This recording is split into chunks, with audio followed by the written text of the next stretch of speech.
Chapter 205. Well, young lady Suya, you are not completely right. As a powerful cultivator, of course I have some level of pride and arrogance, replied Wang Wei calmly with a smile on his face. As for the reason that I do not have any contempt for the geniuses of lower background is because I learned the hard way that there is no being that is truly born noble. Everyone has a chance to reach the top no matter your origin or background. That's bullshit, suddenly said Ji Song with a cold snort. You are telling me a great emperor is not a noble being. What about their offsprings both direct and indirect? What about people born with powerful bloodlines? Are they not born noble? Is that so, Crown Prince? Then, tell me, beside a great emperor, where do all the noble beings you mentioned get such a qualification? Replied Wang Wei calmly. From a great emperor, of course. That's right. Now, another question, what were great emperors before they managed to prove the Tao? Ji Song looked at him without saying anything. Since you refuse to answer, then I will. They were ordinary people. The first emperor to have ever existed in the myriad emperor world was the heaven-opening emperor back in the primordial era. Although the majority of information in that time period is lost, we do know that countless innate life forms like dragons and phoenixes along with primordial gods lived in that era. Now, do you think that us, weak humans, were noble compared to them? No, in all likelihood, we were probably treated as either slaves or food. However, the heaven-opening emperor slowly rose to the top and became a great emperor. He slowly became a noble being.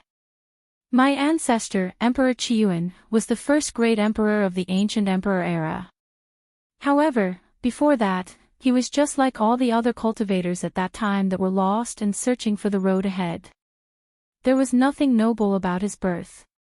No, he developed noble characteristics after he decided to spread the origin path system to all the lost cultivators of that time. He became noble after he proved the Tao and became one of the most powerful beings in existence. Not to mention that in history, all of us here have learned of many great emperors that once were slaves, some were shunned by society because of being born with defects, or because people did not agree with their views and lifestyles when they were weak. Were those great emperors born noble? One of my favorite emperors was Great Emperor Yellow Teeth. He was born a slave in a small thousand world in the lower realm. One background could not be any lower than this. However, he still managed to slowly crawl the cultivating pyramid until he managed to prove the Tao and proclaimed himself a great emperor. His story has proven that nobility is not an innate quality, but one that is slowly cultivated or acquired. The room then became quiet after Wang Wei's grand and inspiring monologue.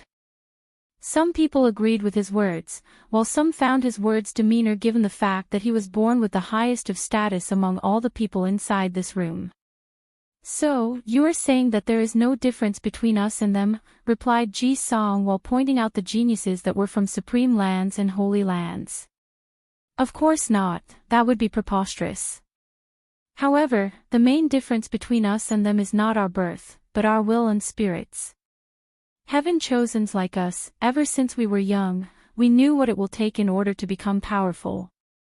We knew all the pain, suffering, and sacrifices necessary in order to become a true powerhouse.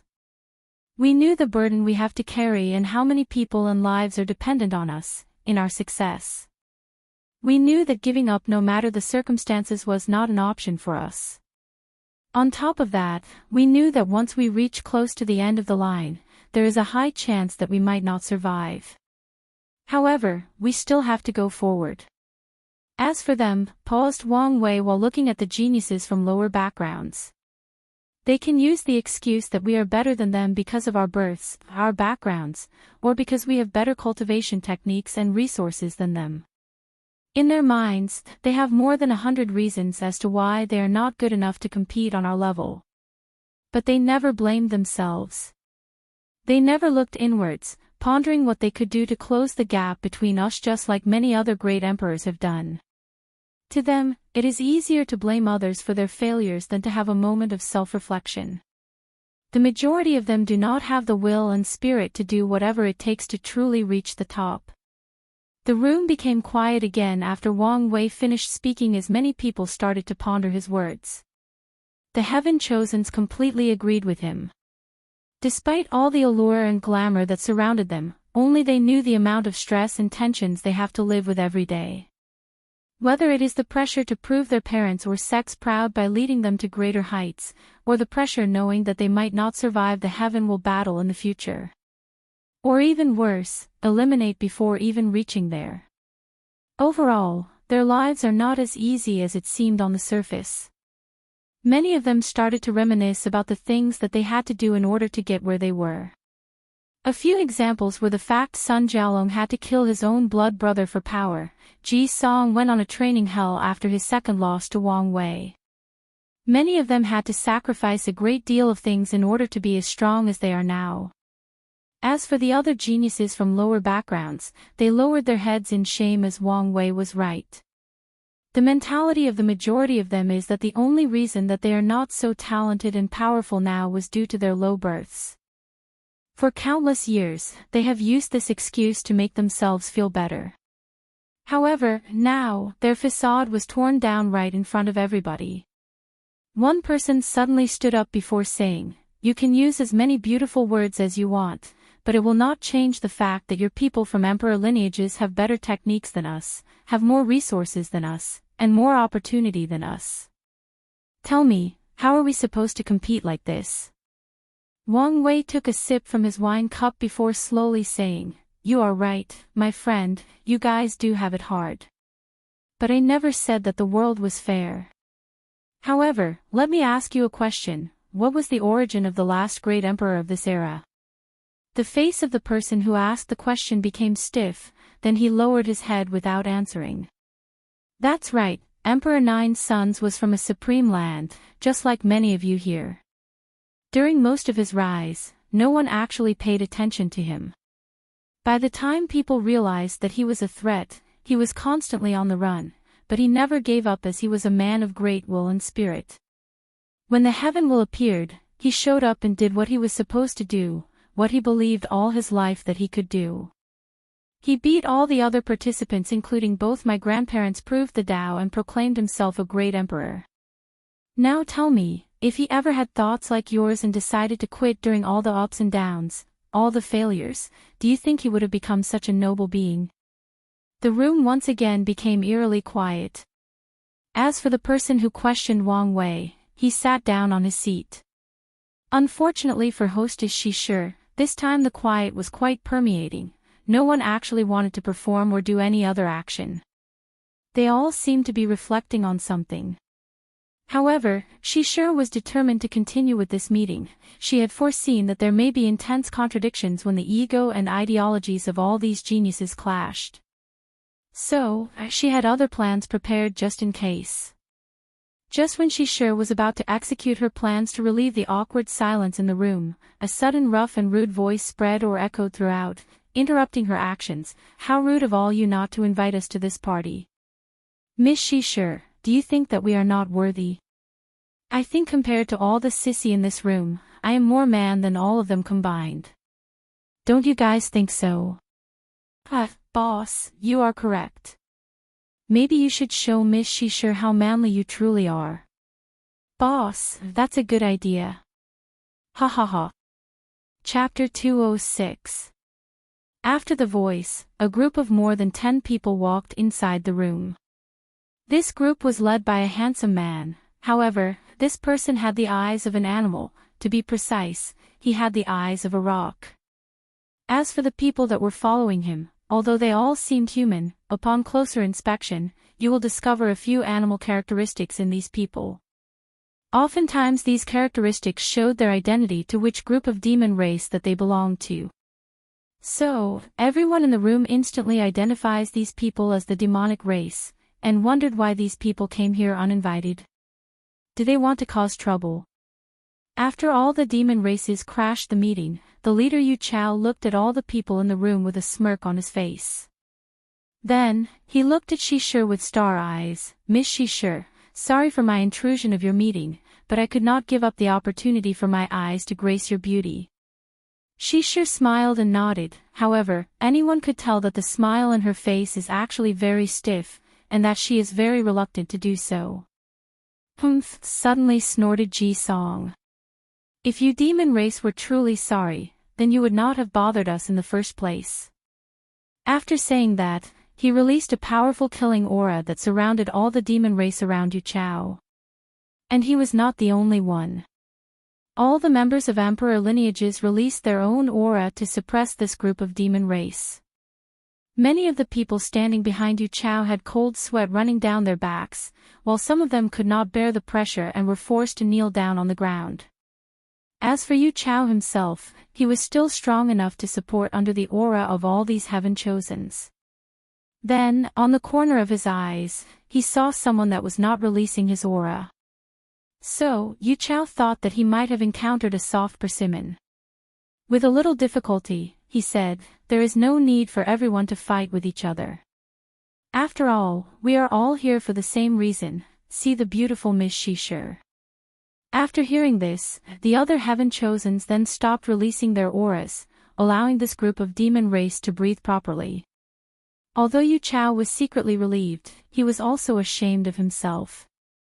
As a member of the demon race with imperial bloodline, he came to this meeting in order to show these human heaven chosens what true power is like, but he was humiliated like this. So, Yu Chao wanted to do something to redeem himself, and not just in front of the beauty, but also in front of his men.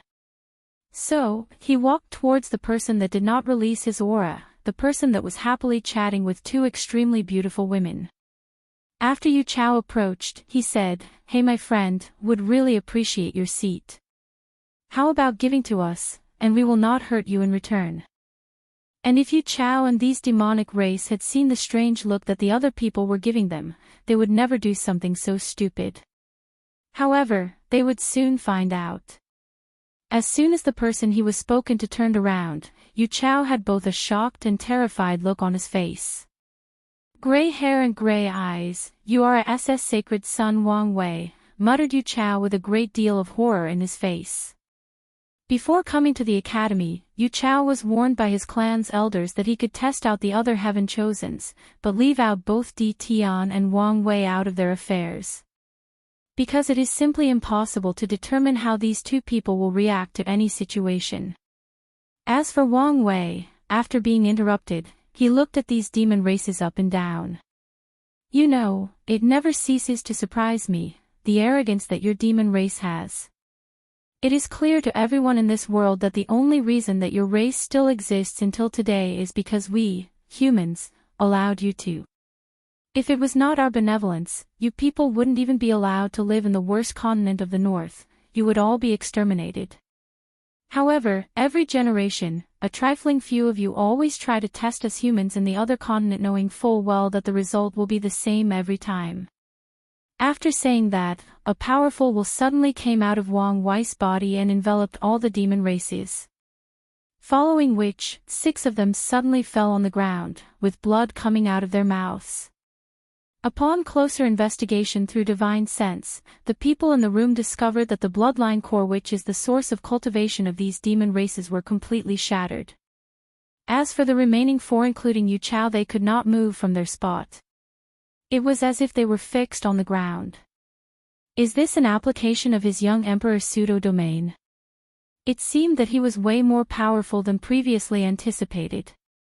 "I have to take precautions about such abilities when I have to fight him," secretly thought Suyo while watching everything with a brilliant smile on her face. As for Wang Wei, after preventing these people from moving, he took out a talisman from his space ring. "Supreme Elder, I need your help with something." "Whatever you need, young master," replied true monarch Yan Qin.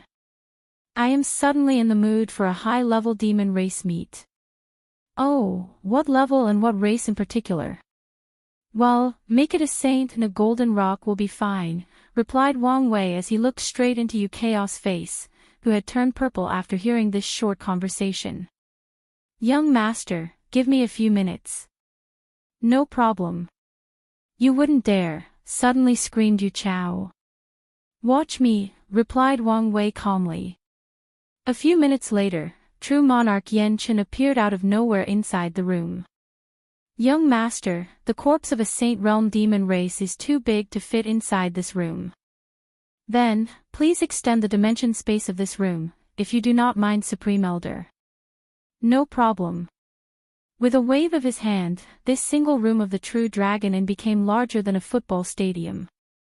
Yan Chen waved his hand a second time, then a very large golden rock body manifested itself inside the room. Supreme Elder, I will need a weapon to be able to skin it. Make that 3, said Wang Wei after looking at the two ladies behind him. As the body of Saint is protected by the power of law, it would be extremely difficult for Wang Wei to be able to cut it properly. As such, Yan Chen nodded and took out 3 knives. He blessed each of them with the power of his own Tao. Then, with a wave of hand, a fire made of the power of law also manifested itself inside the room. Wang Wei took all 3 knives from Yan Chen's hand, then he called both Wu Hong and Suya to come help with dealing with the preparations. Wu Hong was more than happy to help, however, Suya complained that someone as beautiful as her should not be forced to do menial labor.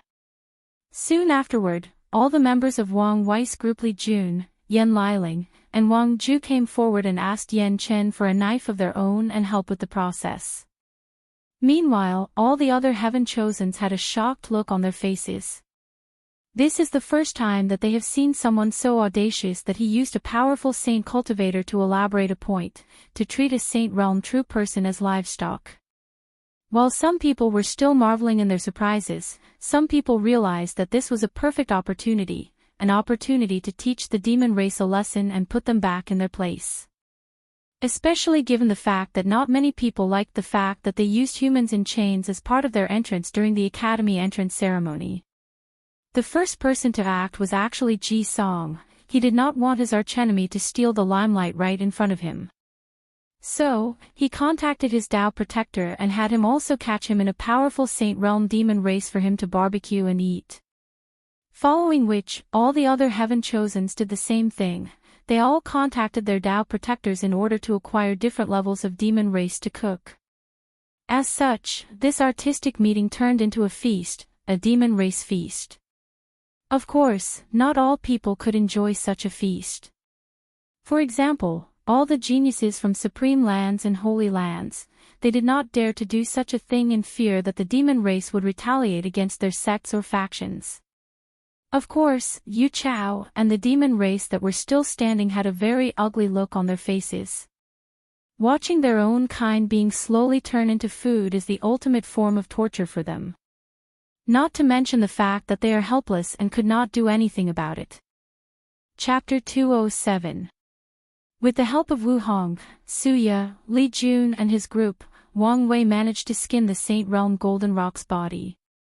Then, he used all the different spices that he has in his space ring to season the meat. Although Wang Wei had to try different mixes before he discovered something that satisfied him, it was still worth it in the end. After finding the perfect blend of spices, Wang Wei had to use the law of flame that true monarch Yan Chen created in order to actually cook a saint-level meat. After finding the perfect temperature to cook the golden rock, a very powerful and enchanting smell enveloped the entire room. All the Heaven Chosens that were also cooking their own demon race raised their heads to look in Wang Wei's direction. All of them had a little bit of drool in their faces due to how appetizing his own meat smelled like. They can infer just by the smell that it would be quite delicious. Although these Heaven Chosens knew that their meat would also be delicious on account of just reaching the saint level, however, compared to Wang Wei's well-prepared delicacy, they still are left behind. After the meal was prepared, Wang Wei then took out plates from his space ring and served everyone who helped him skin the meat their own plate or bowl. Then, to the horror of the few remaining demon races, everybody in the room started to enjoy their food. As for them, they had to witness their own kind slowly turning into food, and yet there were nothing that they could do about it. All 4 of them wished that they were the few demon races that were forced to pass out by Wang Wei. Unfortunately for them, they were not. They were full of hatred for these humans, but powerless to do anything about it. As for the barbecue that all the Heaven Chosens were enjoying, well, the saint-level meat proved to be even more pristine than any of them imagined. The meat seemed to possess the ability to augment the sensitivity of everyone's taste bud. Although there are only 5 basic flavors, however, after taking a bite of this meal, all the people around felt like they had tasted more than 100 different kinds of flavors. And each of them seemed to be unique. While Wang Wei was enjoying his meal, he was also staring at Wu Hong for some reason. "Young Master Wang Wei, it is very rude to stare so directly," suddenly said Wu Hong while placing a piece of meat on her luscious red lips. However, she was calm the whole time while saying these words. "You don't seem surprised?" asked Wang Wei. "Surprised about what?" she asked back. "Surprised that I know how to cook." "I do not understand what you mean." Wang Wei looked around the room before saying, "All the people in this room were surprised by the fact that I can actually cook so well, but not you. Beside the people that are truly close to me, no one else is aware of my culinary abilities.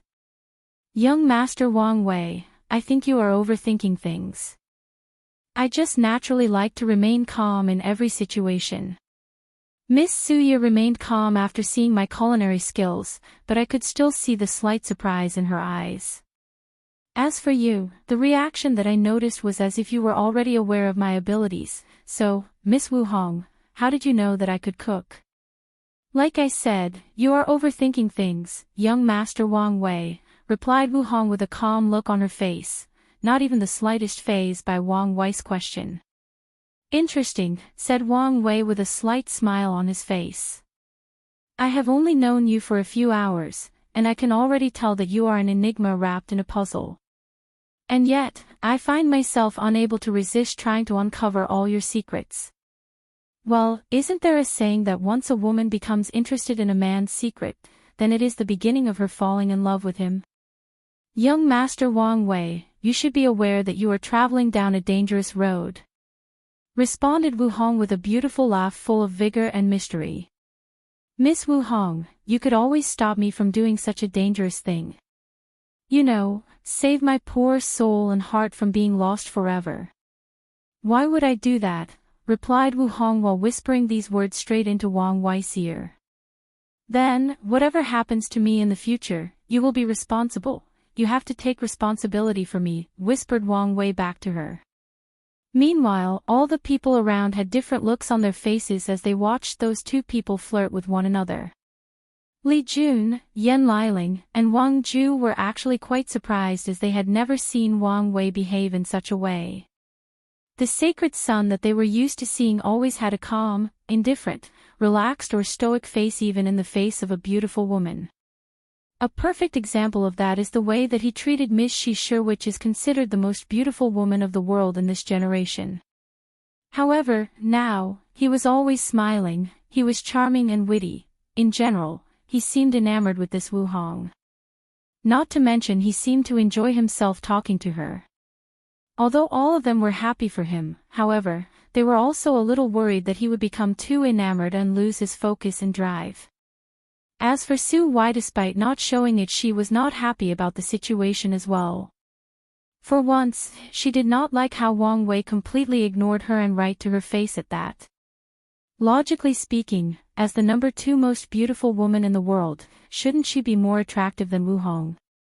On top of that, she was not a vase like Shi. Of course, Suya had no actual feelings for Wang Wei. As a person who controls both emotions and desires, it is very difficult for her own emotions to be stirred up. On the contrary, she can be very rational, and even emotionless if need be. She just did not like the feeling of being ignored. Of course, this was not the main reason that she did not like these two together. The main reason is the fact that an alliance between these two would not bode well for all the other heaven chosens. Wang Wei was already powerful enough. But now, if you add the also powerful and mysterious Wu Hong, the power that the Tao opening sect would hold would increase dramatically. It would be like adding a pair of wings to an already very fierce tiger. Of course, Suya hoped that there would be a disagreement between these two over the heaven will, thus leading to them becoming enemies instead of companions. However, things do not seem to be heading in that direction. As a matter of fact, Suya was not the only one thinking about such a thing. Many of the other Heaven Chosens do not like the idea of Wang Wei and Wu Hong getting together. Any form of combination between these two people will forever change the game. Many people who did not like the idea of forming alliances will also consider doing so. Of course, that is if any of these Heaven Chosens can get over their own ego and properly elect a leader in any form of alliance that they would create in the future. As for Wang Wei, although he could guess what these people were thinking, he did not really care. He was not attracted to Wu Hong solely based on the benefits that she could bring her. As a matter of fact, he did not even know the reason that he was attracted to her, he simply was. He found that she somehow completed him, like she truly knows what kind of person he was. Right now in the relationship, they are just simply talking or flirting with each other. Wang Wei can foresee that there will be quite a few obstacles between them, especially when it comes to all the mystery that surrounds Wu Hong. Normally speaking, Wang Wei is a semi-controlled freak and would never let himself fall for someone who has so many secrets. However, when it comes to her, he seemed to no care. Ever since he met her, his intuition has been warning him that he should do everything possible to get this girl, otherwise he would regret it for the rest of his life. This was the first time since reincarnation that his intuition became so intense, and Wang Wei can only count a few times in his past life that this has happened. So, he planned to listen to it as always. As for all the secrets that Wu Hong is keeping, Wang Wei believed that as they spent more and more time together, he would eventually discover them by himself, or she would reveal them to him. And if she does not do that, this means that he was wrong about her and that the relationship is one-sided. At that time, Wang Wei will not hesitate to end things with her. What he is looking for is a partnership, not one person swooning over the other. After the Saint Meat Feast, the Heaven Chosen meeting came to an end. However, the repercussions of this meeting were far from over. Discord below and author's thought. Chapter 208. Many people reacted differently to this meeting after it ended. The first of which was the Association of Chamber of Commerce. Inside a private room full of formations, Shishir was speaking with a middle-aged man. The man had a big belly, but he was dressed in very luxurious clothes. Unlike the other Heaven Chosens who were low-key luxurious, the clothes of this man were extremely showy. At just one glance, one could tell that his clothes were made of the highest level of golden silk. He had many rings on his fingers that shined brightly, and many jade pieces all over his body. Adding on top of that his fat body, you could tell this person had never worked hard in his entire life and enjoyed his life to the fullest. Of course, no one would dare complain about how tacky this guy was. And this was not because of his high status, but also the fact that he was actually a saint true person. "Father," said Shishir to the fat middle-aged guy. "What do you think I should do now?" "Daughter, we should look at things from a more rational point of view." "What do you mean?" Shishir's father took a sip from a wine jar before he elaborated. "Well, personally, I think the best choice should be the number 1 absolute chaos physique, Lin Fan." "Why?" "According to our information, he is currently the weakest among all the top Heaven Chosens." "Daughter, you are looking at things too superficially. Let's take a look at each one individually." Crown Prince Ji Song has already suffered 2 catastrophic defeats from Sacred Son Wang Wei. Although he seemed to have recovered and even further strengthened his power, he is yet to prove himself again to the world. Then, there is the innate sword bone, Jian Wushuang. He is very talented and has even won a battle against Suya during their Qiluk trial. However, I don't really trust these people who practice the sword Dao. Their wills are usually extremely strong, and they sometimes love their swords more than their own companion. Not to mention this Jian Wushuang has to deal with the burden or shame that the sword-casting Vila suffered at the end of sect master Wang Tian in the last generation. Shishir's father, Shi Guan, then took another sip of his drink, placed a piece of fruit in his mouth. Then, there is this son Jiaolong. I will not mention the snakes of the Great Wu Imperial Dynasty, but this guy killed his own blood brother in order to acquire power. Daughter, do you think that such a person will truly protect and even sacrifice great things for you? I reckon that he would easily sell you to someone else if it benefits him. Although you would benefit greatly if it turns out it is true that Sun Jiaolong is the owner of the human destiny sword, however, there has been no way to confirm this news. And many people are starting to believe that the Great Wu imperial dynasty has released this news as a form of a scheme. The room then became quiet for a brief moment before Shishu said, "What, don't you say anything about Wang Wei?" Shi Guan looked at his daughter deeply. "Daughter, you should be perfectly aware that sacred son Wang Wei has no interest in you. Although he would be the perfect candidate, it's unfortunate." Shishu paused for a while, then she bit her lower lips. "Father, what if I first seduce Li Jun, then slowly find ways to get to Wang Wei? I mean, according to the information we have gathered on him, he seemed to be as lascivious as Lin Fan." However, Shi Guan shook his head after this plan. "Don't look at Li Jun looking like an imbecile that uses the thing in his pants to think instead of his head. As a person closest to Wang Wei, he is a very intelligent person and is also a person of great will. According to our information, his records were only second in the pagoda trials. Although we do not know exactly what these trials were, just the fact that they were able to cultivate Wang Wei into a young emperor showed their effectiveness. Do you think that a person that has the second best record on these trials will be a person of weak will that can be easily manipulated? Not to mention that Li Jun has swore his undying and unwavering loyalty to his big brother, Wang Wei. According to our association's analysis of him, he would not hesitate to kill anyone that stand in the way of Wang Wei's path of emperor, even his current companion, Yan Liling." Shi Shi was silent after hearing this. She knew that her father was correct, but she just could not accept it. Well, in general terms, Shi Shi suffered from the same disease that many women have. They want what they could not have. Is there no better solution than Lin Fan? As a matter of fact, Shi Shi does not have any real problem with Lin Fan. He was one of the few people that stood up for her when Wang Wei said these hurtful words. He seemed polite and romantic, well, at least to Shi Shi. However, here comes the problem. This Lin Fan has a large harem that came from the lower realm with him. And after coming to the myriad emperor world, the number kept increasing. Although this kind of practice is common in this world, Shi Shi does not really like. She would prefer that the person that she chooses is only dedicated to her and she will not have to share her man with a bunch of other women. The other options are either Feng Heng from the Tai Profound Gate or Di Tian from the Di family. However, neither of them showed up, meaning that neither of them are actually interested in you. And personally, I do not trust the character of either of those two.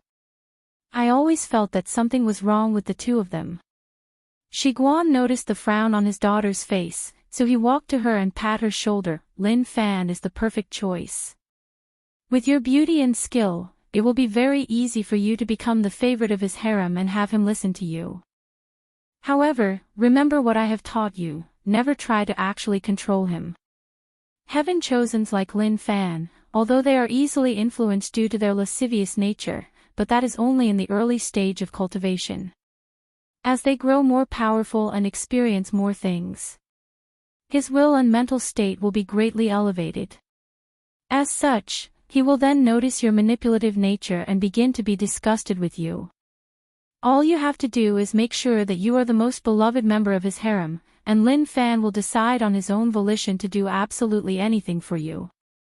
After pondering for a few seconds, Shi Shi nodded her head. "I'll listen to you then, father." Although she was not truly happy with the final choice, she could actually really understand the reasons behind it. The Associative Chamber of Commerce, which led by her father in this generation, wanted to form a marriage alliance with a powerful emperor lineage during this generation's glorious age. Their first choice was in fact the Dao opening sect. However, that plan fell through due to Wang Wei's lack of interest in Shi Shi. So, the second best option is of course the Emperor Enlightening Academy, which is considered the second most powerful faction of the myriad emperor world. After sighing for a few seconds, Shi Shi removed the negative thoughts from her head. Since she made her choice, she will live with it and do the things that she is supposed to do. After seeing his daughter regain her bearing, Shi Guan nodded in satisfaction before handing her a piece of paper. "What is this?" asked Shi in confusion. "This is the expected improvement that Lin Fan will go through after the Heaven Chosen's worthy trial." Shi read the entire parchment and she was quite surprised.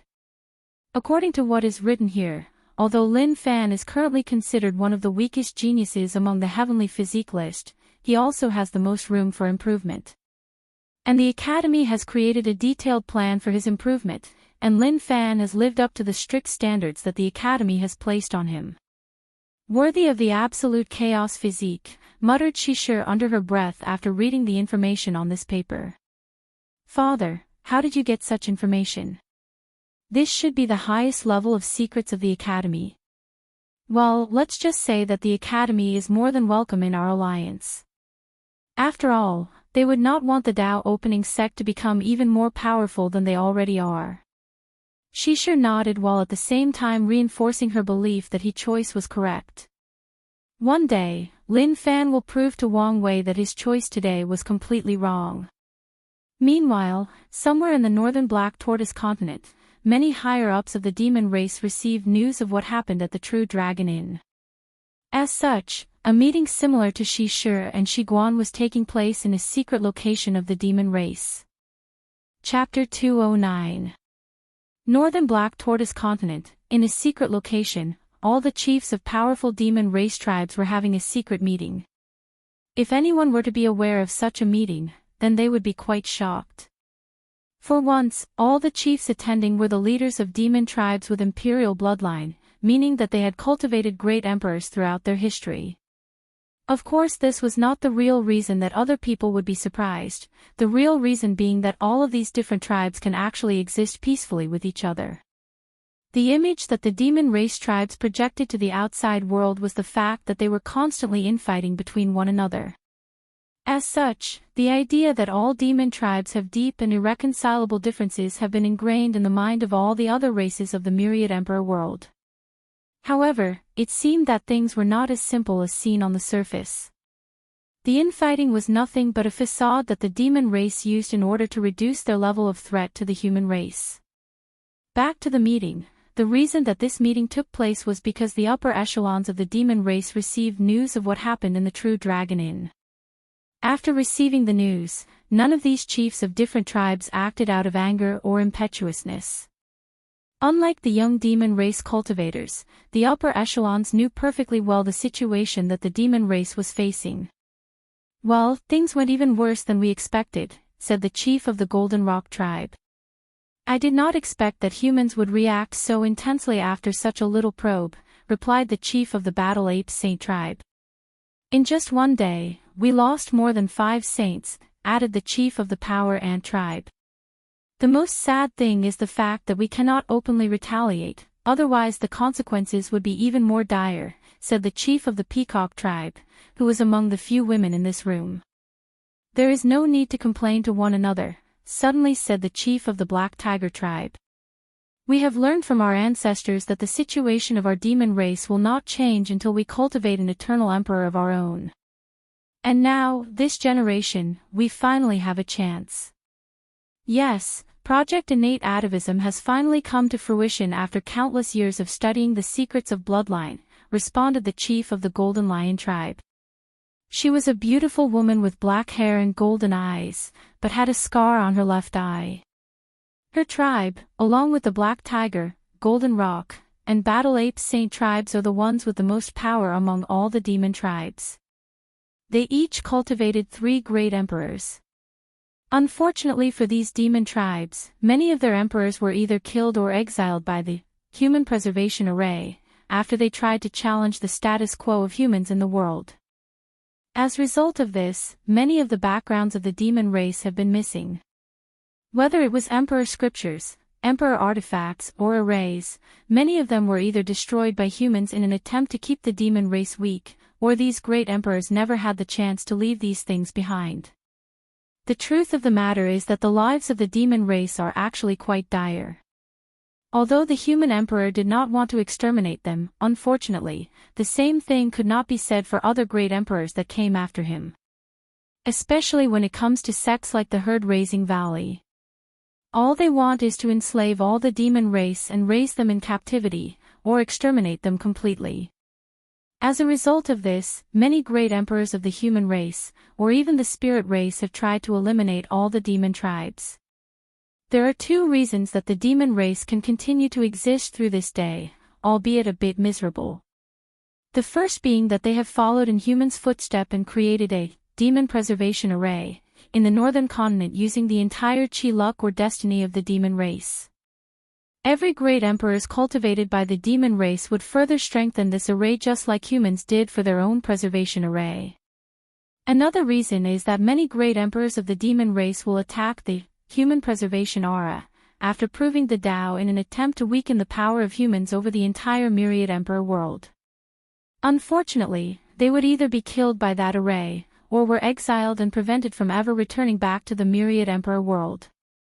What made things even worse for the demon race was the fact that due to the fact that humans hold 90% of chi luck of the entire myriad emperor world, Heavenly Tao has acknowledged them as the master of the world and is on their side when it comes to any dispute between other races. Now, all we have to do is to ensure that he is not discovered by the humans until the time that the heavenly battle arrives, added the Golden Lion chiefess after taking a brief pause to reminisce about the current situation of their races. The only reason that humans can truly dominate the world is because they have cultivated eternal emperors like Emperor Qiyuan, the Sword Empress, the Absolute Beginning Emperor, and Empress Wu, said one of the chief. As long as he becomes an eternal emperor, then there is hope for our demon race. Hope to create an entire era that belongs solely to us. The room became quiet as all of the chiefs started to imagine the bright future that awaits them. They imagined that they would not have to live in this barren and frozen continent with a low level of spiritual energy. They imagined that their kinds would no longer be treated as transportation or livestocks. They imagined that they could walk in any of the different continents with their eyes raised and deep pride on their faces. They imagined that they would not have to live in fear that one day, the human race has finally decided that they will unite together to exterminate their entire race. There is no need to daydream, suddenly said the chief of the Black Tiger tribe. As long as our plans come to fruition, all of our dreams will become goals, goals that can be accomplished. Do we need to worry about the humans suspecting something based on how the people sent to the academy acted? Suddenly asked one particular chief. Not really. We have always ensured that our heaven-chosens acted rude, cruelly, and with disdain towards others humans, just to give outsiders the perception that the entire demon race cannot tell their actual situation in the world and is slowly weakening with each passing generation, added the chief of the Nether Crow tribe. That way, the human race can lower their guard against us, as long as they think that we are slowly losing our grasp of reality. The room then became quiet for a while after those words were spoken. Then someone asked, Golden Lion chiefess, why did you call this meeting? It could not have been just to discuss the behaviors of our younglings at the academy. Of course not, replied the Golden Lion chiefess. I've called this meeting in order to present all of you with a proposal. What proposal? I think we should invite the Golden Crow tribe to participate in Project Innate Atavism. The room instantly became quiet again as all the other chiefs looked at her in shock. Many people thought that she might be joking at first, but changed their minds after seeing the serious look on her face. Why would you want to interact with these traitors? Let alone let them participate in such important plan that could change the fundamental situation of our race. Suddenly screamed one of the chiefs. Many people agreed with the person who screamed. Normally, these chiefs will show a certain level of respect for tribes like the Golden Lion, however, not this time, not when it comes to the Golden Crow tribe. To the majority of tribes in the demon race, the Golden Crow is nothing but traitors. They abandoned the northern continent and lived on the sun. They do not have to worry about their clan members being hunted down by humans to become mount or food. Moreover, they never actually contributed anything to the demon race, even the demon preservation array. All they cared about was saving their own tribes. And that is not even the worst part. What the other demon tribes hate the most about the Golden Crow tribes is the fact that they have abandoned the bloodline cultivating system for the origin path system cultivated by humans. And this was not a recent thing, but both great emperors of their tribes proved the Tao through the origin path system. The Golden Lion Chiefess looked at the reaction of all her race and she was not surprised. She sighed before saying, "Because we do not have much of a choice." Chapter 209.1. What do you mean that we do not have a choice? Asked one of the demon race tribe chiefs. Do you guys think that talent is all it takes to cultivate an eternal emperor? Do you think that just because he succeeded in his atavism that he will instantly become an eternal emperor? Asked the Golden Lion Chiefess. The room then became quiet as everybody began to ponder the chiefess' words. An eternal emperor is the highest echelon among all the great emperors that ever walks from the myriad emperor world. Through countless eras, trillions of years, and a myriad of generations, thousands upon thousands of great emperors, the number of eternal emperors could only be counted in both hands. As a matter of fact, there can only be one eternal emperor at the end or beginning of an era, and that is not even a guaranteed thing. The only exception being the ancient emperor era in which there were 3 of them. 2 of which came from the Tao opening sect, Qiyuan Emperor and the Sword Empress, and the last one being the Human Emperor. Then there was the absolute beginning emperor in the Incense era, Empress Wu in the Devil era, and one more in the Middle Emperor era. As for the current New Emperor era, there has been no eternal emperor, hence one of the reasons that people believe that one will appear during this glorious age. Additionally, many people believe that a new era will begin with the crowning of this eternal emperor. As a matter of fact, only a very rare few individuals actually know 100% what an eternal emperor is and how to achieve this realm. What most people know is the fact that eternal emperors are more powerful than great emperors and can easily defeat or slaughter them. After people finished pondering the Golden Lion Chiefess' words, one of them asked, "What does this have to do with the Golden Crow tribe?"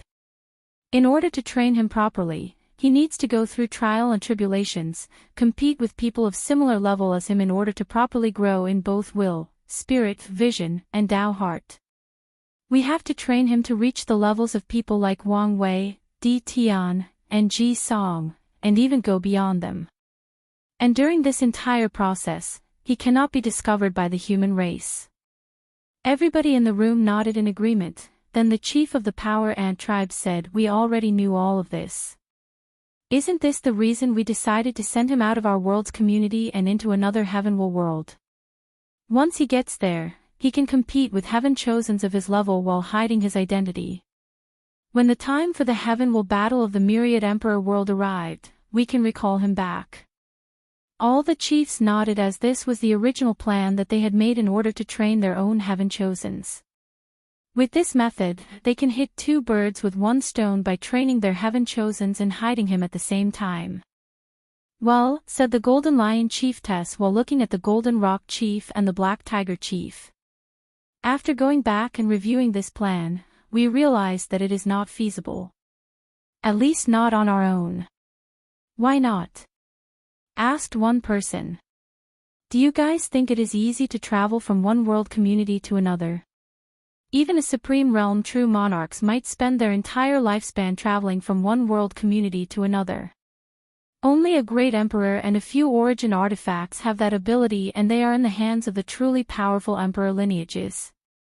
Not to mention the price to activate these artifacts, and the fact that we have to do such a thing in complete stealth," replied the chief of the Black Tiger tribe. "So what are you guys saying?" asked one person. "Our demon race does not have an artifact that can travel to other world communities." "Well, to be precise, it was either stolen or destroyed by the human race and the spirit race," answered the chief of the Golden Rock tribe. "So, you guys are saying that the Golden Crow tribe has one of these artifacts?" "To be precise, they have a broken one. However, as long as enough price is paid, it should function without any problem," replied the Golden Lion Chiefess. All the chiefs started thinking about this problem. Even if they needed the help of the Golden Crow tribe, it does not change the fact that they do not like them. "Wait," suddenly asked the Peacock tribe chiefess. Didn't the Golden Crow tribe wake up their emperor offsprings? Forget about helping us, how do we make sure that they would not betray us?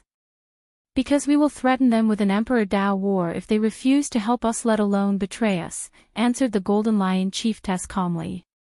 Then, all the other members who were not privy to this information before the meeting gasped out loud. An Emperor Dao war involves two emperor lineages fighting each other to the point that one is completely destroyed. Then they would have to wake up all their immortal venerables and Dao ancestors in order to fight, using all their emperor artifacts and formations. In short, they would have to wager their tribe's foundation against the Golden Crow tribe. Now, one would think that with all these different tribes banding together, it should be an easy war. However, all the chiefs in the room knew that this was not the case. The majority of royal demon tribes have been greatly weakened throughout the years, thus rendering their foundations very weak. Meanwhile, the Golden Crow have managed to stay out of the majority of disputes in the myriad emperor world. Their only competitors been the Samadhi True Fire sect, however they have had a peace treaty for many years that was until the Yang family showed up that they started fighting again. So, an Emperor Dao war would not be an easy one to decide between these two groups. Will the human race allow such a war to take place? Suddenly asked one chief. For these people, the idea of starting an Emperor Dao war did not faze them. The Demon Royal Court, which was the name of this alliance of all the powerful tribes of the demon race, have paid too much just to give up right at the moment when they see hope. So, if they have to start such a large-scale war in order to accomplish their goals, so be it. The humans will not care as long as it does not affect them. On the contrary, they will gladly watch any kind of infighting between us, said the Golden Rock Chief coldly. Not necessarily. The devil cultivators in the west would be more than happy to intervene, not to mention the herd-raising valley, added the Battle Saint Ape Chief. Guys, I think all of you are missing the point. We are not really going to war with the Golden Crow tribe, just threatening them with it, right? Asked the Peacock Chiefess while looking at the Golden Lion Chiefess, the Golden Rock Chief and the Black Tiger Chief. You are partially right, answered the Black Tiger Chief. If the situation escalated beyond our predictions, then we should all be mentally prepared to start a real Emperor Dao war. The room then became somber as all the people started thinking about the possible ramifications of their actions. Then someone said, let's decide this like we always did, by votes. Each tribe's chief has 1 voting rights, while the 4 head chiefs have 2 voting rights. Following which, a voting process took place.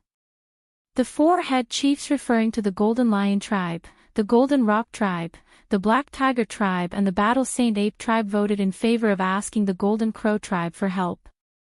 As a matter of fact, the majority of these tribes also voted in favor, with a few exceptions that have either a very deep hatred for the Golden tribe or for selfish reasons, did not want to participate in an Emperor Dao war.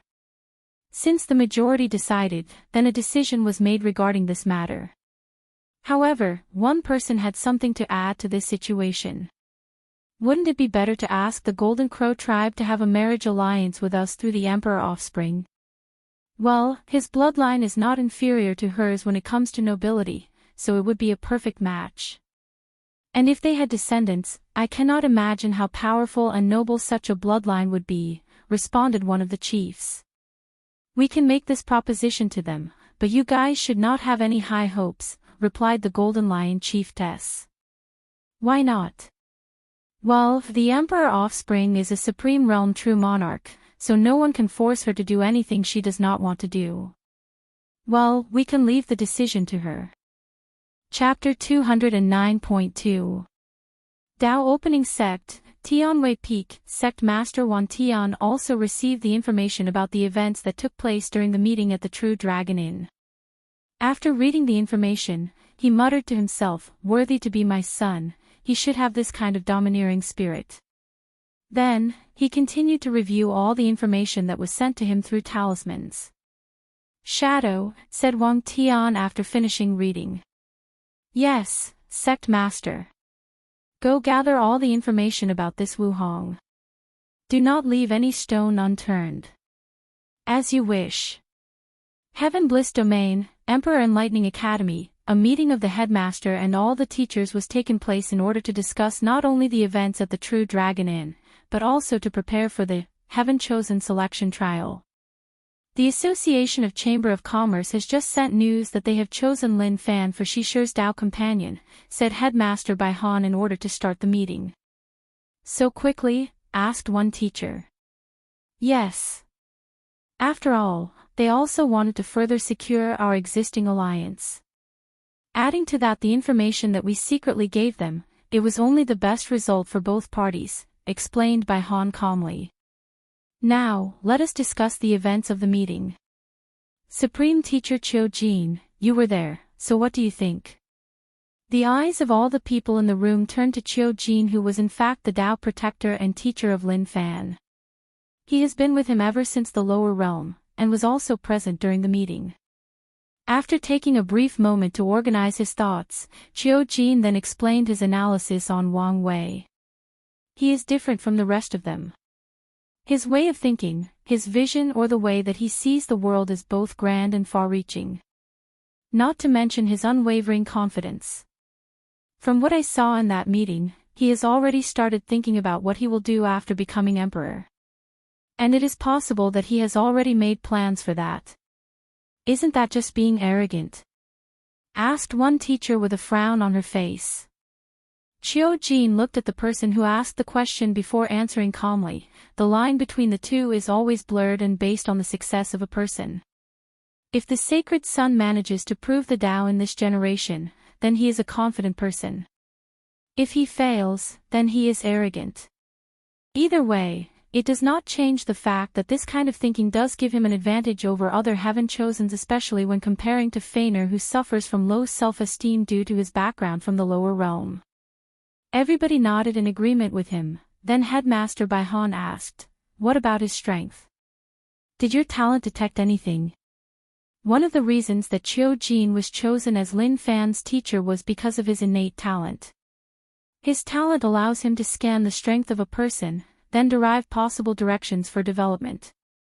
With this talent, it is possible for Chiu Jin to develop the best training plan for anybody. He could turn an ordinary person into a genius through strict training plans. He could allow any person with a heavenly physique to develop their special body to their full potential, and beyond. Of course, this talent is not 100% foolproof.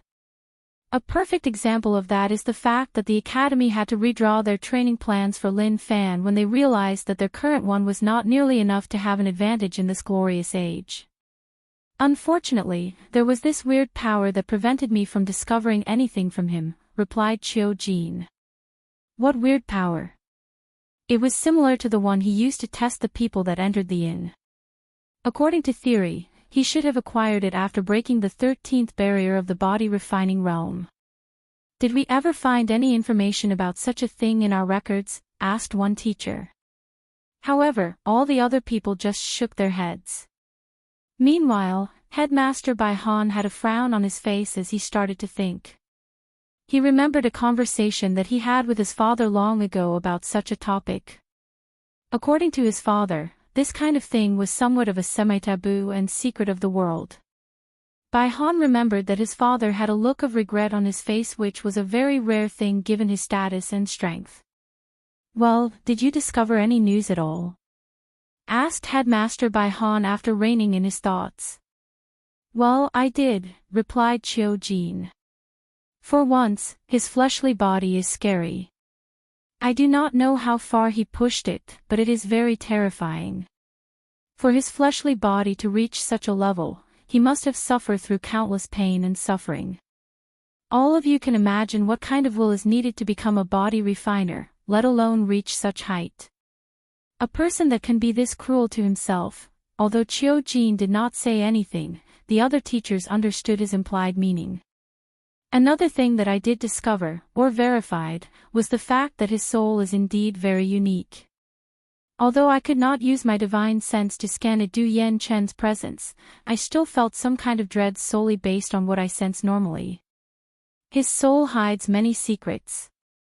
The room instantly became quiet. If even a Supreme Realm True Monarch says that Sacred Son Wang Wei's soul brings him dread, then what level is the secret behind his soul? Great Emperor. Beyond it? Is it really to that extent? Asked one teacher with a little tremble in his voice. Yes, nodded Qiu Jin.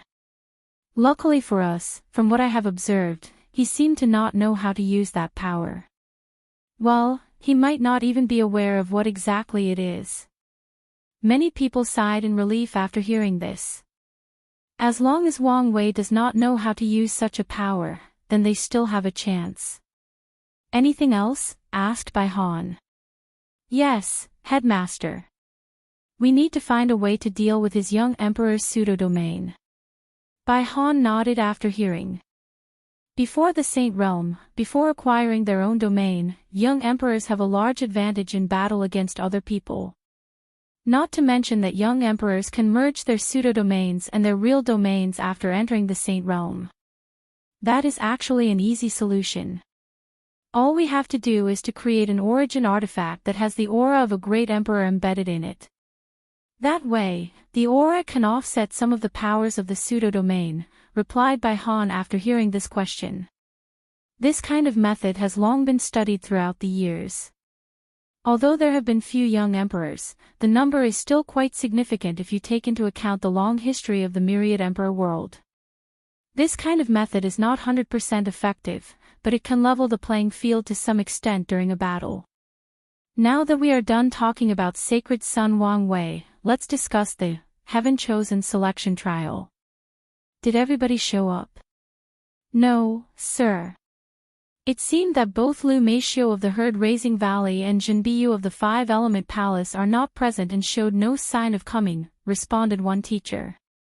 Bai Han had a frown on his face after hearing that. He was not surprised that the number 6 5-element balance physique, Jin Biyu, was not coming. She is a very pure Taoist cultivator. From the information that the Academy gathered about her, she is the type of cultivator that solely focuses on enlightening the Tao. She does not participate in fights, dramas, or contradictions. She only cultivates. Many people believe that she will only show up during the time that heaven will shows up in order to fight for it. As for Lu Meishio, Bai Han could not find the reason for her absence. Is there any more information about Lu Meishio? He asked. None except for the fact that she seemed to be acting weird ever since she lost in her trial against Wang Wei. Many people believe that she may have suffered a mental setback after that. Headmaster Bai Han had a feeling that things were not as simple as seen on the surface. However, he did not dwell on this matter too much as Lu Meishio was not important enough to truly affect the world stage. Although the myriad beast body is very special, the conditions it needs to reach a certain level is too harsh. Forget about the two of them. Is everything else prepared? Asked Bai Han. Yes, headmaster. In that case, the trial will begin a week later. All the teachers nodded and left to do the final preparations. They do not wish for anything wrong to happen. After all, not only is the Academy's reputation on the line, even their chi luck can be affected if something were to go wrong. Chapter 210. A few days have passed since the meeting at the True Dragon Inn. Wang Wei spent most of the time visiting the main city of the Academy and attending different lectures from different professors. He greatly enjoyed the courses regarding alchemy, array, talisman, and weapon refinement. Of course, during those few days, he also spent a lot of time talking with Wu Hong. After the end of the meeting, they exchanged communication talismans and have spent days talking to each other non-stop. However, 2 days before the start of the Heaven-Chosen Selection Trial, something happened. Wang Wei was visiting the city when he decided to visit a special place on a whim. This place was where the Heavenly Tao Protection Book was located or displayed for people to see. The book was located on an open plaza where people could see it. There was a formation that acted like a see-through glass protecting the book. As for the book itself, it was a very thick golden book that kept flipping on its own. Each time a page was flipped, Wang Wei saw a list with 30 names on them ranked from highest to lowest. On the last 2 pages, Wang Wei saw all his family's name on the book. His grandfather and father were both ranked first on their own pages. His grandfather Yuzhuang ranked 9th while his grandmother ranked 13th. The two of them were on the same page as his grandfather Wang Chang. As for his mother, Yu Yan, she was ranked 5th on the same list as Wang Wei's father. He even saw that Great Elder Yan Mei of the Punishing Hall was ranked 6th, right after his mother. After the book flipped through all the previous records since the Middle Emperor era, it turned to a blank page with no names on them, just the ranking. Wang Wei knew that this was the page that this generation of candidates would place their names in. And he was very confident in placing his name on the first spot, just like his father and grandfather before him did. After acquiring that spot, Wang Wei will gain access to the 3,000 Dao tablets and comprehend a cultivation scripture that is perfect for his fate puppeteer physique. While Wang Wei was staring at the Heavenly Dao Protection Book, he suddenly frowned quite deeply. An intense warning of danger once again overcame him, warning him of an incoming danger. Wang Wei then looked around to see if something was wrong, but he could not find anything. More importantly, what kind of danger would come to him with true monarch Yan Chen around him? After pondering for a second, he thought to himself, could it be that the reason that I feel a sense of danger is because of the idea of putting my name on that book? As soon as those thoughts entered Wang Wei's mind, his intuition once again activated and the warning intensified. So, he knew that he was right. However, here came the problem. He did not know what was wrong with that list. Could it be a plot of the academy? Knowing that he would not find the answer here, Wang Wei decided to leave here and return to his residence. After entering his own room, he said, "Supreme Elder, please use your power to isolate the entire room." "Yes, young master," replied Yan Chen. Then, a mysterious power enveloped the entire room that Wang Wei was in, essentially separating this room from outside spying eyes and ears. Immediately following this, Wang Wei took out a bunch of formation flags and set up an array, a communication array to be precise. Countless circles with strange runes at the center appeared in front of Wang Wei. Then, under his arrangement, they formed a pattern by combining together. Once the setup was completed, he activated the formation.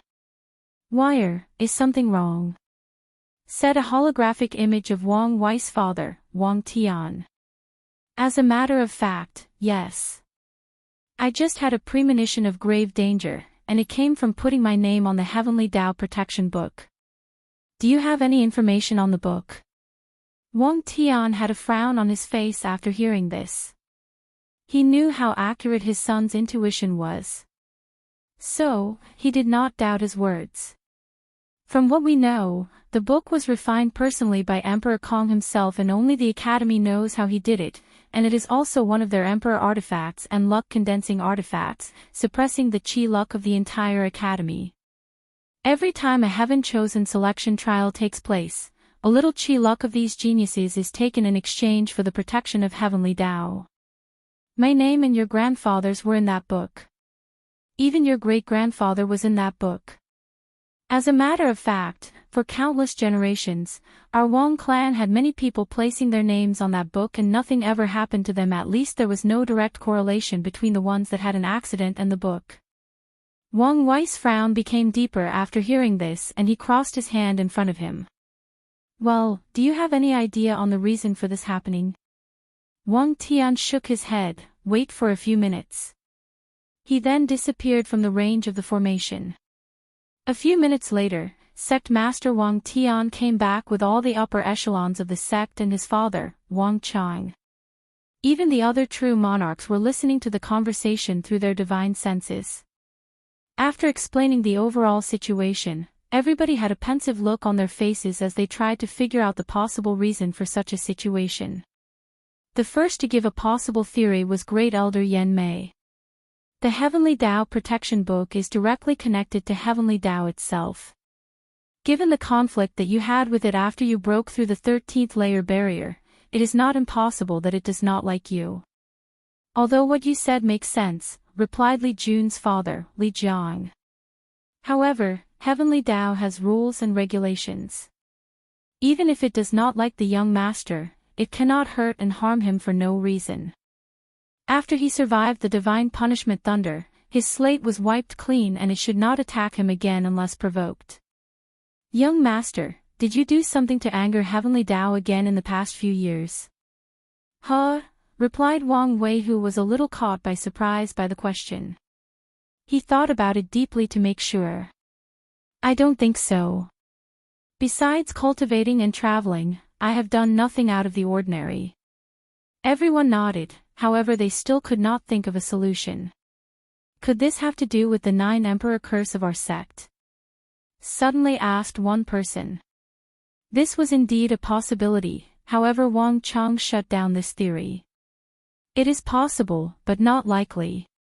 Wire's true will ability has basically nullified the curse on him. And every time he increased the power of his true will, the power of the curse kept decreasing. Now, everything seemed to go back to zero again. Well, said Great Elder Yen Mei. It does not truly matter the reason behind such an anomaly as long as the young master does not place his name on the book. The real issue now is, what are you going to do, young master? Without participating in the trial and getting your name on that book, you will not gain access to the 3,000 Tao tablets and create a scripture that is best suited for yourself. Although with your comprehension, the sect's resources and the merit you still have left over from the Chi Luck trial, you could still create a technique of your own, but I can guarantee you it will not be the same. You have seen your father's Absolute Sword Cut Sutra. Without his understanding of these tablets, no matter how heaven-defying his talent in the sword was, he would never be able to create a sutra of that level. She is right, Wire. Added Wang Tian, and even Wang Chang. The only reason that these people were able to create such powerful scriptures was due to their enlightening of these tablets.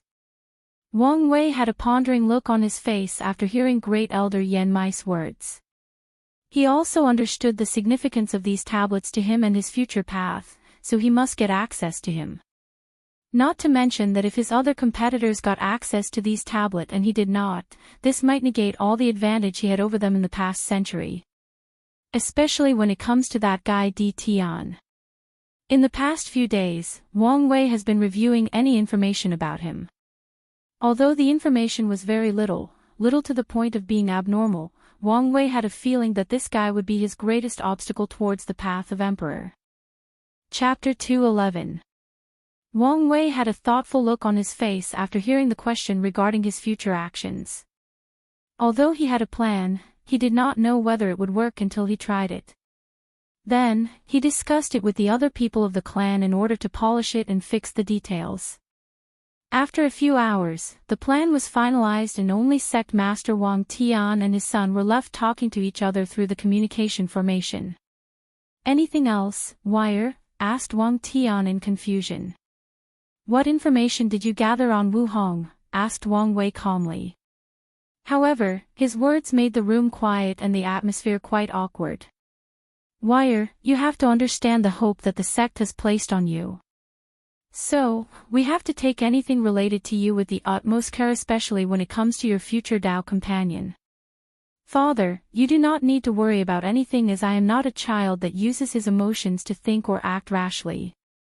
I am only asking because I also want to know about her and her motives. Wang Tian sighed relief after hearing this. He truly feared that his actions would cause contradiction between him and his sons. When it comes to matters of the heart, he feared that his usually rational son would start to act out of emotions. And given his son's headstrong personality, if he decided to place this Wu Hong's well-being above everything, above his family and sect, then there is nothing that he could do. And this possibility is not as far-fetched as one would like to believe. During his generation, Wang Tian had many clashes with his father over his current wife. Due to the fact that they were from different factions and their competitors, it was very difficult for them to get together. If it was not that Tao oath that they both took and promised their families that they would fight each other fairly during the Heaven Will battle, and not let the result affect their relationships, then they might never have received the blessing of their factions to be together. Well, in the end, the oath was proven to be futile as neither one of them had the chance to fight for the Heaven Will anyway. According to the information that we received, she was born from an ordinary mortal family. Soon after that, both her parents died and she was raised by the neighbors. When she turned 15, she seemed to have discovered the inheritance of Empress Wu and started on the path of cultivation, but things are not as simple on the surface as they seemed, added Wang Wei. Yes, nodded Wan Tian. One look at her you can tell that she is the picture image of Empress Wu. The only difference being the temperament. So, we first theorized that she was the direct descendant of the Empress, however the idea was soon ruled out after seeing one of her battles. To be precise, the only recording of her fighting.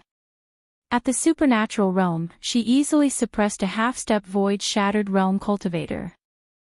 The odd thing about that battle was not her strength, but the fact her cultivation of the Empress Wu Sealing Sutra was too smooth. It was not just a matter of perfect fit with the technique, more like it was made by her personally. Wang Tian stopped in order to allow his son to digest these words, and he did so. After a few seconds, Wang Wei asked, "So, you believe she is the reincarnation of Empress Wu?" That is the current working theory. After all, the Empress mysteriously disappeared at the peak of her career and no one knows why. The real question is why would an eternal emperor like Empress Wu need to reincarnate, muttered Wang Wei to himself. However, from the little information he gathered from Wuhong the past few days, he guessed that things were not as simple as his father stated. After reining in his thoughts, Wang Wei noticed that his father had an hesitative look on his face. "If you have something else to say, you can just tell me."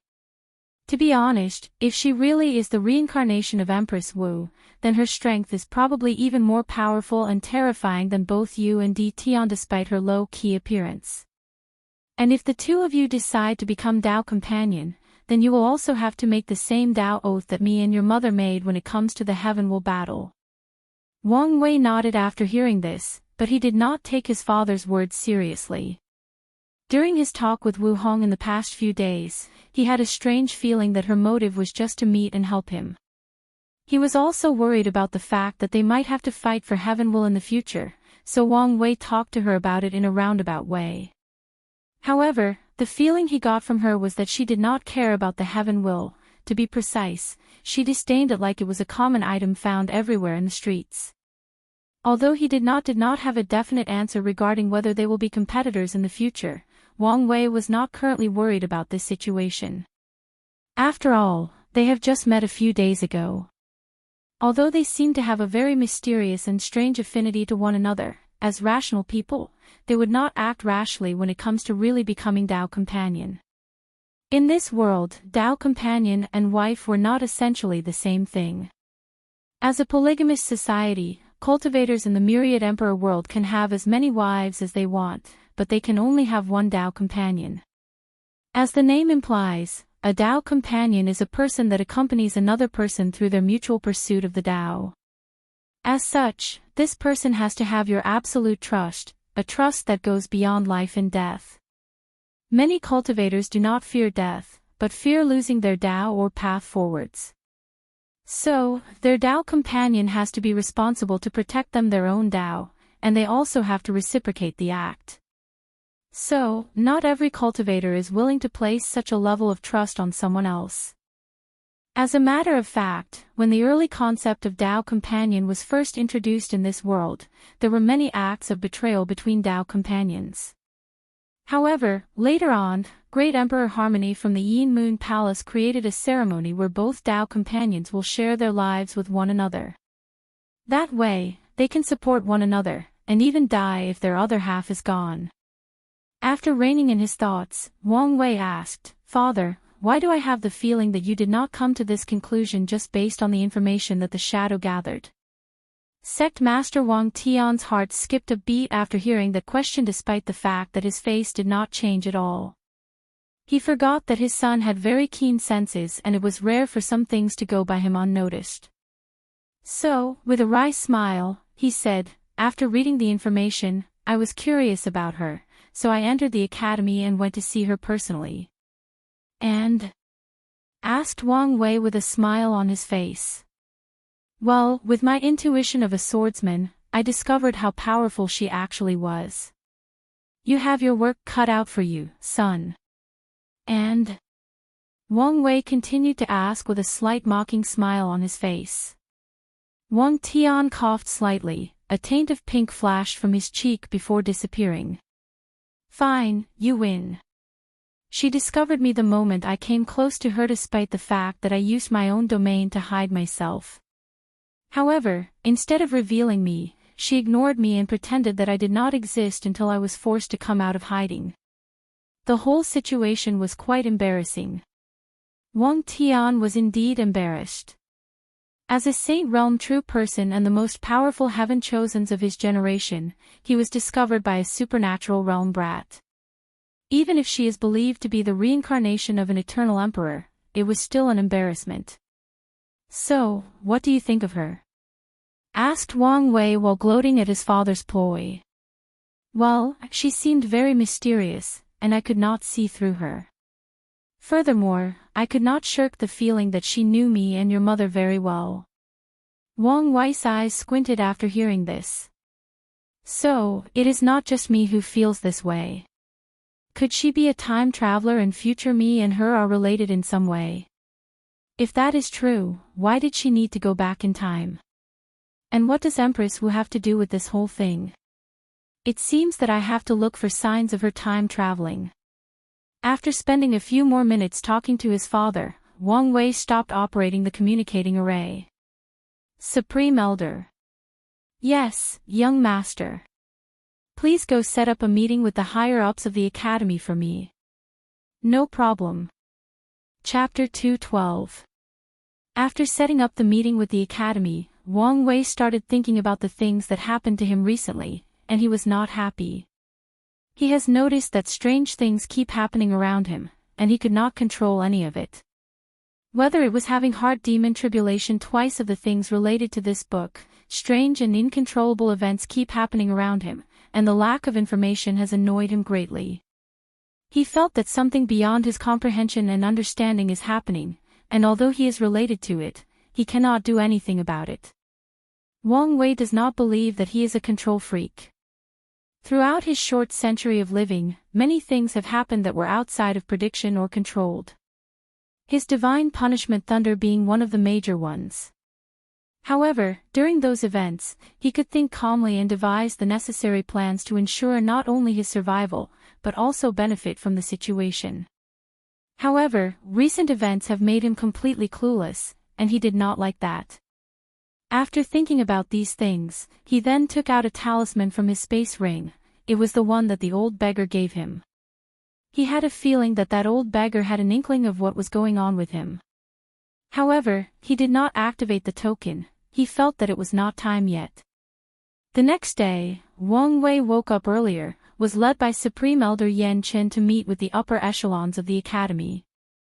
He entered a small room where he saw a few teachers sitting cross-legged on futons with an old man with long white hair and beard. He recognized this sage-like old man as the headmaster of the academy, Bai Han. The old headmaster was actually his father's greatest enemy during their generation. Even his name was in the second place on the Heavenly Tao Protection Book.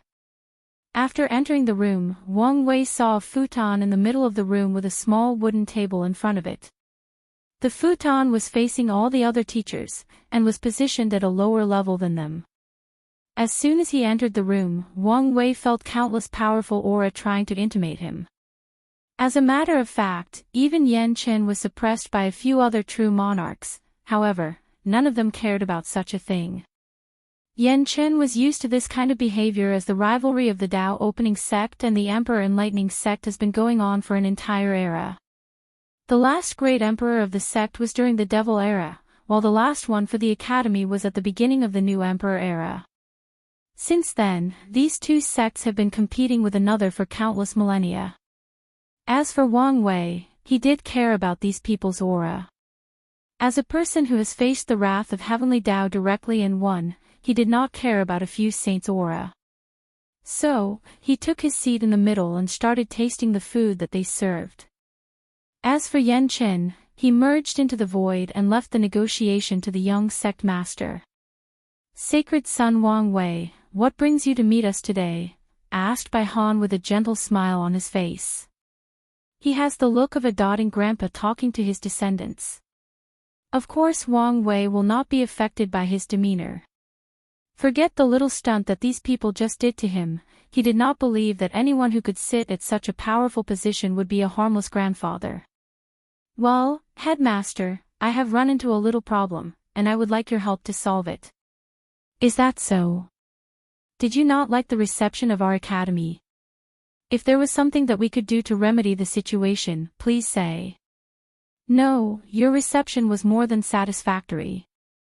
I do not think that my sect could do any better. The trouble I am having is the fact that I do not wish to place my name on the Heavenly Tao book, and I was wondering if it is possible to see the Tao tablets without doing so. Many people frowned after hearing this. A meeting took place last night after the academy heard the request of the Tao opening sect. Many people tried to come up with a reason for such a sudden meeting, but they did not expect that the answer would be this. Do you think that our academy would ruin our reputations in order to plot against you? Suddenly asked one teacher. Of course not. I believe in the academy's reputation. After all, both my father, mother, and grandparents had their name on the book. Then, are you afraid to compete with the other geniuses? Asked the same teacher with a sneer in his voice. The answer is still no, replied Wang Wei calmly. If the academy wishes, I am more than happy to fight in the trial, but I will not place my name on that book. All I ask for is to be able to see the Tao tablets without doing so. Sacred son, said Bai Han, preventing the previous teacher from speaking any further. Excuse us for asking, but we need to have some kind of explanation for your sudden action before we can consider your proposition. Old Fox, still trying to get some information from me while not giving me any promises, secretly thought Wang Wei while sipping his tea. Well, as you know, after my encounter with Divine Punishment Thunder, me and Heavenly Tao do not have the best of relationships. So, I would prefer not to place my safety in its hands. The teachers nodded after hearing this. Although they guessed that the real situation was probably more complex than stated, they could still understand the reason behind it. That is given that this sacred son was telling the truth. As for Bai Han, he had a frown on his face as he secretly thought to himself. Wait. This Wang Wei has a terrible relationship with Heavenly Tao, and he seemed to want to cultivate the Tao of fate. Could he be an outlaw? I remember my old man mentioning something about this, but it was so long ago and I was not really paying attention. However, if this Wang Wei is an outlaw, his level of threat has greatly reduced, unless... Sacred son, said Bai Han, who secretly activated a talisman without anyone noticing, even the true monarchs in the room. Unfortunately, we cannot accept your conditions. According to the Academy rules, all the top 30 Heaven Chosens must place their names on the Heavenly Tao book before seeing the Tao tablets. Wang Wei was not surprised after hearing this. After all, the boss involved the Academy's Chi luck. However, he was not about to give up so easily. That's fine as well. How about a trade then? Replied Wang Wei, still with a calm look on his face. Please, elaborate, replied Bai Han, still with a gentle smile on his voice. I will use the resources of the Tao opening sect in exchange for a token to enter the secret realm where the tablets are. If I remember correctly, the Academy has a few spots for the legacy disciples. According to the information Wang Wei has, the Academy is divided into 4 categories: outer disciples, inner disciples, core disciples, legacy disciples, and true disciples. The legacy disciples are similar to the contemporary sacred son of the Tao opening sect, while the true disciple is the same as a sacred son, and Lin Fan currently holds that position. I'm afraid that the answer would still be negative. Are you sure about this, headmaster? As the sacred son of this generation, I have the utmost support of the sect. And you guys can literally ask for anything besides Emperor artifacts. However, Emperor-level herbs, or talismans are not off limits. And even the rare innate treasures that have survived from the Void Era, my sect is willing to hand over for this opportunity. Although your academy is the second most powerful faction of the world, it does not change the fact that your history only goes as far as the Middle Emperor era, so I doubt you guys have any innate treasures. The room became quiet after the teachers heard Wang Wei's words. Many of them involuntarily swallowed their saliva, and greed could be seen emanating from these people's eyes. As for the headmaster, although his heart skipped a beat, he quickly calmed himself down. Then, with the same gentle smile, he answered, "Thank you for the offer, but the answer is still the same." "Is that so?" "Headmaster, can you easily make such a heavy and important decision without consulting the other teachers?" asked Wang Wei calmly. "Little fox, are you trying to use this opportunity to create discord among the teachers of the academy?" secretly thought Bai Han despite his gentle smile still on his face. "As a matter of fact, I can. Yes, we support the headmaster. The headmaster has such right and power." Those teachers are not stupid and they quickly recovered from their greed. Instantly, they knew what Wang Wei was trying to do. "That's unfortunate," said Wang Wei with a little sorrow on his face. However, no one could tell whether he was telling the truth or not. "Since our negotiations have proven futile, then there is nothing more to talk about. Thank you for the tea." After saying that, he cupped his hand together and saluted everyone in the room, then he left calmly. After Wang Wei left the meeting room, he used his divine sense to talk to true monarch Yan Qin. "How did our backup plans go?" "I'm sorry young master, it was also a failure." Chapter 213. Inside the meeting of the upper echelons of the academy. After waiting for Wang Wei to leave, they started their conversations about the events that just took place. "Headmaster, why did you not accept this deal?"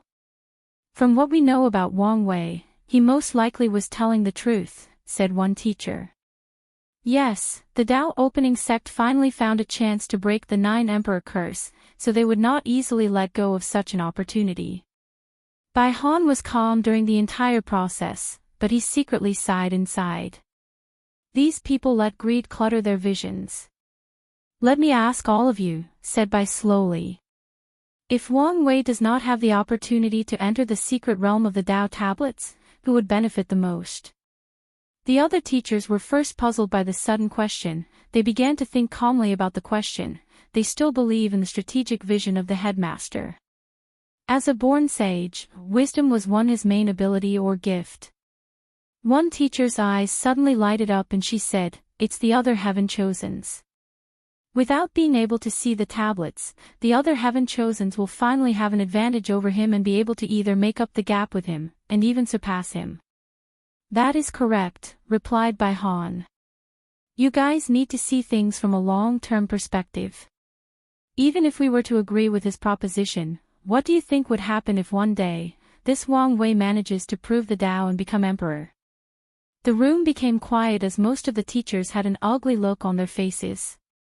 They were not stupid, since the headmaster already laid out everything in front of them. He could just ask us to return or take back all the resources he previously gave us. "Or maybe, even worse," replied one teacher. "That is correct.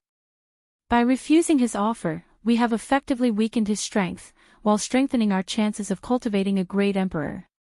As for things like emperor materials or innate treasures, as long as Lin Fan can prove the Dao and become an eternal emperor, everything is possible for the academy." All the teachers then started to praise the headmaster for his strategic vision and abilities. As for Bai Han, he sighed as he thought to himself, Wang Wei has proven to be even more formidable than previously estimated. Given how calmly he walked out of this meeting, I do not think that he will give up so easily. Lin Fan is my last chance and I cannot afford to lose this opportunity. Sight.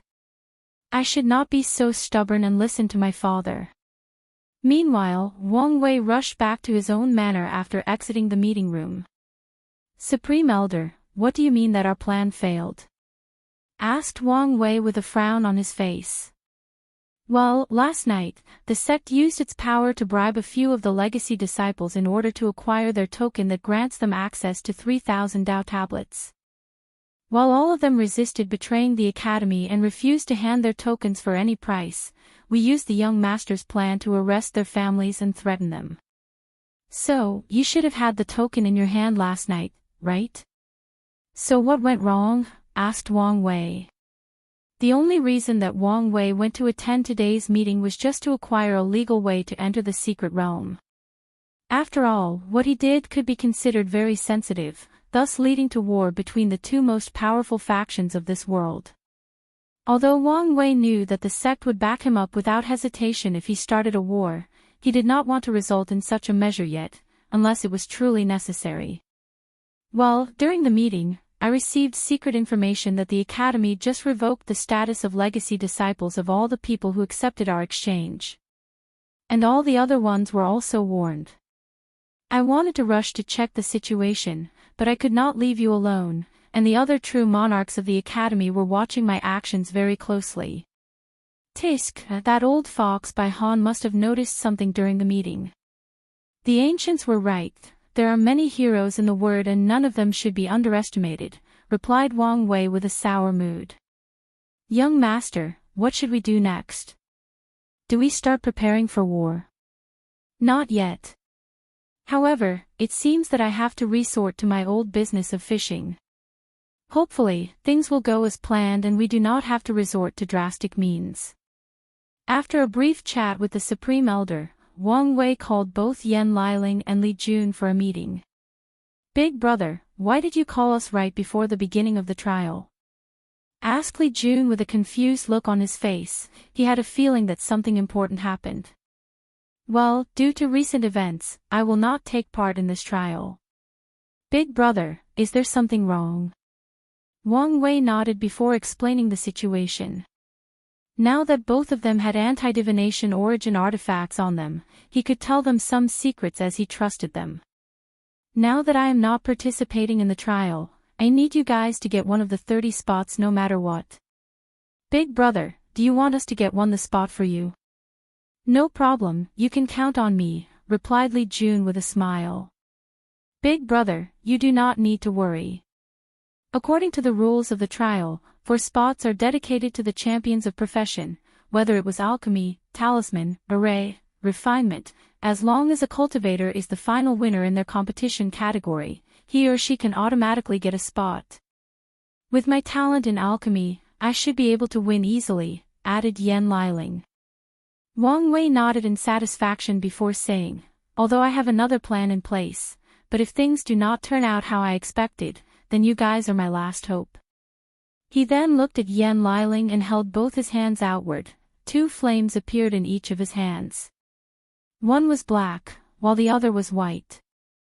Heavenly destruction flame and cleansing purifying flame, gasped Yan Liling in shock. These 2 flames were powerful flames that existed between heaven and earth. She remembered that Wang Wei had to experience these 2 flames as a form of heavenly tribulations. Now, he seemed able to control them. Yes. Can any of these flames help you with your alchemy? The heavenly destruction flame is only used for destruction, but the cleansing purifying flame is different. It can not only purify sins from the soul and body, it can also purify materials for pill concocting, thus increasing the grade and quality of any pill. However, is there a problem? Asked Wang Wei. Well, the alchemy competition is 3 days from now, so it is impossible for me to refine such a powerful flame in such a short period of time.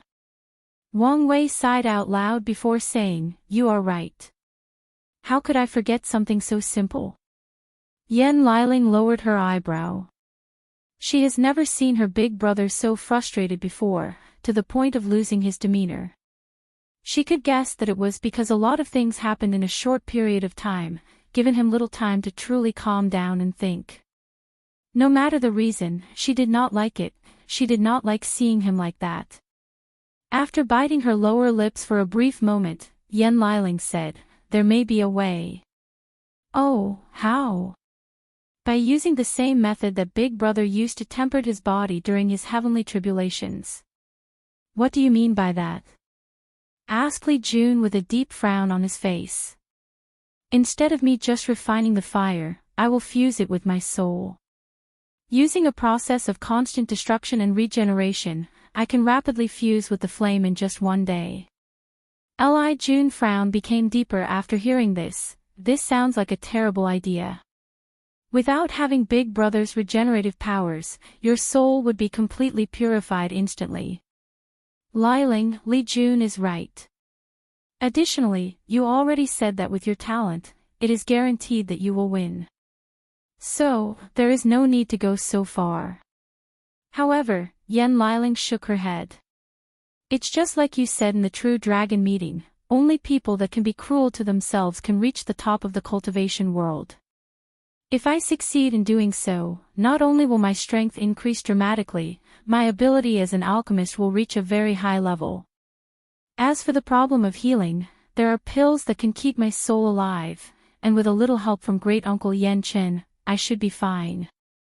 Wang Wei looked deep into her eyes, and nodded after seeing her firm determination. Following which, a terrible shrill could be heard coming from Wang Wei's room, and it lasted the whole night. Luckily, there were formations that prevented the sound from coming out of the room. The next day, Wang Wei and his team headed to the location of the trial. As for Yan Liling, although she looked paler than a ghost that was actually scared of itself, she also had a look of confidence on her face. The odd thing was that Li Jun also looked pale. The trial took place in a very vast venue. There was a stage in the middle, while a large stand surrounded it. Of course the trial would not take place there, but in a separate world created by the Academy. As for Wang Wei, he was sitting in the VIP section, which was in fact a booth that was floating in the air. And he was not the only one, there were many other booths floating in the air. Most of them looked like very well-decorated wooden houses with different ink brush drawings. Wu Hong was sitting next to Wang Wei after she was invited by him. After all the participants arrived on the stage, Headmaster Bai Han appeared somewhere in the sky to commence the trial. Ladies and gentlemen, the Academy has some very good news to announce. Taking into account that this generation is a glorious age, we have decided to remove the 4 quotas given to the champions of the professional trial. Chapter 2:14. Bai Han looked at the shocked and excited look of the participants and continued to explain, for this generation's trial, we have decided to focus on strength and power above everything else, so all the teachers have voted that the last 4 spots that were previously guaranteed to these champions would be added to 4 other heaven chosens instead. Although we are sorry for the 4 champions of this year's professional competition, the Academy will do its best to repay all of you. Many people became excited after hearing this, as this new rule increased the chance of them acquiring a spot. As for the alchemist and array master, they were all shocked and angered.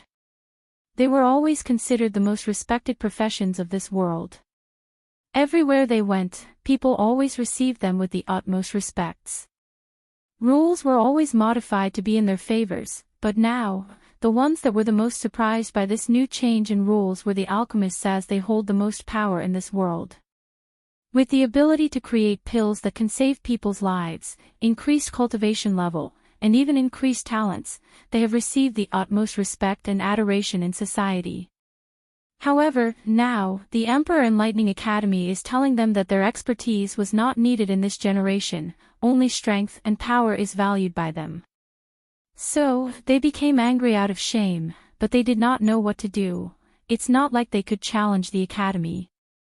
Meanwhile, back in the floating booth that Wang Wei was in, he instantly pulverized the cup of tea that was in his hand after hearing what Bai Han said, then he looked deeply at the headmaster. Even so far away, Bai Han felt a powerful gaze locking on his position. It was like a desolate beast was staring at its prey, and he could guess who that gaze belonged to, but he ignored it. Meanwhile, Wang Wei took a deep breath to calm himself down, as he took a talisman from his space ring as he received a communication invite. Big brother, what should I do now? The voice at the end of the talisman was actually Yan Liling. Wang Wei's mind quickly moved at a rapid speed as he thought of a possible plan, then he said, I need you to make a public scene, then fly away and return to your residence. That's it. That's it. After cutting off the communication, Yan Liling took a while for a brief moment to gather her thoughts, then she snorted out loud. However, this was not just a regular snort, but one where she used her origin essence with. So, all the millions of people in the arena and the ones that were watching from formations heard her. To be precise, the majority of cultivators in the world heard her. More importantly, Yan Liling's snort actually interrupted Bai Han's speech, bringing everyone's attention to the person who interrupted the headmaster of the Enlightening Emperor Academy from speaking. When everyone's gaze was on Yan Liling, she did not show any panic or change of expression, well, at least not on the surface. She secretly regulated her breath before saying, "Since the Academy does not respect us professionals, then that means we are not welcome here, so I'll take my leave." Her voice was as loud if not louder than her previous snort. After expressing her opinions, Yan Liling flew away in front of countless cultivators watching her. She did not look back for even a moment. All the people were first baffled by her actions, but soon all the professionals' eyes lit up, and they followed her. One by one, they flew away and left the venue. All the cultivators attending the event watched as all the alchemists, talisman makers, array masters and refiners flew away one by one. Of course, not all of them left. The ones who stayed were the ones from a low background and needed the resources of this event to further their study. Meanwhile, Bai Hai tried very hard to control his facial expression as he knew that he was in public. However, the bulging vein on his forehead that was constantly throbbing proved that he was not as calm as he looked. He realized that he might have made a mistake to target the Dao opening sect by changing the rules, and he had a feeling that things were not going to end so easily. And he was right. After Yan Liling and all the other professionals left, Wang Wei looked at Bai Han that was floating in the air with a sneer on his mouth. Then, he took out another talisman and contacted someone. "Father, I need you to use all the power of the shadow and spread a rumor throughout the entire myriad emperor world that the Enlightening Academy does not respect and value professionals, that they secretly look down on them. After that, try to use this event to unite the Alchemy Association, the Talisman Association and all the other professional association in the southern continent to boycott the Academy and cut off their resources. Also, you can also try to contact the Herd Raising Valley. They have always complained about the fact that beast taming was not a more respectable profession. Tell them that this might be their chance to raise their positions in front of the world." "No problem," replied Wang Tian with an obvious joyous mood in his voice. After cutting off the communication, Wang Wei looked at the people of the academy that had an ugly look on their faces, then he sneered before muttering to himself, "The only reason your academy can hold the heaven-chosen selection trial every generation is because of that damn book, the tablets, and your reputation. Although I cannot do anything to the previous two, I can still ruin your reputation." After muttering these words, he took a deep and long breath, then removed the gloomy look on his face before putting a bright and sunny smile. He looked at the quiet Wu Hong next to him. "I apologize for my previous behavior. As you can see, I let my emotions get the base of me. There is no need to act so formal around me, that's not like you. However, aren't you afraid that your actions will start a war?" replied Wu Hong with her usual calm demeanor. "To be precise, I'm trying to prevent a war from happening," replied Wang Wei calmly. "What do you mean?" "Ever since the Emperor Enlightening Academy cultivated their 8 great emperors, the Dao opening sect has been pondering whether to start an Emperor Dao war. Many of the sleeping Dao ancestors and immortal venerables are in favor of starting a fight, and just need the perfect time and excuse. With me showing them hope of breaking the 9 Emperor curse and the recent events, it is the perfect opportunity to start a war to the death." Wu Hong nodded as she understood the reason behind such a decision. With only one less emperor before reaching their level, the Dao opening sect will not let anyone easily challenge their status. Having 9 emperors is not just a symbol of being the most powerful sect of the world, but also brings a great deal of chi luck to the sect. This is the reason that every generation, a powerful genius will be born in the Dao opening sect. It is a manifestation of their sect's luck or destiny. That's very noble of you and all, replied Wu Hong. But should you be telling me these kinds of secrets of your sect? Wang Wei looked her straight in the eyes after hearing her question. Look me in the eyes and tell me you did not already know such a thing. Wu Hong did not flinch or budge due to his intent gaze, nor did she evade it. I did not know. Although I know many secrets that no one should know, but it does not mean that I am all-knowing. After gazing deep into her black eyes for a few seconds, Wang Wei nodded as he believed her. In the past few days, he also learned a few things about Wu Hong. For example, she does not seem to lie to him. When he asked her something of the sensitive nature, she would either not respond, or answer him in a vague or cryptic manner like the mumble of the prophets from his past life, even this life. However, she does not seem to lie to him. Of course, this could be her having the ability to even trick his powerful senses after all. Her mystery has proven that she may have such capability. Nevertheless, Wang Wei decided to trust her. Since he has decided to one day make her his Tao companion, he needs to have a certain level of faith, a certain level of trust. After all, love requires a certain level of blind trust. And if he is proven to be wrong about her, then Wang Wei will consider the experience a learning one. He will acknowledge that he judged the wrong person, and try to learn by experience, or maybe just shut his heart for the rest of his life. While he was lost in his thought, a powerful voice ringed throughout the entire arena, Wang Wei, you coward. Chapter 2:15. Wang Wei removed his gaze from Wu Hong and looked at the person who called him out in front of trillions of people. As it turns out, it was Ji Song's doing. Well, this should be expected, thought Wang Wei to himself. The heaven-chosen selection trial was a very important event attended or watched by countless people. For example, there were approximately 15 billion people participating in the trial, and a few of them actually came from the lower realm. More importantly, most of the cultivators in the world are currently watching this event. That alone is a few trillions people. This is one of the reasons that many people actually wanted to participate in the trial, the opportunity for fame and glory.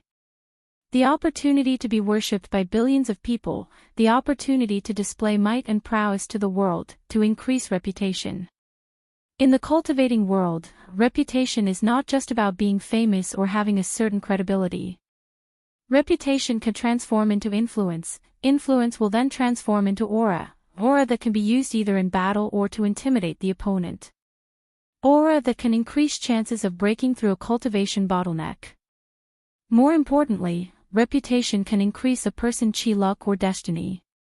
Upon feeling Wan Wei's gaze on him, Ji Song, who was now 3 meters tall and standing in the arena, said, I have waited for more than 5 decades to have a rematch with you, and now, you are not participating in the tournament. Are you scared to fight me again? His voice was loud and echoed throughout the large stadium that easily housed a few billion people, not to mention the viewers. Wang Wei looked at him for a brief moment before saying out loud just like him, who are you again? Ji Song's face instantly became ugly before roaring, what do you mean by this?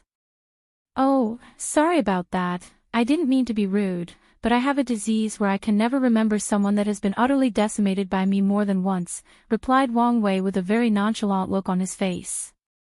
Meanwhile, many of the audience members gasped after hearing this, then they began to pay more attention. This is the reason that they decided to attend this kind of tournament, to watch these heaven-chosens tear each other apart both physically and mentally. Enough with your mockery, replied Ji Song. Are you going to participate in this tournament and fight me? I am more interested in why you are so interested in fighting me. Isn't it normal for people at our level to want to fight powerful opponents? Let alone me, and you already have a vendetta.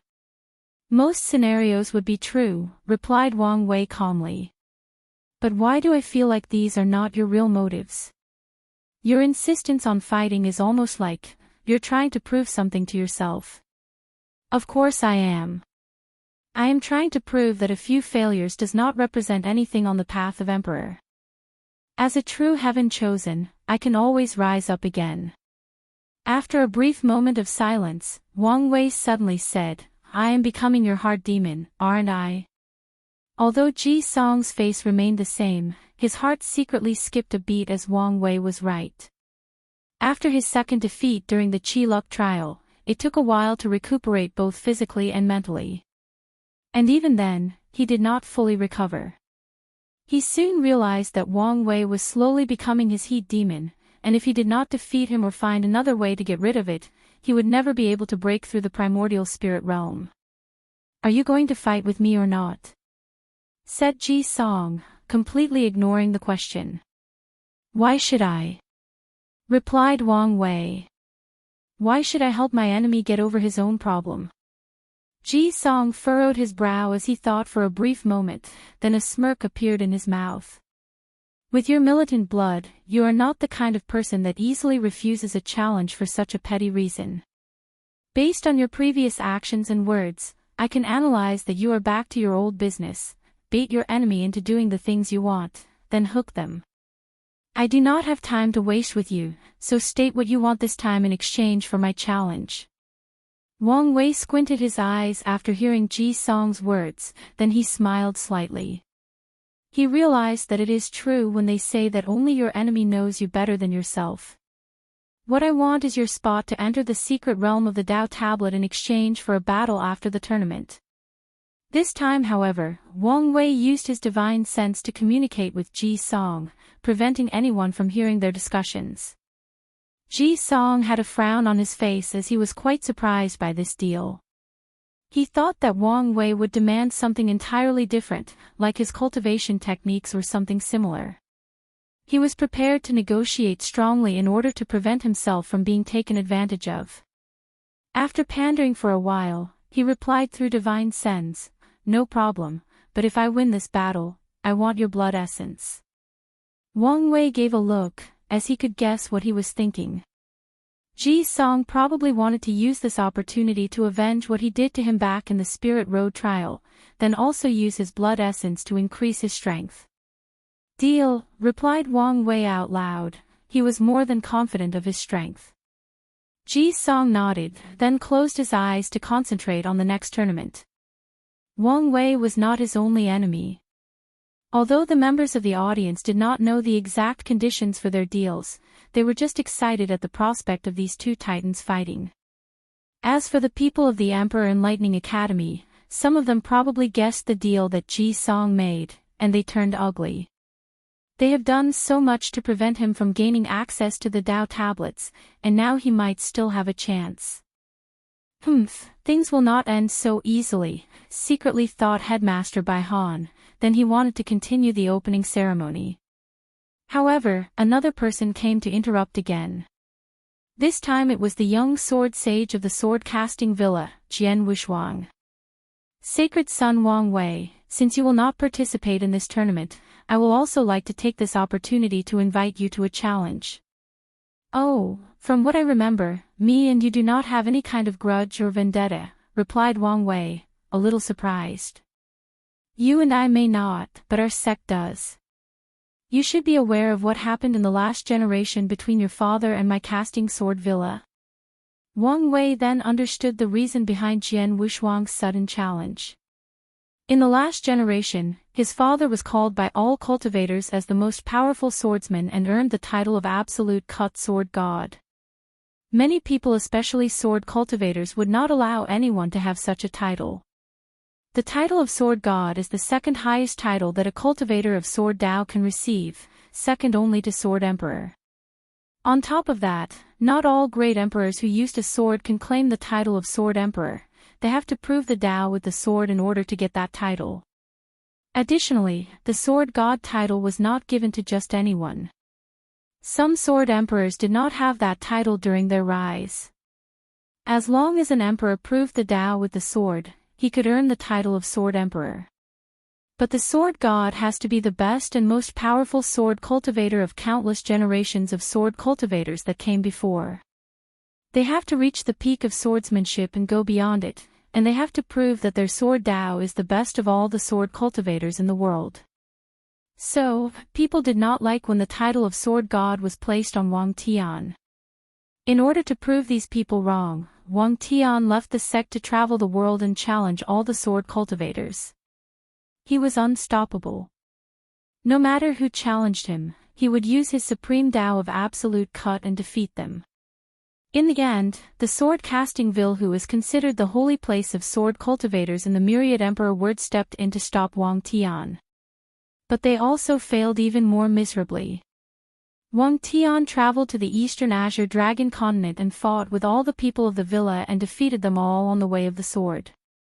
That included Jian Wushuang's master, Jian Yi, who is the current leader of the sword-casting villa. What most people do not know was that after your father defeated my master in the way of the sword, he even challenged some of the sleeping ancestors and won. Although they were way more powerful than him in terms of cultivation, when it comes to how pure his sword will and Tao was, no one was his match. So, today, I am issuing a challenge in order to restore their honor. Chapter 2:16. Wang Wei was a little surprised that Jian Wushuang would expose such secrets out loud in front of so many people. Usually, most sects would hide their embarrassment or dirty secrets to the world. But, after thinking about it for a while, he could guess the reason. Most sword cultivators are usually straightforward in their personality. They do not care about outsider perception of them. All they care about is the pursuit of the sword Tao and their honor. Although a major defeat at another swordsman can be considered dishonorable, it does not really matter if that person truly earned their respect, just like Wang Wei's father did.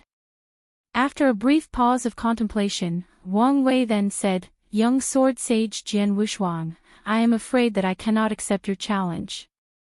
Jian Wushuang frowned after hearing this, then he continued, "Sacred son, if you need to place a bet with conditions like Crown Prince Ji Song, I am more than happy to oblige." However, Wang Wei just shook his head before answering, "This is not about any conditions or bet. If you want to challenge me to a duel, I will be more than happy to battle with you. However, if you want to challenge me in the way of the sword, I am afraid I have to disappoint you, as I am not a swordsman." Jian Wushuang's frown did ease after hearing this, as he could understand Wang Wei's meaning. Since he wanted to clear the shame from the last generation and get the sect's face back when it comes to the way of the sword, it does not make sense to win over a non-swordsman. Jian Wushuang's victory over Wang Wei would just be a victory of one heaven chosen to another, not the sword-casting villa's Tao of sword over the Tao opening sect's Tao of sword. While Jian Wushuang was thinking, one of his senior brothers in the divine body realm suddenly stepped up and screamed, "If you are scared to fight, then say so. Do not use any excuse." The entire arena once again went into shock as everyone quieted down and waited for something to happen, and they did not have to wait long. Wang Wei's gaze turned to the person who just spoke. Then, a powerful and terrifying aura enveloped the arena. This aura was like an ancient desolate beast or primordial god that roamed the world in ancient times. This primordial being used to hunt dragons and phoenixes for both his breakfast and dinner. He used the stars as his snack, and heaven and earth as his dessert. He was a predator at the top of the food chain. After that aura enveloped that senior brother, he coughed up a big mouthful of blood, then he fell to the ground and passed out. If it was not Jian Wushuang who used his sword intent to protect him, this guy would have died on the spot. Jian Wushuang looked at his senior brother on the ground and sighed. He knew that many of the disciples of the sword-casting villa were indoctrinated to treat the Tao opening sect as their enemy in this generation. This was a way to motivate them to train properly in order to regain the sect's face from what happened in the last generation. So, many of them have developed deep hatred for the people of the Tao opening sect, and Jian Wushuang was aware of this. Nevertheless, he always warned them to treat Wang Wei with the proper respect, as he was a truly powerful heaven chosen and deserved such a thing. Fearing that something similar might happen back in the True Dragon Inn, he warned his fellow disciples to be on their best behavior. However, this particular one always tried to contradict him and refused to listen to him. This was the reason he did not bring him to the True Dragon Inn meeting. After using his divine sense to check that this person was alright, Jian Wushuang ignored him before asking, "Sacred son, how do you suppose we deal with our contradictions?" "Simple," replied Wang Wei. Wait until you reach the same realm as my father, then go challenge him. That way, he cannot use the excuse that you are a member of the younger generation to refuse your challenge. If anyone could see Wang Wei's face right now, they would see a gleeful smirk and a sneer. Of course, the reason for that was that he did not want to deal with the trouble that his father caused. He knew that his father had probably offended a lot of people in his generation. His actions were telling these people that do not come with me with your problems, but go directly to the source. Wu Hong chuckled after seeing the face that Wang Wei was making, reminding him that he was not alone in the room. Although he was a little embarrassed that the girl he was trying to court saw this particular nasty side of him, his face was thick enough to ignore such a thing and pretend that nothing actually happened. Meanwhile, back in the sect, Wang Tian had veins popping up his forehead as his mouth kept twitching. He cannot believe that his son sold him out like that. He remembered that in his generation, he had to deal with some of his father's enemies that tried to go after him for revenge. Wang Tian sighed after watching what his son did. What made more angry was not his actions, but the fact that he did not think of such a method during his time. It would have saved him a lot of trouble. He then looked at his wife, who was laughing herself out to the point of being uncontrollable. "What are you laughing at?" said Wang Tian. "His message is for your enemies as well. Unlike you, most if not all my enemies have already taken a vacation to samsara, so I have nothing to worry about," replied Yu Yan after taking a great deal of effort to calm herself down. Back to the Emperor Enlightening Academy, Jian Wushuang nodded to Wang Wei to acknowledge his idea, then did not say anything else besides telling another of his fellow disciples to take care of the person that was injured.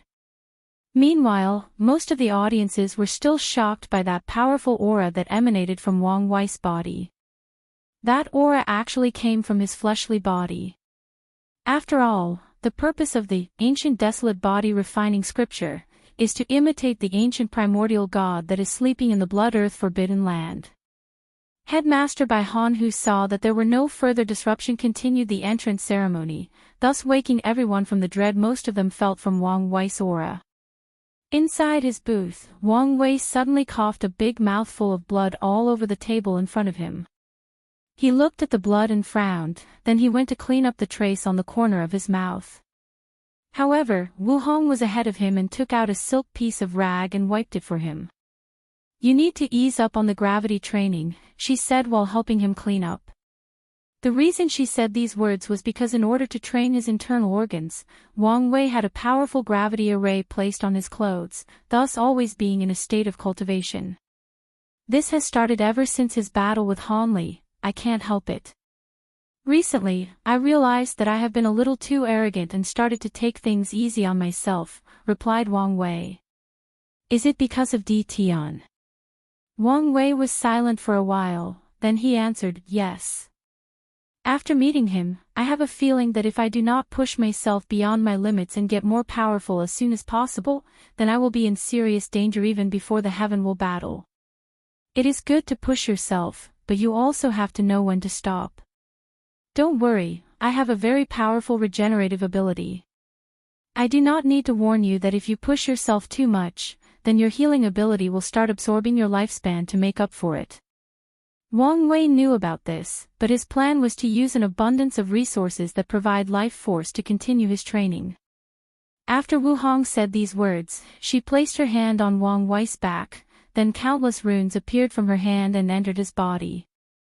Immediately afterwards, he felt all his pain were gone. He felt refreshed and rejuvenated. After taking a deep moment to feel the changes in his body, he realized what Wu Hong had done. She had sealed away all his pain and injuries, then removed them. Worthy of Empress Wu Sealing Sutra, a technique said to be able to seal everything between heaven and earth, secretly thought Wang Wei.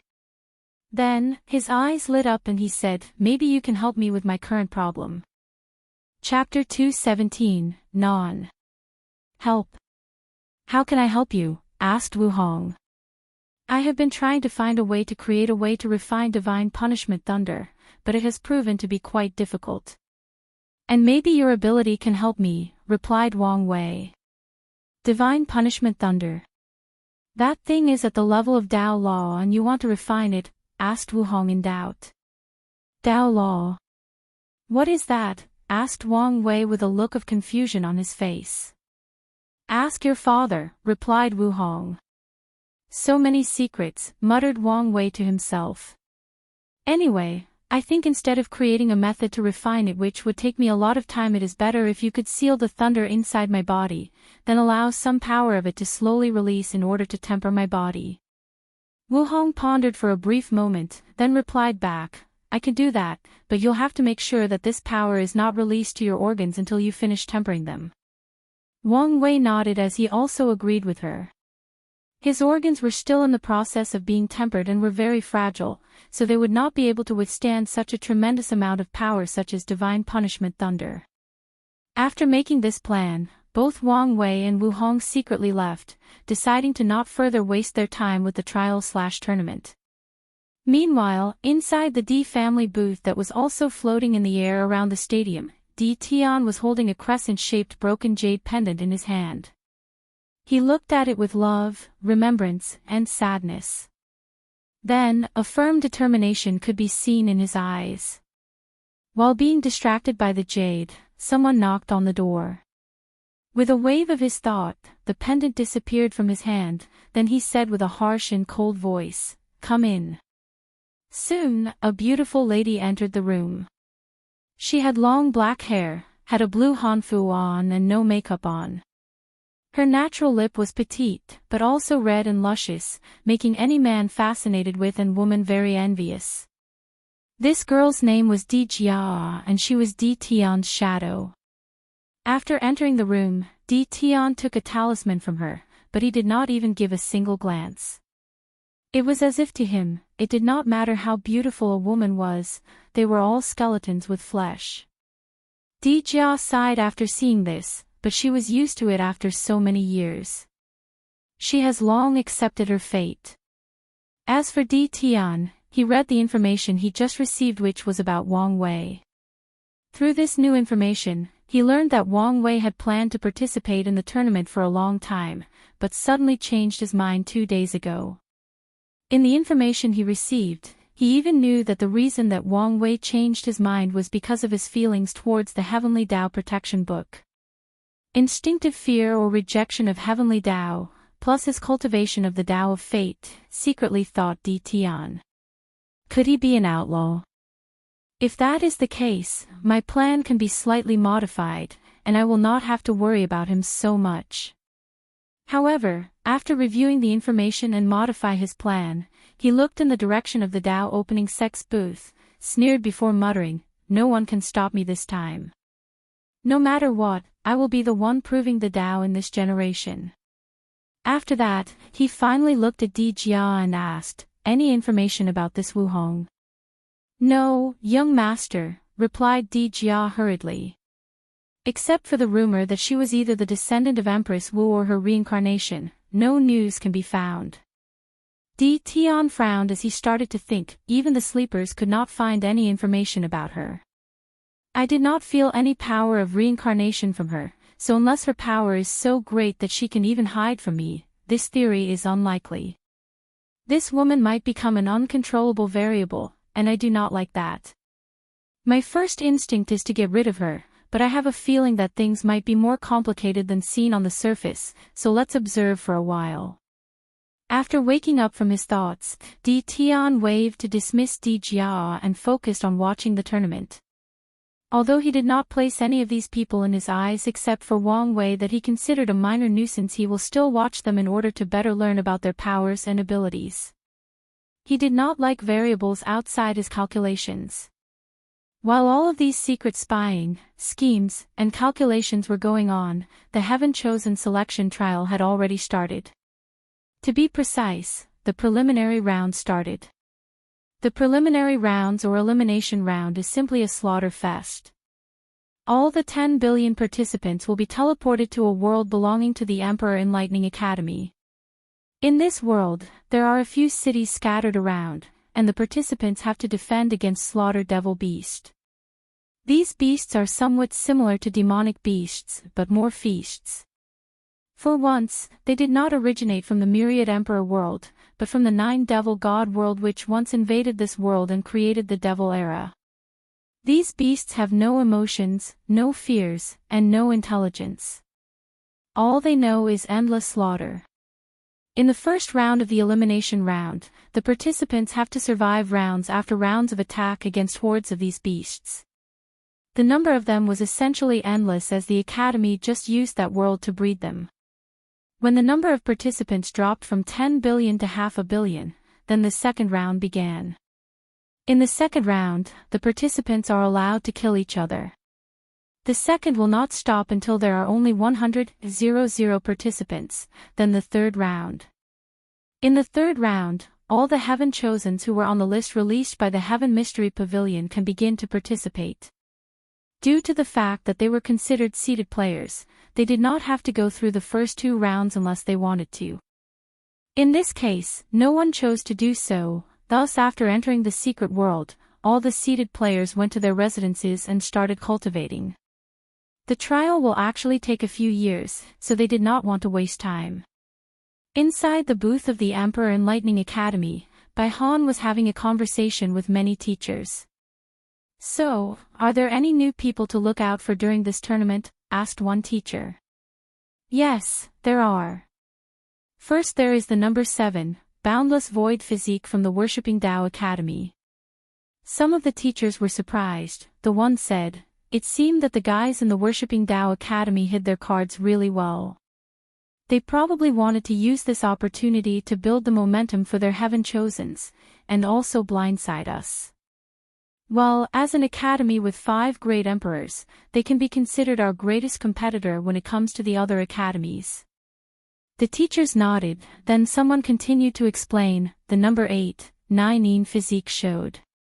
She is from the lower realm and is also participating in the elimination realm. The number 8 physique was actually a weird one as there are 2 parts to this physique. If a man is born with it, it will turn into 9 yang physique which is based on the principle of extreme yang. If a woman has it, then it will be the 9 yin physique, based on the principle of extreme yin. Then there is the very rare occasion when someone is born with a balance of yin and yang, thus also born with both the 9 yin and 9 yang physique. A mutation would occur where such a physique is said to be even more powerful than the yin-yang eyes, and reach the level of the top 3 physiques. The teacher who previously spoke continued to explain the participants of this trial. As a matter of fact, number 8, 9, and 10 physiques are all from the lower realm. The number 9 physique is called the Origin Spirit Physique. The owner of such a body has a very high affinity with spiritual energy between heaven and earth, thus having a very rapid speed of cultivation. Furthermore, they will not have any bottlenecks in cultivation until they reach the void-shattered realm. No to mention their near unlimited amount of origin essence in their divine sea. The 10th heavenly physique is called Star Monarch Physique, which grants them the ability to cultivate the power of the stars. The teachers did not underestimate any of these people because of their background. Given the fact that these people were actually born with such powerful physiques in the lower realm, then they are probably the child of destiny of their world. As long as they are given the chance or opportunity to rise, they will immediately take it. And that opportunity was exactly this trial. "So, none of you will mention the damn Mo family descendant?" suddenly said a teacher with gritted teeth. The room then became silent, as all the teachers including Headmaster Bai Han had a somber look on his face. Chapter 218. While all the teachers were quiet and somber, their eyes could not remove from one particular participant that actually took part in the elimination round. It was a beautiful woman with red hair and eyes. However, unlike Su Ya's red hair that was lighter than a rose, her redness was darker than blood. And it was not just her hair. She even wore a red hanfu and had a bloody aura surrounding her. In this aura, anyone could see the scream of all the people she had killed, and there were many of them, too many to count. Although she had a beautiful face, there was a permanent evil smirk on the corner of her mouth, which made her both very attractive and scare at the same time. This participant was called Mo Xingyun, and she was the descendant of the Mo family. After a brief silence in the academy's booth, one teacher then responded, according to the rules, she has every right to participate in the tournament. The person who previously spoke against me Xingyun then said back, "It is obvious that she has awakened the heaven-devouring physiques. Aren't any of you worried that she will follow in her ancestors' footsteps?" The room once again became silent, and this time, many people actually had an ugly look on their faces as they remembered something unpleasant. One teacher then said after a brief hesitation, "This generation, there is a high chance that an eternal emperor will be born, and if she manages to be the final winner, then the Mo family will have 2 eternal emperors in their lineage just like the Tao opening sect." "Shut up," screamed one teacher. "In the last era, there was only one eternal emperor, and it was the founder of our academy, Emperor Kong." This time the mood of most of the teachers was disturbed after hearing this, as this involved the biggest secrets of the academy. In the last era, there were 2 eternal emperors, which was the first such a thing to happen in the myriad emperor world since the ancient emperor era. One of them was Emperor Kong, while the other was from the Mo family. And he was called the Heaven Devourer Emperor. The Heaven Devourer Emperor was a nightmare for all living beings in this world. As a devil cultivator who only cared about pursuing power and strength, adding on top of that being an eternal emperor, the highest echelon among great emperors, he was a disaster to the world. After proving the Tao, he did not preach to the world or make any contribution. As a matter of fact, he did not try to help his clan or conquer the world. Instead, he did only one thing: try to swallow the world. To be precise, swallow the source of the world. As a person who cultivated the Tao of Devour, he followed the path of swallowing everything between heaven and earth. And the source of the world was the highest form of energy existing in the endless void. It is the thing that determines the grade of a world. For example, after swallowing most of the world source of the myriad emperor world, the entire world entered the age of Tao End. This age took place between the Middle Emperor era and the New Emperor era. For more than 100 generations, a couple hundred million of years, there was no heaven will, hence to no immortality in this world. During that period of time, the highest level of cultivation that cultivators can reach was actually the supreme realm. And even then, that was extremely difficult as only a few talented ones could do so. Since there was no heaven will, there was no great emperor. Since there was no great emperor, there was no immortal venerable or Tao ancestor.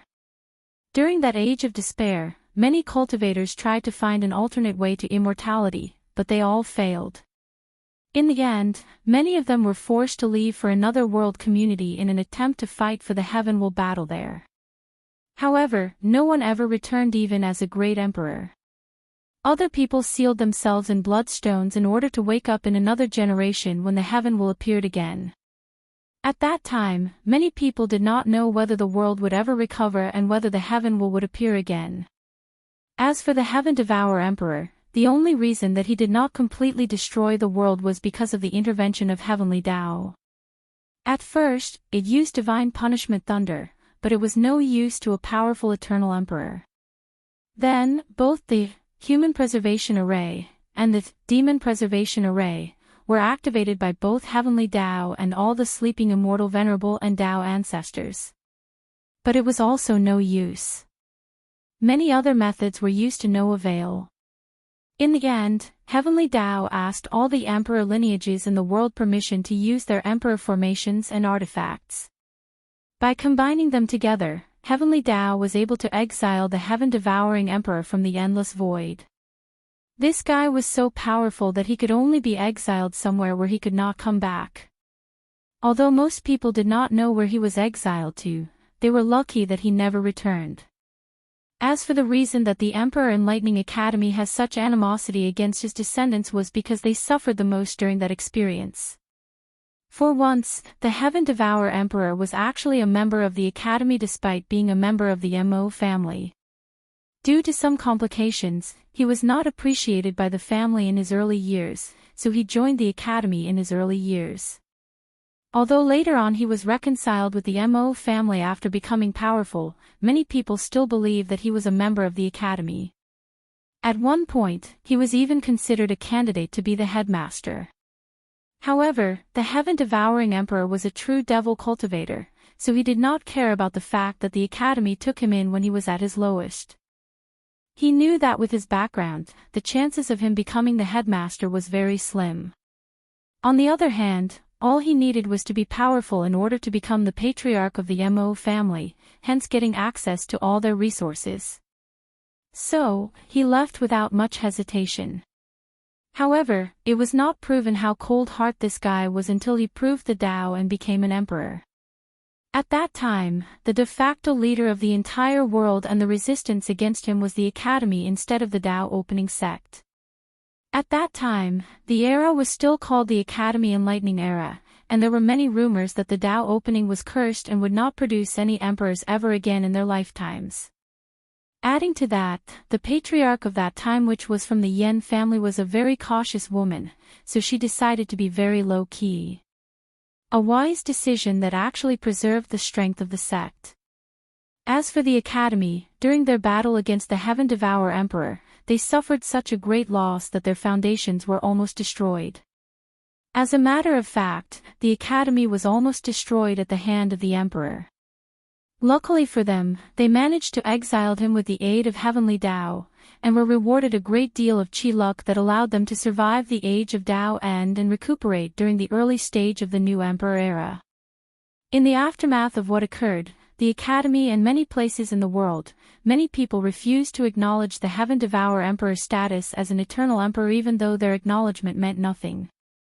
The position of eternal emperor is not something that a bunch of mortals can decide. In the eyes of great emperors, even a supreme realm true monarch is nothing but a mortal that can live for a few million years. They themselves did not have the right to decide whether a person was an eternal emperor, let alone these weak cultivators that will eventually die with the passage of time. Heck, even Heavenly Tao cannot decide such a thing. After a teacher scolded the person that said the previous words, Headmaster Bai Han finally spoke. You guys know that this topic is a taboo in the Academy, so do not mention it again. As for Mo Xingyun, even if she has the Heaven Devourer physique, without the proper scriptures, she is not much of a threat as her ancestor. Not to mention that this generation is full of heaven-defying genius. All the teachers nodded after sighing melancholy to themselves, then they did not say another words.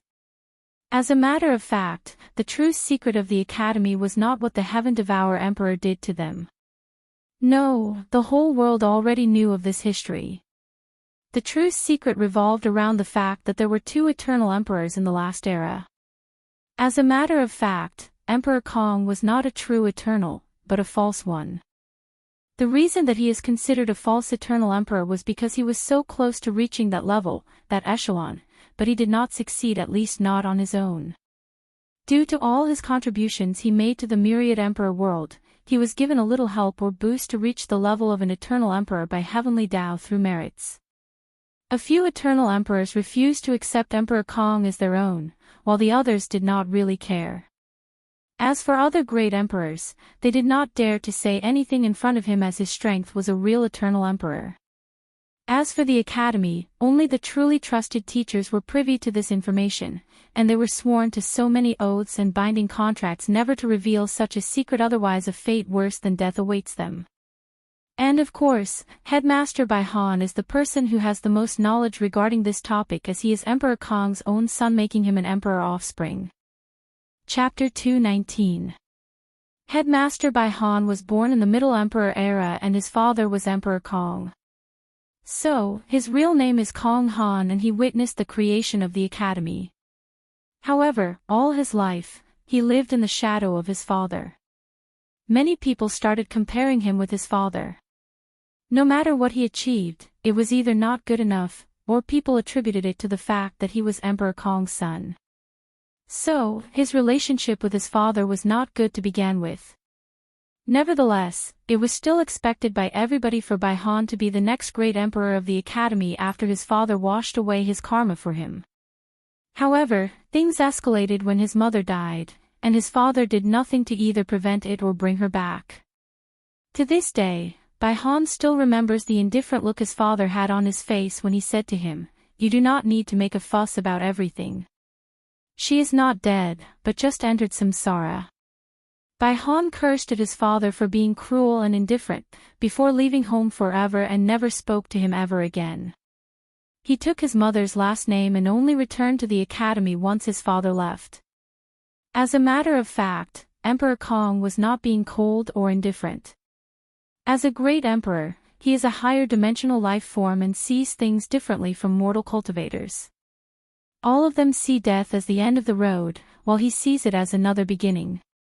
He could literally see his wife enter samsara, and he could even go see her new reincarnation if he wanted to. He could awaken her memories from her last life.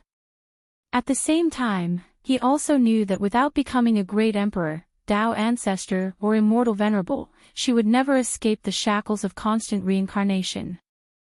As for the reason that Emperor Kong did not help his wife achieve the cultivation realm of the latter two, it was because she wanted to have another chance to become an emperor after reincarnation, so he arranged for her to be born in another heavenly world. Unfortunately, due to lack of communication, his son misunderstood him and ran away from home. After wandering around the world for many years, he returned to the Emperor Enlightening Academy as he felt that it was the home that his mother helped create. Bai Han desperately needed to become a great emperor in order to revive his mother.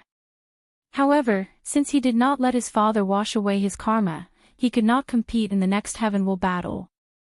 So, he sealed himself in bloodstone for countless years before he was awakening in the last generation. However, he could not get past the mental barrier that he was the son of Emperor Kong.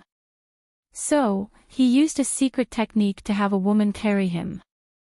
He abandoned his body, his powerful bloodline, and his cultivation and turned into a baby. Essentially, he was reborn anew with all his memories. This was the reason that he could talk as soon as he was born, and the academy believed him to be a born sage. And Bai Han lived to these expectations. With him being personally tutored by an eternal emperor, he could easily guide other people in their cultivation. With knowledge of ancient time and a vision from once being a supreme realm true monarchs, he rapidly grew among the ranks of the academy until he became the headmaster. Unfortunately for Bai Han, he was very unlucky. First, he met a heaven-defying genius like Wang Tian, and lost to him. Even his previous cultivation and profound knowledge could not help him. Then, he learned that not only would there not be a heaven will in his generation, but even the supreme path was cut off in order to make way for the next generation. Bai Han spent many hours lamenting on how terrible and unfair heaven was to him. And he also often regretted not accepting his father's help and let him wash away his karma. By then, he should have already proven the Tao and resurrected his mother. After all that happened to him, Bai Han considered whether to seal himself again, but he did not want to. Being sealed is not a fun experience that anyone can withstand, especially the people that have to live through countless generations. There are two types of seal, one for people who are about to die and want to lend their strength to their sect or faction one last time in the future. These people are completely sealed, and once they wake up, they know that they will not survive long. As for the people who want to wake up in another generation in order to wash away their karma, they have to keep a silver of their consciousness alive in order to experience the baptism of time in order to properly wash away their karma. And the process is a form of torture. They have to spend what feels like eons in a dark, empty, and silent place with only their thoughts and nothing else. The process is similar to the second trial in the pagoda, but instead of spending only 100 years, these people have to spend millions upon millions of years. The majority of them go crazy in the process, some awake ahead of time and allow their lifespan to naturally end die. Only a few can actually wait till the process is over. Bai Han did not want to go through that process again. His Tao heart was not enough for him to suffer through that lonely process for a second time. This is the reason that he is so focused on properly cultivating Lin Fan. He hoped that once Lin Fan became a great emperor, he could wash away his karma for him, and compete for the next generation's heavenly battle. While the teachers of the academy were having their little disagreement, the elimination round of the tournament had already begun. Mo Xingyun was teleported to a random location inside the secret realm. Around her were a few slaughtered devil beasts lying on the floor. Although these beasts were dead, there was no blood or wound on them. They looked like dried mummies that were sucked dry of all their blood and internal organs. Well, that is exactly what happened to them. She looked in the distance while secretly thinking to herself, without the gluttony swallowing scripture, my heaven-devour physique will never reach the level of the ancestor. However, I have an advantage over him, and that is that I was born in a very prosperous era. All the top 10 heavenly physiques showed up all at once.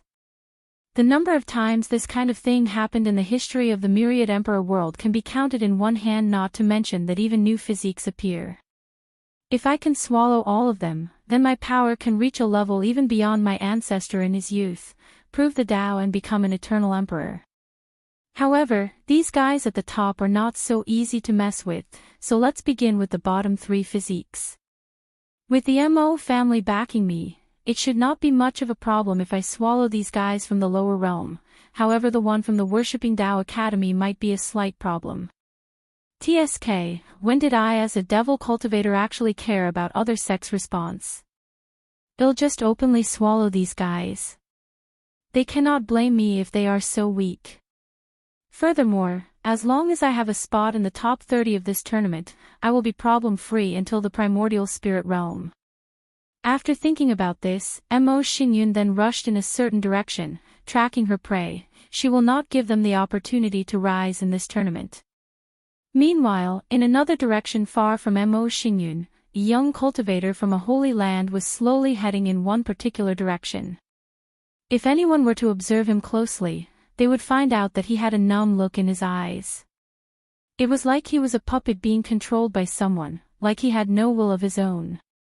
Inside this poor man's sea of consciousness, a vague shadow was suppressing his soul and controlling his body. The shadow looked in the direction that the body was headed as it muttered to itself, I have finally found the owner of the heaven-devour physique. With her help, my plans can finally come to fruition. I have been waiting too long for this day. Chapter 220. After leaving the arena where the competition took place, Wang Wei and Wu Hong returned to his residence. After activating the formation to prevent anyone from spying, Wang Wei took out something from his space ring. It was actually the room that housed the divine punishment thunder. It was previously located somewhere under the Tao opening sect, but before leaving for his trip, Wang Wei had true monarch Yan Chen create a small world where he can place the thunder and carry it inside his space ring. After entering the small room, both Wang Wei and Wu Hong found themselves in front of a lake with black liquid inside. Countless lightning and thunder strikes could be seen flashing once in a while on top of the lake. There should be no problem, no? Asked Wang Wei. Wu Hong looked at the river for a brief moment before nodding. Wang Wei then immediately removed his sacred sun garment and stood inside the room with only his underwear. His very well-defined and beautiful muscles were exposed to the world. He started to do some poses to show them off. However, every time he contracted his muscles, the sound of steel grinding could be heard coming from his body. Every time he clenched his hand, the sound of the air breaking could be heard. His vitality and blood was so exuberant that the temperature around could be raised by him just by the blood flowing throughout his body. Meanwhile, Wu Hong looked at Wang Wei's poses with a calm look on her face. However, a deep sense of speechlessness could be seen in her eyes as she knew that he did that on purpose. Don't you have any shame? Getting naked in front of a lady you just met less than a week ago. If I do not remove my clothes, how are we supposed to properly do this kind of thing? Replied Wang Wei with a look of innocence in his face, despite the fact that his words were purposely vague and ambiguous. Wu Hong sighed helplessly, however she had a slight smile on her face. It was as if she was very amused. All right, let's begin, she ordered sternly. Wang Wei nodded before sitting cross-legged in front of the lake. Suddenly, Wu Hong's eyes lit up white, then with a wave of her hand, countless runes appeared in the room. There were 4 of them and were circular in shape. Then, with a wave of her other hand, all the black water or divine punishment thunder in the lake floated into the air. The 4 runes surrounded the water in the shape of a box. Wu Hong clenched her white and smooth hand, then the black thunder started to condense and decrease in both size and volume. Meanwhile, Wang Wei was watching the entire process in awe. He did not feel any aura from Wu Hong, nor did he understand the meaning of these runes that she made. Forget understanding them, he did not even recognize them. It was then that Wang Wei realized how little does he truly know about the world, and how powerful his future girlfriend is. A few minutes later, the divine punishment thunder was turned into the size of a first surrounded by a sphere made of runes, and it was floating in the palm of Wu Hong. She then looked at Wang Wei. Now, I will seal it on your spine, that way it becomes much harder to intervene with your internal organs. The power of this thunder will slowly release in order to temper your body, and you can determine the level of power that is released, but don't go overboard. And do not release that power in your internal organs until you properly tempered them. Wang Wei smiled before nodding. So, Wu Hong did what she said and sealed it inside his spine. As soon the little orb entered his body, Wang Wei groaned as he felt a mysterious power starting to ravage all of his bones. Soon after, his already tempered to great perfect bones started to crack.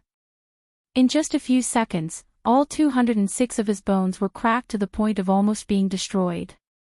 However, his regeneration ability kicked in and his bones were back to normal. Unfortunately for Wang Wei, this process did stop after only one time, but a few 100,000 times. In just a few hours, he experienced his bones being repeatedly cracked and repaired. The worst part was that the pain was even more severe when he used heavenly tribulation to temper his body. Half a day later, the process stopped as his bones were no longer cracking. However, Wang Wei had an ugly look on his face. The power he was using to temper his body was not even 1/1000th of the divine punishment thunder, yet it had such power. After taking a deep breath to calm himself down, he started the process again. This time it was his skin that went through that torture. So, he spent another half day feeling the pain of his skin being ruptured and being repaired again and again. Meanwhile, Wu Hong was looking at all of this with a calm look on her face. She knew what it took to become a true powerhouse, so she did not help him, not even to remove his pain. She knew that if Wang Wei could not bear such little suffering, then his chances of becoming a great emperor would be close to zero. As for their relationship, unfortunately, without becoming a great emperor, she will have to witness him entering the cycle of samsara again and again until he finds a way to reach immortality. It is just like Wang Wei said during the True Dragon in meeting. As a future companion, he has to be able to pull his weight in the relationship, otherwise he would become a burden that Wu Hong has to carry by herself. Although Wu Hong would not mind such a thing, she knew that Wang Wei's pride would never allow him to become a burden to her. So, she did not try to appease him as she knew that he did not need it. She knew that he had the will and spirit to do what it takes to reach the top, and accompany her along the way for eternity. If they want to establish a true companionship, then they have to have similar status, strength, and starting line.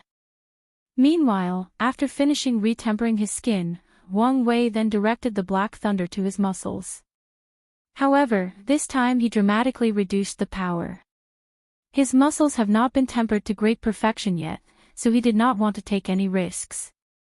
After doing that, Wang Wei stood up from the ground, clenched his hand, then threw a punch.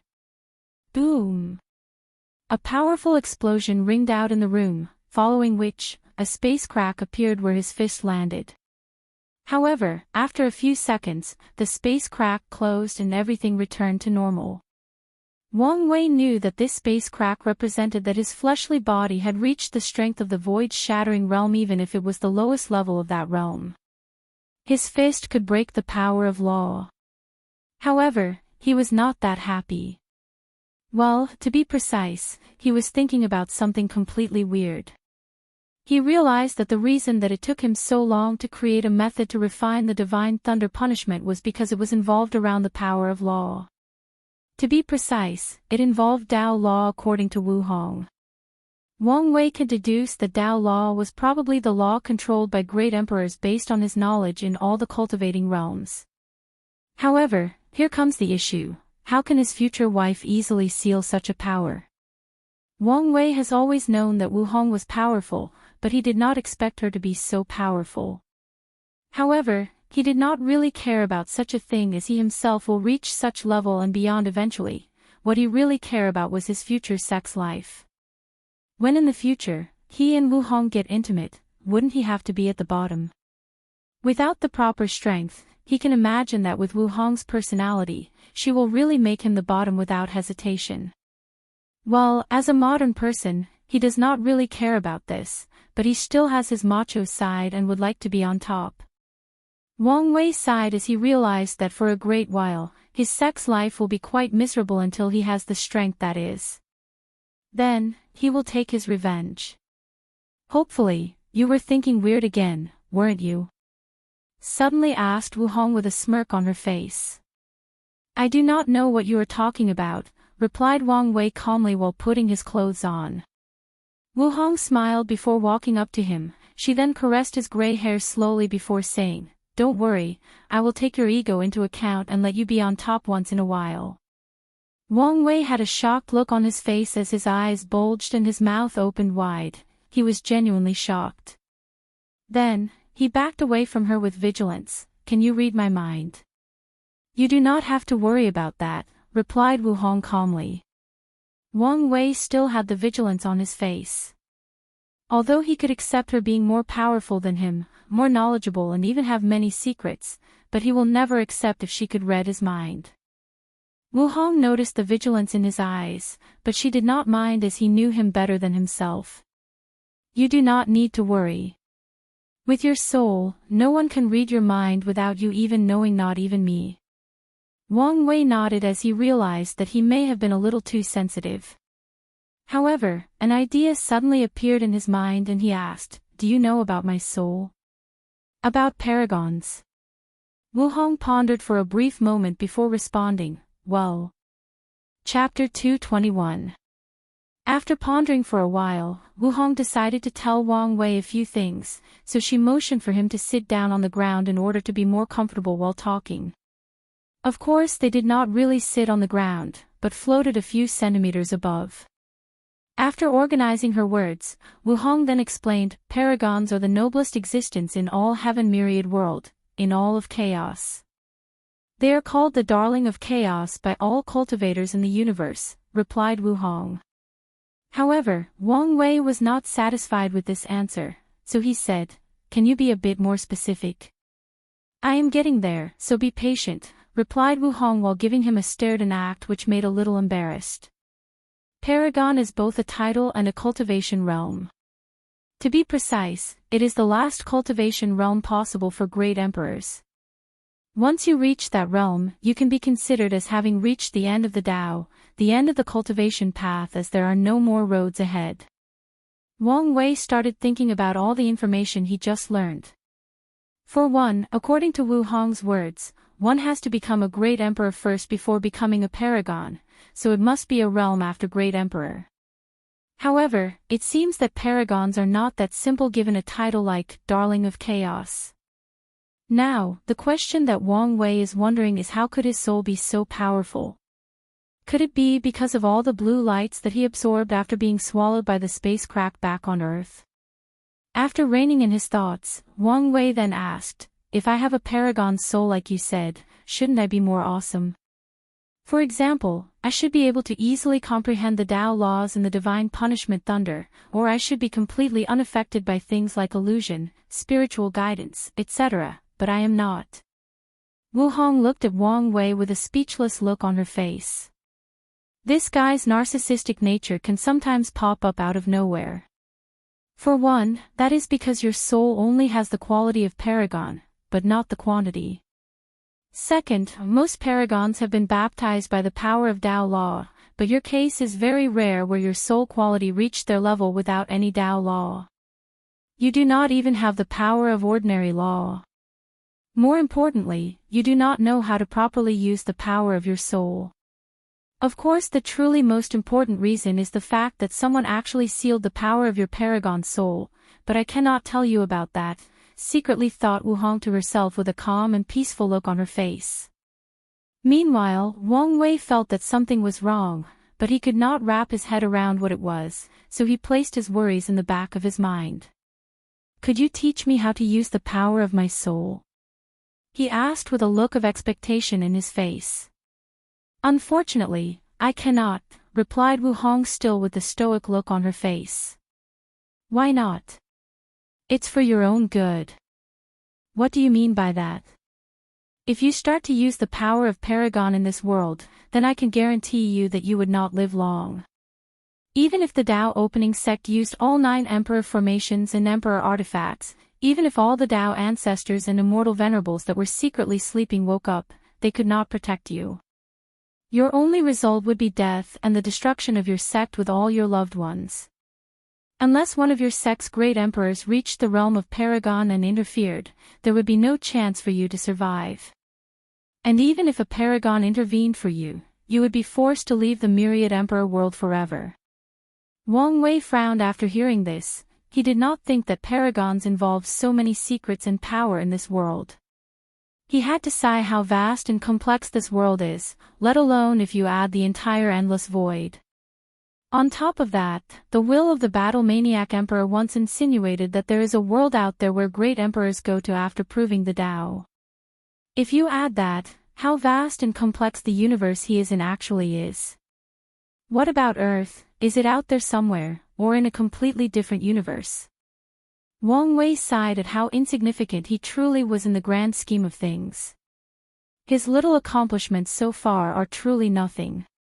His pursuit of one day being free and unfettered by pursuing the end of the Tao and beyond has barely begun.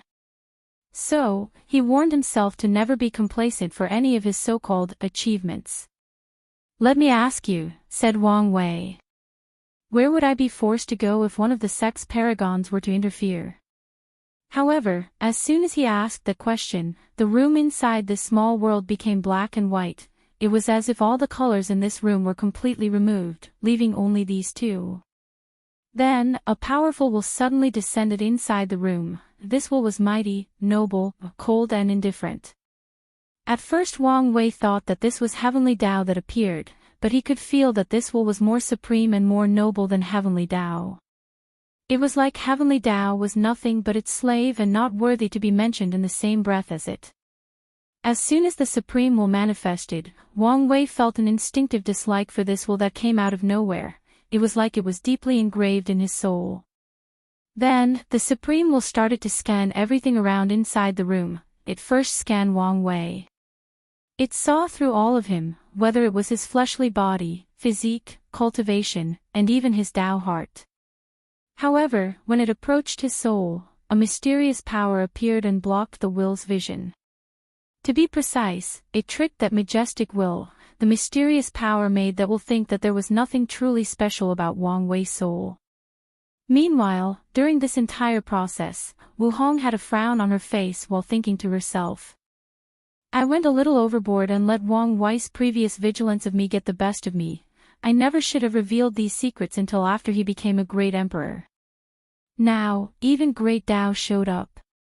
After the Supreme Will finished scanning Wang Wei, it looked in the direction of Wu Hong. It seemed it also wanted to scan her. However, she just raised her hand and said out loud, "I promise I won't say anything again." The Supreme Will paused for a few seconds, then it disappeared as if it never was here. No one in the entire world besides those two noticed its existence. Of course, the real reason that the will of Great Tao did not scan or punish Wu Hong was because a similar mysterious power as Wang Wei secretly came from her and interfered.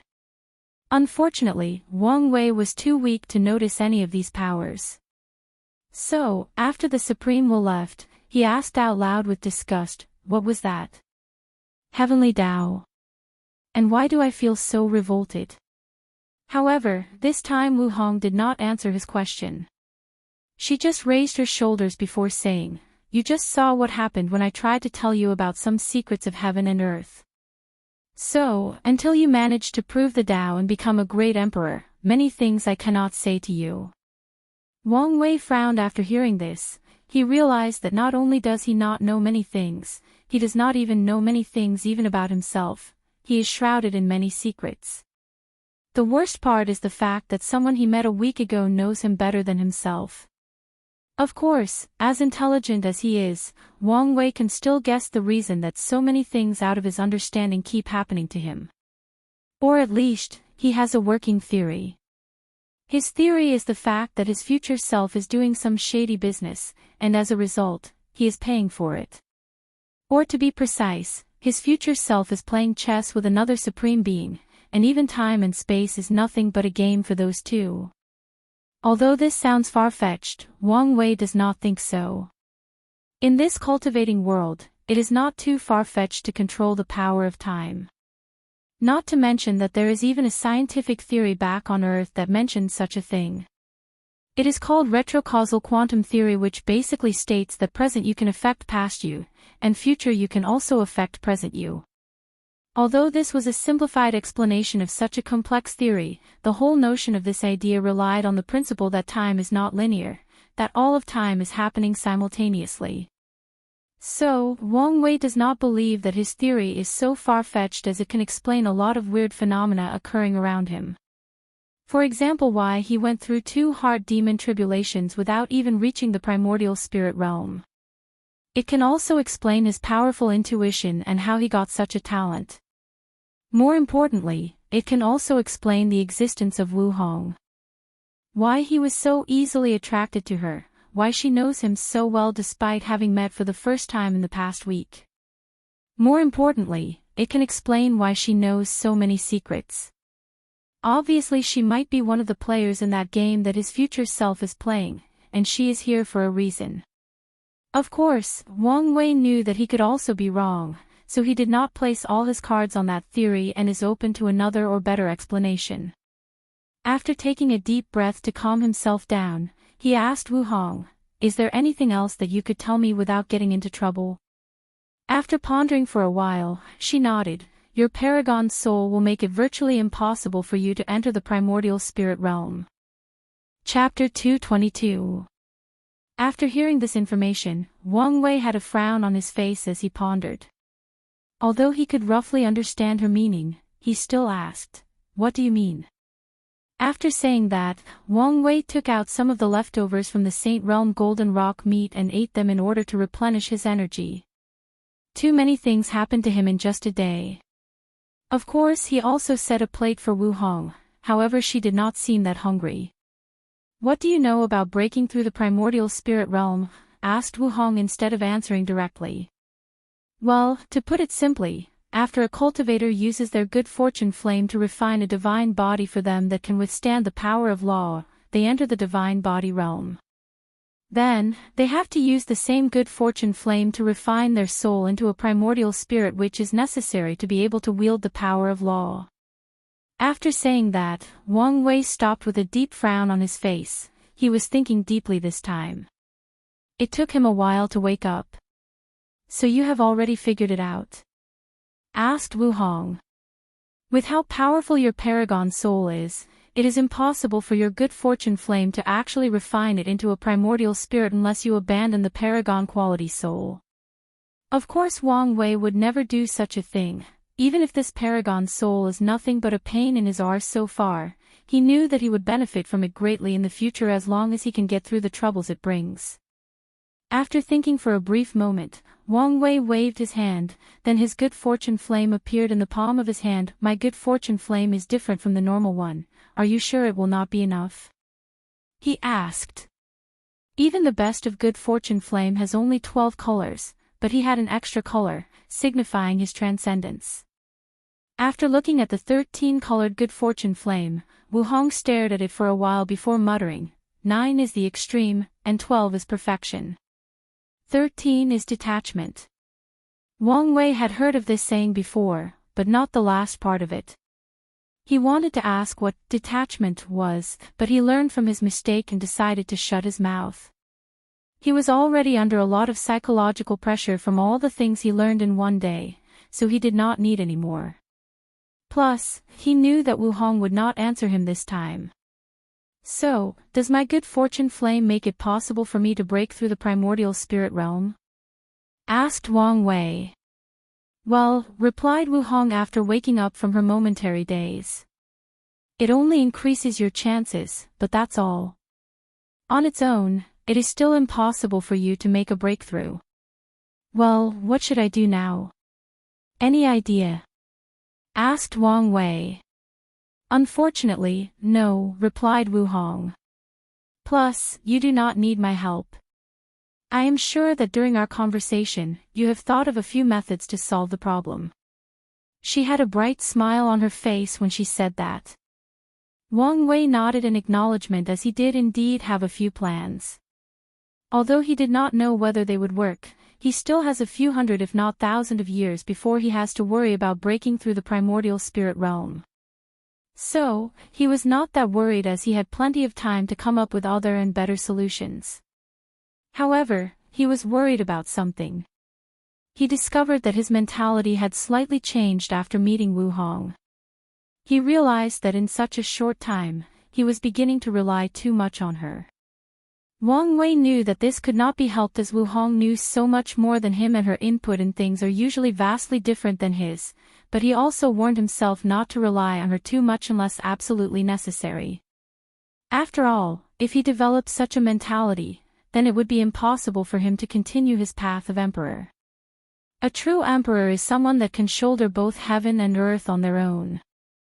Although they can receive help from other people, they should never rely too heavily on someone else. They should never become a crutch. After figuring out these things, Wang Wei felt that his state of mind had sublimated a little bit. He felt that many of the things that happened to him in the past few days were not as much of a big deal as he thought. All he needs to do is take everything in stride. No matter the situation, all he has to do is remain calm, then think of a plan that either benefits him or further his agenda. After his little epiphany, Wang Wei took a deep breath to calm himself down. Meanwhile, Wu Hong had a slight smile on her face. She noticed the slight dependence that Wang Wei was developing towards her. The reason that she did not say anything was because she believed that he would also notice it, solve the problem by himself. People with Tao heart as powerful as young emperors are usually very in tune with not only their emotions, but also their state of mind. They can easily notice when something is wrong with them, analyze the reason for the change or problem, then fix it themselves. After calming himself down, Wang Wei decided to change the topic and talked about something else. Can you tell me about Empress Wu? This should not be some big secrets, right? Asked Wang Wei. No, it is not. What do you want to know? Replied Wu Hong. Mostly about her rise, and why she suddenly disappeared. Wu Hong nodded her head, then took a brief moment to organize her thoughts. Why don't you tell me what you know about the Devil Era? In general, she asked. Well, after the absolute beginning emperor ended the Incense Era, the world went through a brief period of peace and prosperity. At least for Taoism and the Tai Profound Gate. Then, all the cultivators in the myriad emperor world learned about the horror of the endless void. Another powerful heaven world named the Nine Devil God worlds suddenly invaded our own. These devils were a cruel and bloodthirsty race that took pleasure in slaughter, rape, and destruction. It did not matter whether it was children, woman or man, human or demon race, they killed everything in their sight. They basically enslaved all races in the myriad emperor world and treated them as livestock.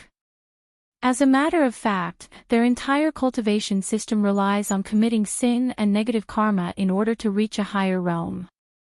So, the more terrible things they did, the stronger they became. These people then committed the worst and most unimaginable crime or sins possible. The worst thing was the fact that this world actually had 9 great emperors at once called the Devil Gods. Although the human preservation array prevented these demon gods from entering our world, it did not change much. The cultivators of the myriad emperor world were still not a match for all the other devil races that managed to enter. Adding to that, these devils seemed to have a method that allowed them to compete for the heaven without an identity token. So for an entire era, the majority of great emperors cultivated in our world were actually from the devil race. The situation was actually similar to back in the Incense Era with Buddhism, at least this was the current theory as not much information is left about Buddhism from that era. Of course not all the great emperors were from the 9 devil god world. Some genius in our world managed to defy the odds and prove the Tao. Unfortunately, they were immediately besieged by the 9 devil gods and either killed, sealed, or exiled. Then there was a great emperor from the sword-casting villa that managed to kill 2 of the 9 demon gods. Then he negotiated a temporary peace with the others, which brought time for our world to recuperate. However, it was then that we learned that the heaven will of the 9 devil god world was actually a position. After one of the devil races acquire the heaven will, they will become a devil god and serve the world for a period of time. After their services are finished, they can leave with the heaven will and become a true great emperor. And one way that these devil gods figured out to reduce their long sentences in that position was to actually invade other worlds, then sacrifice either the entire world or the heaven will of that world to the heavenly Tao of their own world. Then they can be free. The devil era lasted quite some time until Empress Wu appeared and ended it. That's the general summary of that time. Chapter 223. Wu Hong nodded as this was the broad and general description of the historical events that occurred during that era. After reorganizing her thoughts, she started to narrate. Well, Empress Wu was born in a very small village in the mortal world. As you can imagine, back then, the lives of mortals was even worse than cultivators, as they did not even have the strength or the will to resist the devil race. According to the law back then, every time a mortal kingdom, city, or village reached a certain level of population, 90% of the people would be selected as food, slaves, or plaything for the devil race. As for the remaining 10%, they would be left alive in order to repopulate before the next selection. Right after Empress Wu was born, her parents were selected and she was raised by the old uncle in the village. When she was 18, she had grown into a beautiful young woman which caught the attention of a human noble. Wang Wei frowned after hearing this, so he asked, there was still human nobility back then? In such a terrible era?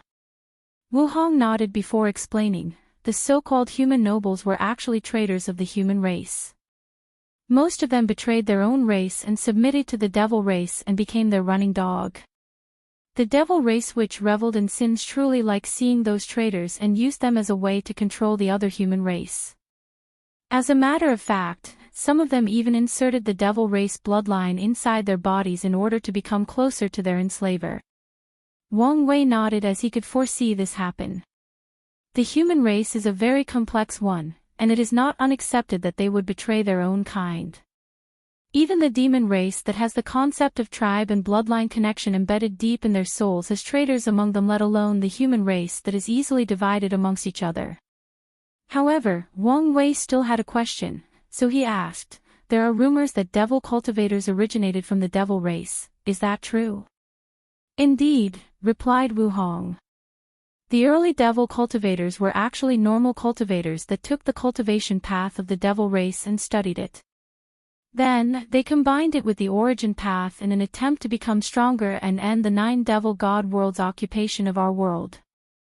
In some ways, they were successful, as many devil emperors were born in that era, and they all fought against the devil race to their deaths.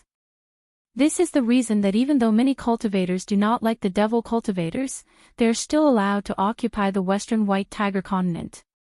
It was all thanks to their merits during the devil era that even Heavenly Tao acknowledged their contributions to the world.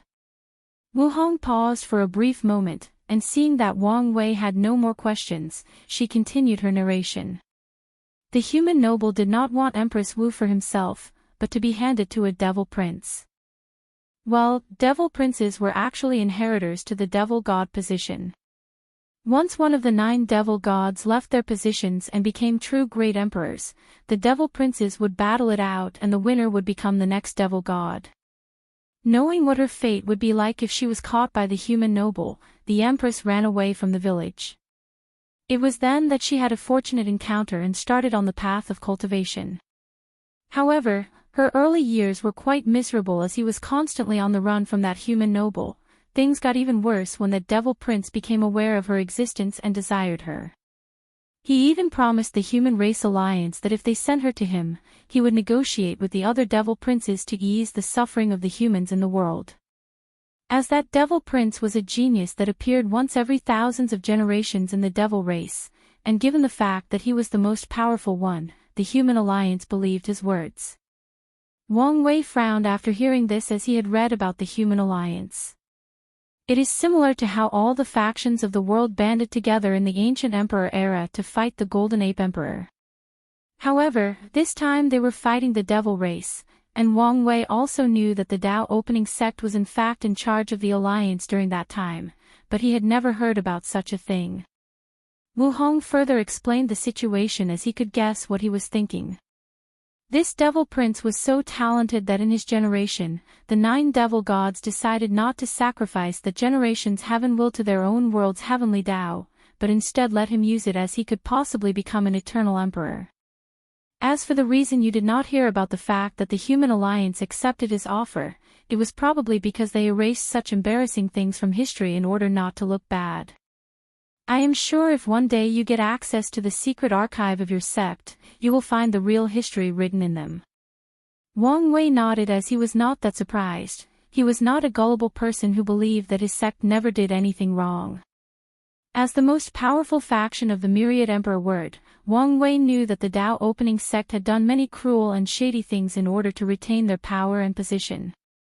He can guess that even his father, who always had a happy and doting look, has done some shady things in his life as a sect master.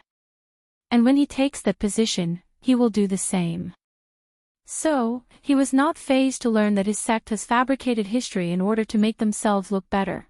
All factions have done this at some point. Meanwhile, Wu Hong continued her narration. She also knew that Wang Wei would not be fazed by such a thing. Where was I? Yes, the promise of that devil prince. After he said these words, the Empress spent her life running and hiding. She could not even trust her own race. And the few people that she could trust would always tell her that she should be happy that the devil prince wanted her, that she was not worthy of him and should be glad that she caught his eyes. For a poor and mediocre cultivator like the Empress at that time, it was a constant pressure just existing, as everyone always questioned her value or worthiness. After hearing this, Wang Wei understood how Wu Hong formed her temperament. It was probably modeled or is directly from Empress Wu after she proved the Dao and became a great emperor. However, he was truly surprised to hear the word mediocre describe Empress Wu, so he asked, "Are you saying that Empress Wu, an eternal emperor and one of the greatest great emperors to have existed in this world, was mediocre?" Wu Hong nodded her head calmly before explaining, at the beginning of her cultivation journey, she was indeed mediocre. As a matter of fact, it was not until she reached the void-shattered realm and comprehended the law that her extraordinary nature showed up. Of course, the changing course of her life started after she broke through the supernatural realm. Wang Wei frowned as he did not understand, so he said, "Elaborate, please." Well, Empress Wu started her cultivation journey with an ordinary cultivation technique, with no proper training or guidance, no resources, and people always chasing after her. So, in the body refining realm, she only cultivated to the 9th layer. Her divine C was ordinary. She only had 270 divine veins in her altar before entering the supernatural realm. Even her good fortunate flame was 9-colored. Back then, she was nothing but an ordinary cultivator. Although Wang Wei was surprised after hearing this news, he realized that it made sense after thinking about it rationally. Given the Empress' background and time period that she was born, it made complete sense.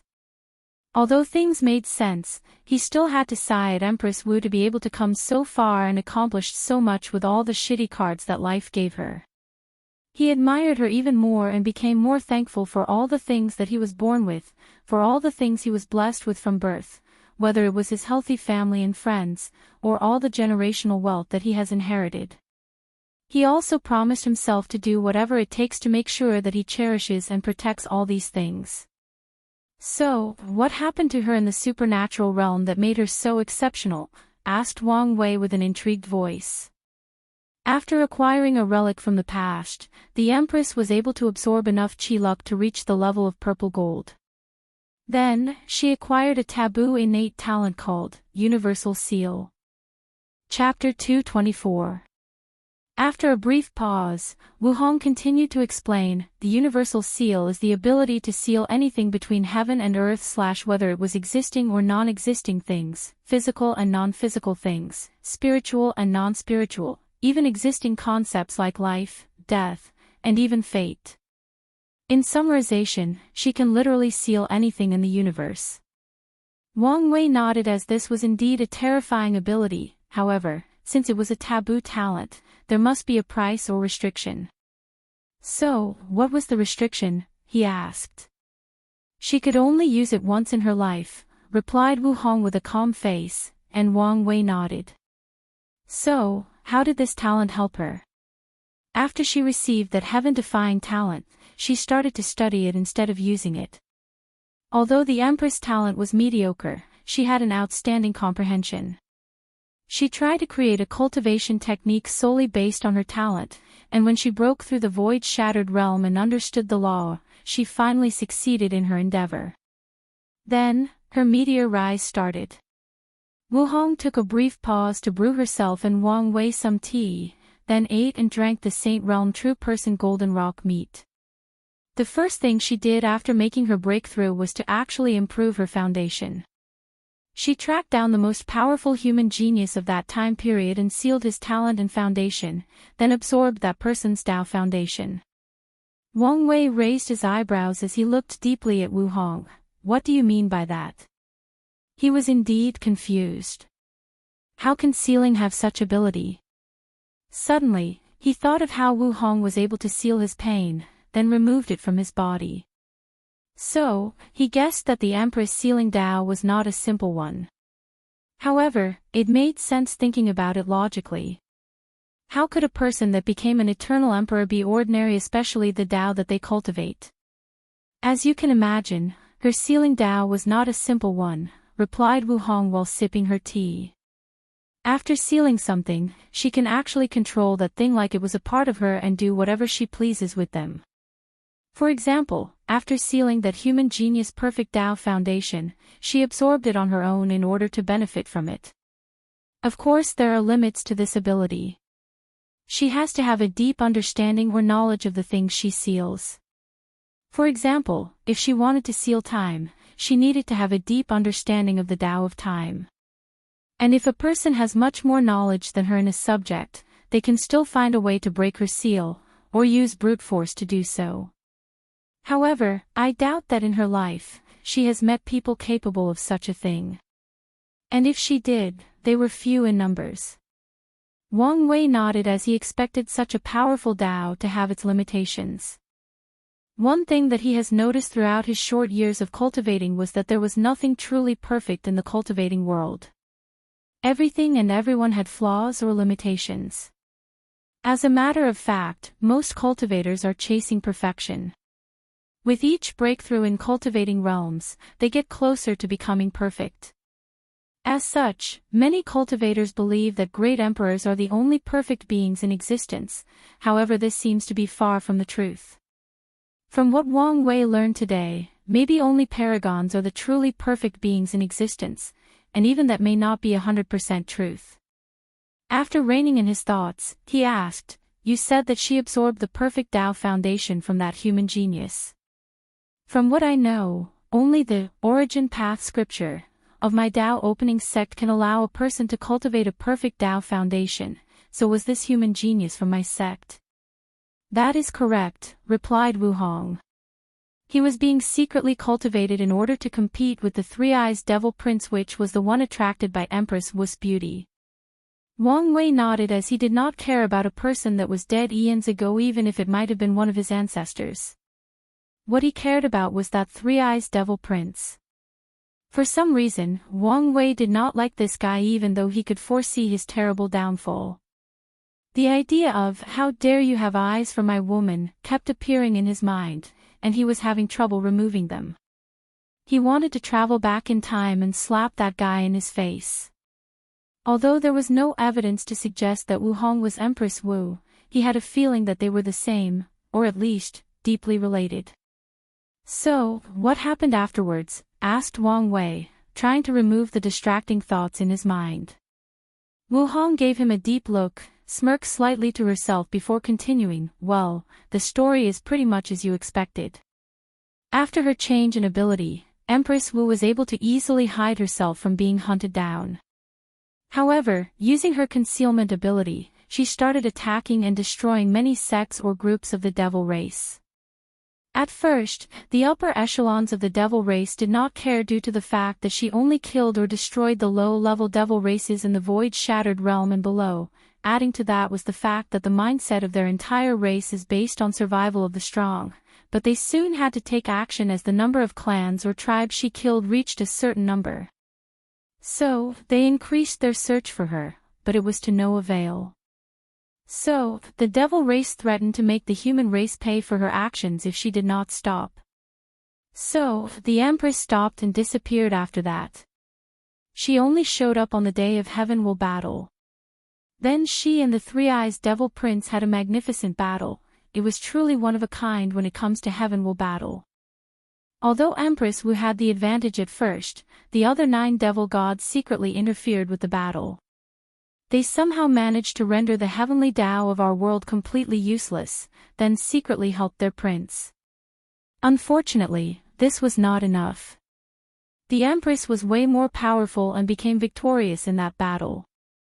She proved to the world and to herself that she was worthy of anything she desired, whether it was power, beauty, strength, and even the worship of all living beings.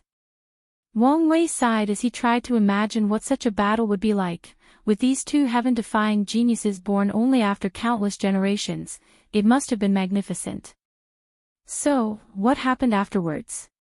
How did she end up disappearing? After the battle, she did not kill the Three-Eyed Devil Prince, but sealed him and took all his talents and strength. Then, she proved the Tao and became an eternal emperor. Despite the way that the human race treated her, she did not hold any form of grudges as she understood the situation that they were in. So, after proving the Tao, she prevented the 9 devil gods from entering the myriad emperor world. Then she started a devastating attack on the devil race. She single-handedly annihilated all the devil races that were in the myriad emperor world. In the process, she even destroyed 4 forbidden lands by herself. Then, she repeated the same process for all the worlds in our community that the 9 devil god world had invaded during their reign. Once she was done, she traveled to the world community that originally belonged to the 9 devil god world and eliminated all their influences. This included all the world communities that they had previously invaded or destroyed before attacking the myriad emperor world. Her last stop was the home world of the devil race itself. By herself, she easily killed 5 of the 9 devil gods in their home. However, the other devil gods seemed to be prepared for her arrival. They used some kind of sacrificial ceremony magic and exiled from the endless void.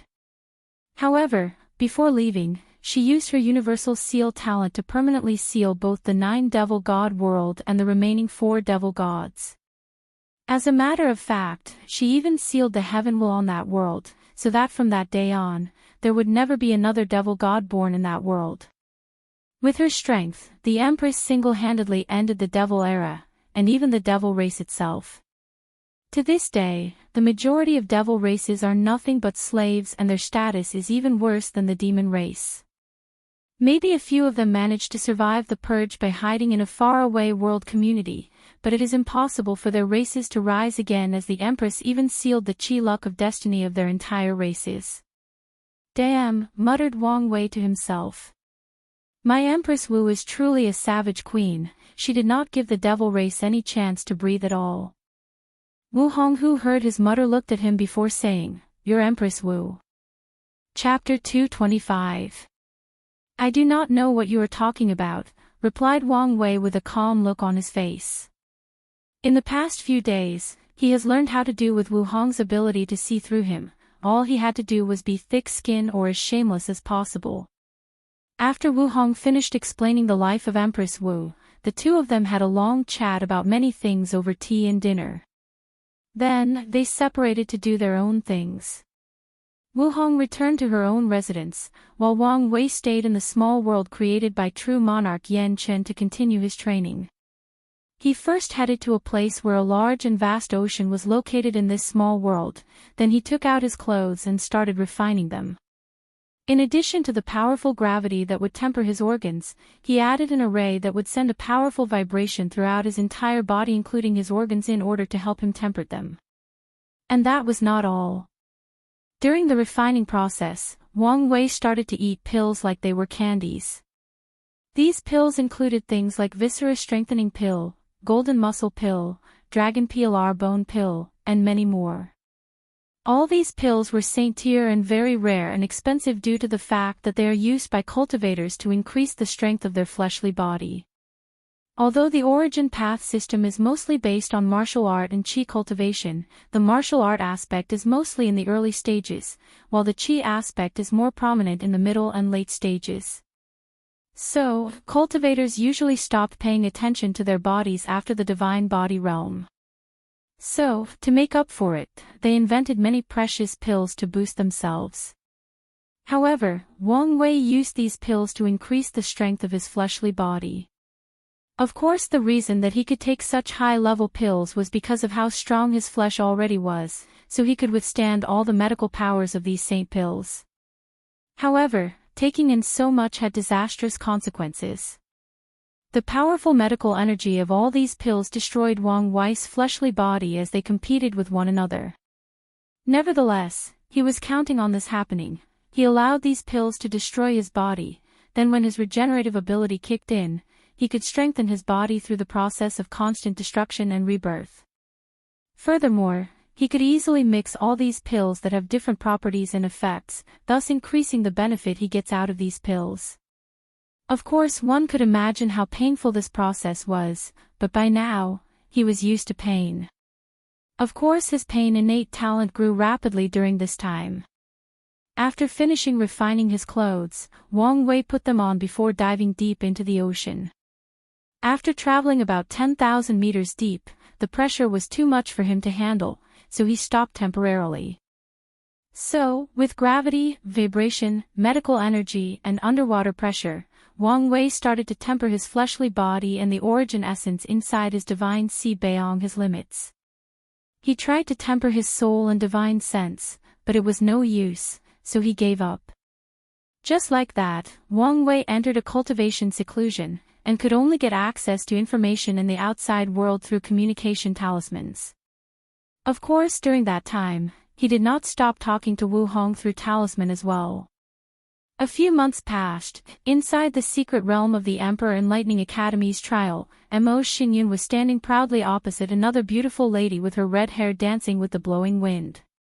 As for the person opposite her, she had skin as pale as the snow, black hair and eyes, and a temperament as pure as an angel. However, the blood dripping down the corner of her mouth and her tattered blue garment somewhat ruined her pure and holy temperament. This person was Gu Bingqian, and she was the owner of the number 8 heavenly physique, 9 Yin physique. Gu Bingqian had spent most her life dominating all her opponents in the lower realm with her proud physique, but today she finally met her match.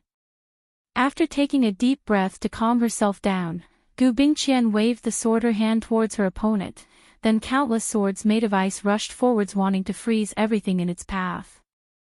The same trick again, this is getting boring, muttered Mo Xingyun calmly. With a wave of her hand, a black light appeared and all the ice swords were swallowed by a mysterious force from her body. Meanwhile, Gu Bingqian was not surprised by this as she was never able to injure her opponent ever since this battle began. The reason she used the same method again was in order to test whether this person had some sort of limit to the amount of things she could swallow. Unfortunately, she had not found the answer after so many attempts. Knowing that her attempts were futile and knowing that she was desperate, Gu Bingqian decided to use her most powerful attack, her innate talent. So, countless strange markings or tattoos appeared all over her snow-white skin, then she roared in a cold and emotionless voice, "Hell freeze!" Following which, a terrifying chill came from her body that surrounded a few kilometers around the two of them. Whether it was trees, mountains, or rivers, they were all instantly frozen. And if Mo Xingyun did not use her swallowing ability to protect herself, both her body and soul would also be frozen. As for Gu Bingqian, she was perfectly fine, she was better than fine. After creating the frozen area, her injuries healed by themselves and even her strength increased by quite a bit. However, her attack was far from over. In the frozen area, countless pale and see-through beings rose from the ground. These things were ghosts or souls from hell. They all looked weird. Some had broken horns on their head despite a human face, some had animals' heads instead of human, some had their faces in different locations beside their heads. In general, these ghosts all looked creepy. Mo Xingyun frowned after seeing this. She had tried to absorb the cold energy in the environment, however she was not as successful as she would like. Although she did manage to swallow some of it, however she soon realized that it took too much time to refine this terrible cold. More importantly, if she swallowed too much of it, the intense cold would sneak into her body and start to destroy things, so she stopped. So, she quickly scanned the surrounding few kilometers with her divine sense, then she muttered, a pseudo-domain talent. No, it seems that she can save a large amount of extreme yin energy inside her body and release it at the appropriate time in order to give herself an home field advantage. Compared to domains that can control everything in their field, this ability is far worse. However, you want to place soul with a devil cultivator, girl, you are too tender. Mo Xingyun then waved her hand to launch countless black lights that entered these ghosts' bodies, then she said, devour soul imprint. These ghosts suddenly felt that something important to them was being taken away from them, but they did not know what it was. Well, until they realized that they no longer listened to their owner Gu Bingqian but were now controlled by Mo Xingyun. Then, under the order of their new owner, they started attacking Gu Bingqian, who was horrified by the fact. She tried to regain control over her summon, but it was to no avail. So, Gu Bingqian started destroying these ghosts by launching all kinds of powerful ice or yin-related attacks on them. Unfortunately for her, one of the abilities of these ghosts was the fact that they were immortal as long as they stayed in the frozen area. Even if they were destroyed, they would just reconstruct themselves and continue to battle. At first this was a great advantage for her, but now it was being used against her. Meanwhile, Mo Xingyun was looking at the struggling Gu Bingqian with very calm eyes. She was waiting for her counterattack, however she soon shook her head in disappointment. She thought that this 9-yin physique had cultivated some kind of yang cultivation technique to balance herself. And if not, at least cultivated extreme yin to the point of returning to yang, but it turned out that she did not. Mo Xingyun could guess that this girl used to rely solely on her powerful physique to bully other ordinary cultivators. However, this kind of simple method of training would not cut it in this world, especially in this glorious age.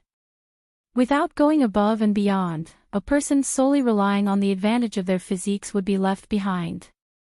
So, she decided to end this battle as quickly as possible before any variable interfered. Devouring fire, said Mo Xingyun. Then, brownish flames enveloped the entire area that the frozen hell ability covered. In just a few seconds, all extreme yin cold in the surrounding area was completely gone. Gu Bingqian's face became very ugly after seeing this. One of her trump cards was the ability to use the frozen area to teleport herself in short distances. She was waiting for the perfect opportunity to sneak attack her opponent. This should be enough to buy her enough time to run away. Now, her chances are gone. Mo Xingyun sneered after seeing her face. Although she did not know what exactly Gu Bingqian was planning, she had enough experience to know to always destroy the field advantage of any of her opponents. So, after struggling for quite some time, and even going as far as using her good fortune flame, Gu Bingqian the number 8-9 yin physique was killed. As for Mo Xingyun, after killing her opponent, she walked over to the body, placed her hand on top of her head. A black light covered Gu Bingqian's body, then she was swallowed without leaving anything behind, not even a single drop of blood. As for Mo Xingyun, she closed her eyes and felt the power running through her blood. She stretched out her hand, then a powerful cold came out and froze the ground a few meters ahead of her. While she was testing out her new power, suddenly a voice came out of nowhere startling her. worthy of the heaven devour physique, said to be able to steal the heavenly physique of others. Who? Screamed Emo Xingyun as she looked around for the speaker. Chapter 226. Emo Xingyun was truly startled due to the fact that someone actually got so close to her, and yet she did not even notice it. As a person born and raised in a devil-cultivating family, she had to learn at a very young age to always be vigilant. Otherwise she would not have survived for so long. Even with her status of the descendant of the heaven-devouring emperor, her family did not treat her better or give her preferential treatments. On the contrary, they trained even more ruthlessly. After looking in the surroundings, Emo Xingyun had a frown on her face as she noticed that someone had deployed a powerful formation that surrounded her and the surrounding environment. At first she thought that she was being ambushed, but after a quick analysis of the array, she realized that it was placed only to prevent all the people that were watching the tournament from seeing what was happening here. Of course Emo Xingyun did not let her guard down. A few seconds after checking the surrounding environment, Emo Xingyun saw an ordinary person walking to her. Although that person had a hood on his face, she could tell that it was a man, and she also had a feeling that something was wrong with that person, but she could not tell what it was. "Who are you? And what do you want?" asked Emo Xingyun calmly. However, she had used her feet to secretly cast an origin spell to prepare to attack at any moment. "There is no need for you to use any of your little schemes as I can see through them.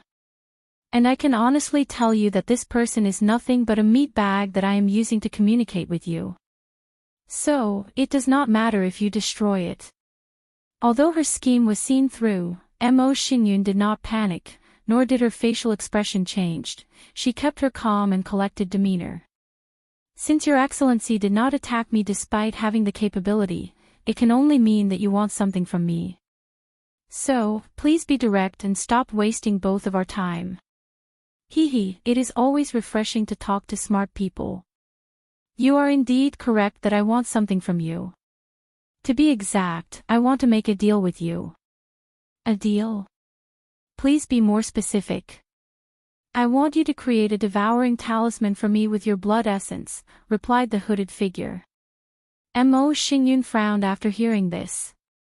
As the person with the heaven-devouring physique, she could make such a talisman, but to use her blood essence to do so, "Your Excellency, you should know that the blood essence of anyone with a special physique is quite special and would not be handed so easily. Adding to that all the terrible curses that need the blood essence of someone to take effect, I truly wonder what you will use to convince me otherwise." The hooded shadow was silent for a brief moment, and Emo Xingyun had the feeling that he was smirking despite not seeing his facial expression. "What I will exchange for this talisman is the news about the whereabouts of the gluttony-swallowing scripture." "Your Excellency, you must take me for a fool," replied Emo Xingyun calmly. "It is common knowledge that my ancestor, the heaven-devouring emperor, did not leave his emperor scripture behind, so how could you know about its whereabouts?" replied Emo Xingyun calmly despite the fact that her heart was rapidly racing. "You are partially correct about that," replied the hooded shadow with a rigid voice. "Do you know the origin of the gluttony-swallowing scripture? Was it my ancestor who created it?" "Not really. The original scripture was created by a devil god during the devil era and left his inheritance in the myriad emperor world. During one of your ancestors' fortunate encounters, he got a copy of the scripture, however he only received half of it. Later, after your ancestor got his hand on one of the 12 ancestral talismans, created by the talisman ancestor, he combined his understanding of it to finish the second half of the scripture and even created the Heaven Devour physique which you inherited. Although the Heaven Devour physique was not acknowledged by Heavenly Tao, it was still a powerful acquired physique that could compare to the top 3 heavenly physique. And the gluttony-swallowing scripture he created eventually became even more powerful than the original." Emo Xingyun had a frown on her face as her thoughts began to run rapidly. She remembered hearing rumors that her ancestor had indeed acquired the swallowing talisman in his youth, which was one of the 12 ancestral talismans that the talisman ancestor left in the myriad emperor world after proving the Tao back in the ancient emperor era. However, there was no evidence to prove otherwise, and anyone who truly knew the truth was probably already killed. After reining in her thoughts, Mo Xingyun then said, "So what you are offering is not the scripture created by my ancestor." "So what?" replied the hooded shadow. "You should be aware of your situation. Although your physique is powerful, you cannot properly use it without the right cultivating method. I guess that your plan was probably to swallow other heavenly physique to make up for the gap, then use the 3,000 Tao tablets to create a scripture that suits you best. Unfortunately, I can see that you are not nearly as talented as your ancestor. So even with the tablets, there is no guarantee that the scripture that you create will be up to par. As for the physiques that you swallow, without the proper method, it will take you a lot of time for you to digest their powers and there will still be flaws afterwards. In front of ordinary heaven chosen, your powers would be more than enough. But in front of people like Wang Wei and Di Tian, they will instantly take advantage of the slightest of flaws you have and completely annihilate you, especially knowing how terrifying your physique can be." After hearing this, Mo Xingyun tried her best to remain calm, however it was quite difficult, so she secretly bit her tongue to distract herself from her excitement and anger. She knew that this hooded shadow was correct. Although she had the same physique as her ancestor, her talent paled in comparison to him. The only advantage she had was the fact that she was born in a glorious age, thus granting her access to countless heavenly physiques. However, this was also a disadvantage as the geniuses that appeared in this age were truly devil-like. So, the threshold for strength and talent was dramatically increased. After taking a moment to calm her emotions down, Mo Xingyun then said, "I can accept your deal, but you have to help me catch a few of the other heavenly physique, especially the ones in the top 5. "No," replied the hooded figure. "You can either accept my terms or we can part ways." Mo Xingyun frowned after hearing this, as she could not tell whether this deal was very important to that person. "Before I give my answer, I have one last question. If you know the whereabouts of the gluttony-swallowing scripture, why not take it for yourself? Since you want a devouring talisman from me, then it is obvious that you need the power of devour to do something, so why not take the scripture and accomplish your goals?" The hooded shadow paused for a few seconds before answering, "Do not ask stupid question. If I could do that, do you think I would negotiate with you?" Mo Xingyun then secretly sighed in relief as she finally found some form of advantage during this negotiation. From this answer, she could determine that this hooded person had some kind of restriction that prevented him from directly forcing her to do his bidding. Of course, she will not let her guard down because of this fact. "So, how do we make sure we each keep our part of the bargain?" A Dao Heart Oath. The hooded shadow secretly sneered after hearing this. He knew that devil cultivators care little for Dao Heart, so he would not fail for such a simple trick. Without hesitation, he took out a contract that he made himself and sent it to Mo Xingyun, who took it and read it carefully. She was not disappointed that her little trick failed, as she did not expect much of it. After making sure that there were no hidden conditions inside, she signed it. If it was any other time, Mo Xingyun would never sign some random contract made by someone else, she would use her own instead. However, she did not have much of a choice. As the inheritor of the Heaven Devour physique, her life was constantly in danger due to the actions of her ancestor. So, she needed to increase her strength as soon as possible. After both of them signed their names on the contract, oddly, neither of them actually tried to cheat the other. Mo Xingyun made the devouring talisman with her blood essence, and the hooded shadow gave her detailed information about the secret realm that holds the second half of the gluttony-swallowing scripture. He even described some of the tests she might encounter inside. After the deal concluded, the hooded shadow instantly teleported somewhere and the array in the surrounding was lifted. The entire world could see Mo Xingyun again, however, she looked pale compared to a few hours ago. As for the hooded figure, he appeared in a special place, the residence of the seated players. Soon afterward, the person or body under the hood turned into countless particles and evaporated. He was replaced by an illusory figure floating in the air. The illusory figure then secretly entered a specific residence. Inside was a young Taoist priest wearing black-white clothes with the yin-yang symbol engraved in the front. The Taoist priest was actually Feng Heng from the Tai Profound Gate. As soon as the illusory figure entered the room, Feng Heng opened his eyes from his meditation and said to the person, "Master, where have you been?" Chapter 227. Feng Heng was used to his master always mysteriously disappearing, so he figured out that it had something to do with how he kept his primordial spirit in good shape. Most of the time he was not worried about his master given his strength and ability to hide himself. However, things are different now. They were currently in a tournament which was being watched by trillions of people all over the world, so the chances of being caught are very high. "You do not need to worry about me as I was doing something very important this time, and I took the necessary precaution," replied Shifuyu. "Important? Master, can you tell me about it?" asked Feng Heng with a little excitement in his voice. Since even his master said it was important, then it must be truly heaven-defying. Shifuyu nodded, then waved his hand to enforce the arrays that were set in this house. He had to make sure that there was no hidden array left by the academy to spy on the seated players' housing area. "I finally found a way for you to completely inherit the yin-yang eyes without having any defect." "Master, really?" "Of course." Feng Heng suddenly got up from his futon, then took out a sealed body from his space ring. It was a 5-year-old child with 2 empty sockets for eyes. He looked at the child on the ground with coldness and indifference. "So master, what do we need to do?" Shifuyu looked at the body, and he was also calm. However, his calmness was not cold or indifferent, but more like a serene or peaceful one. In fact, there was still some pity or compassion deep in his eyes. "I will enter your sea of consciousness in order to guide you. However, be warned, the process will be very painful, even more painful than when we did the first transplantation or when you went through heavenly tribulation." Feng Heng nodded without much care for his master's words. As a cultivator, if he could not withstand a little pain, then he does not deserve to be one of the powerful heaven-chosens of this generation.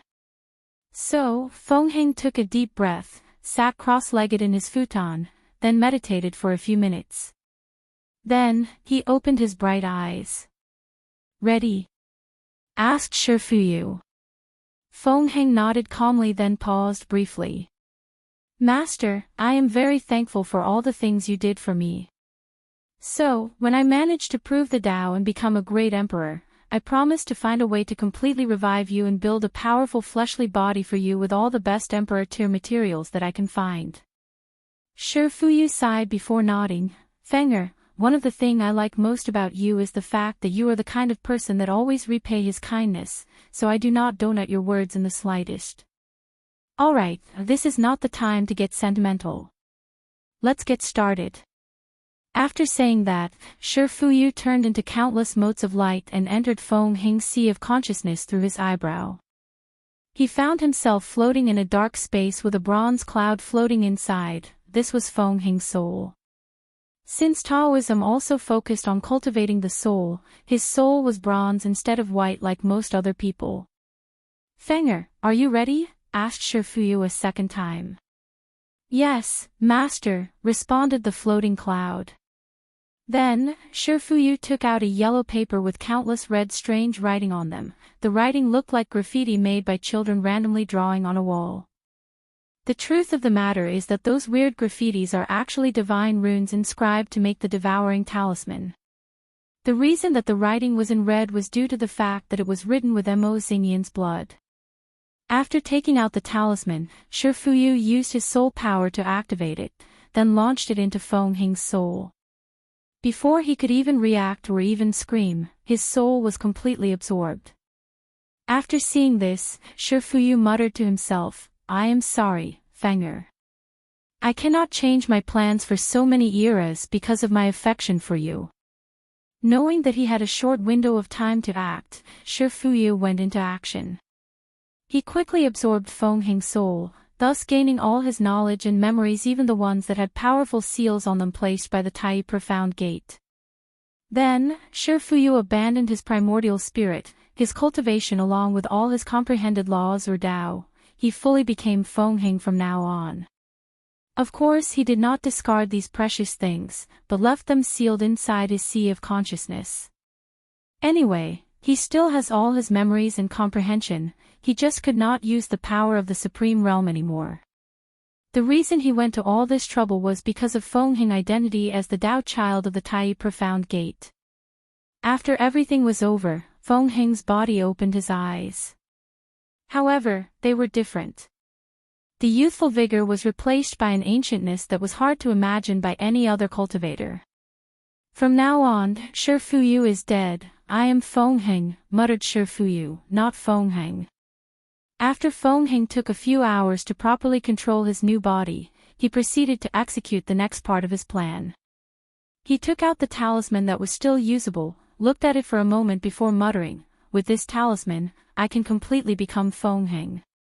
Even if the Tai Profound Gate suspects something and checks my soul, they will discover that I am still Feng. Now, it is time for the second part. Feng then placed the talisman in front of the 5-year-old child, then he absorbed his body. Soon afterwards, Feng's eyes turned into the yin-yang symbol, one was black with a little white inside, while the other was black with a little white inside. It did not take Feng that long to actually absorb the entire physique, as a matter of fact, the process was extremely quick.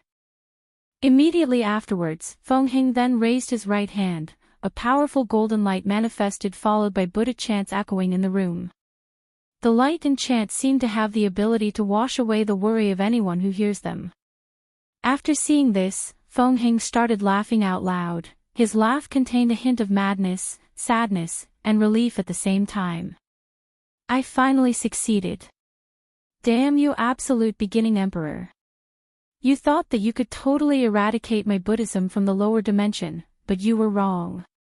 Today, after countless eras of planning, I have finally found a loophole to the magic you place here. With the yin-yang eyes, I can finally cultivate the absolute beginning Tao arts that you created to the highest level.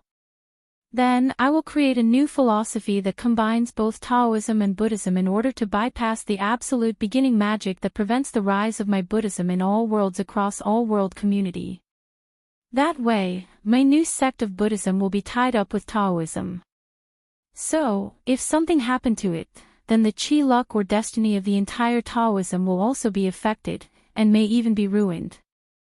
Ha ha ha ha, even if you are an eternal emperor, you cannot stop the rise of Buddhism anymore unless you want to see the destruction of the Taoist sect. Ha ha ha. Feng spent hours laughing out loud like a maniac without stopping. This process was very cathartic for him. However, if anyone knew the story of Shifuyu, no one would blame him for doing so. This man had suffered for so many years, planned for countless eras before he could actually come up with a feasible plan that would actually work. After finally regaining his bearing, Feng sighed while reminiscing about his past, and all the things that he went through. After experiencing the complete annihilation of Buddhism in the incense era, he was always on the verge of madness. As a matter of fact, the annihilation of Buddhism was even more thorough than the devil race.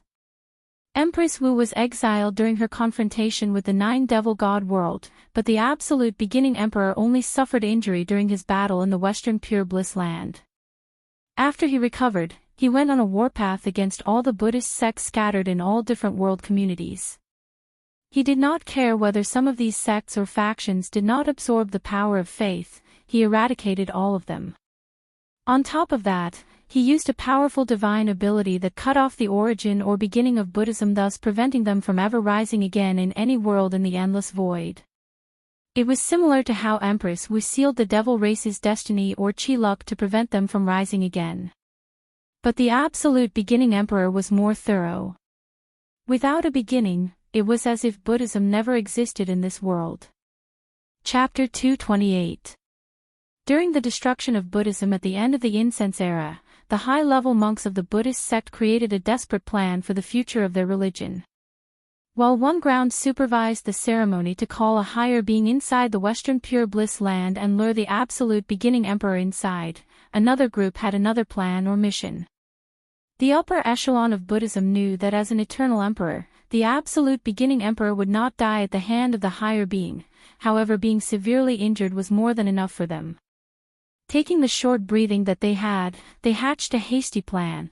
They chose someone to survive this calamity and one day revive Buddhism. However, in such a short time, no one actually had a real or feasible plan, so the upper echelons decided to find a way for a person to live long enough to accomplish. By combining their power together, they created a formation that allows them to place all the hopes or wishes of Buddhism in one person, Shifuyu. At that time, Shifuyu was one of the most talented monks of that period, and he was known for his vast wisdom, so he was chosen. As a result of that formation, Shifuyu attained a certain level of immortality as long as he continued to absorb the power of faith once a while. The downside of this transformation was that he was considered half-dead and was forced to live in the form of a primordial spirit, and the amount of power he could use was quite limited. However, Shifuyu had developed a powerful hiding method that allowed him to even hide in front of a great emperor unless he arrogantly flaunt himself in front of powerful people. Only a few powerful or unique people could detect his existence. Unfortunately for Shifuyu, an eternal emperor was one of these existences. In order to hide himself from the absolute beginning emperor, the upper echelon of Buddhism decided that it was best for Shifuyu to hide in the most powerful and mysterious forbidden land of the myriad emperor world, the Nether Hell. The Nether Hell is one of the oldest and most mysterious places existing in the world, and among all the 6 forbidden lands, it is by far the most dangerous. Many great emperors, including a few eternal emperors, have tried to get rid of them, but they all either died inside, were severely injured, or failed. That includes Empress Wu. Even she could not do anything about it. Using the strange power existing inside, Shifuyu was able to hide from the absolute beginning emperor until he disappeared.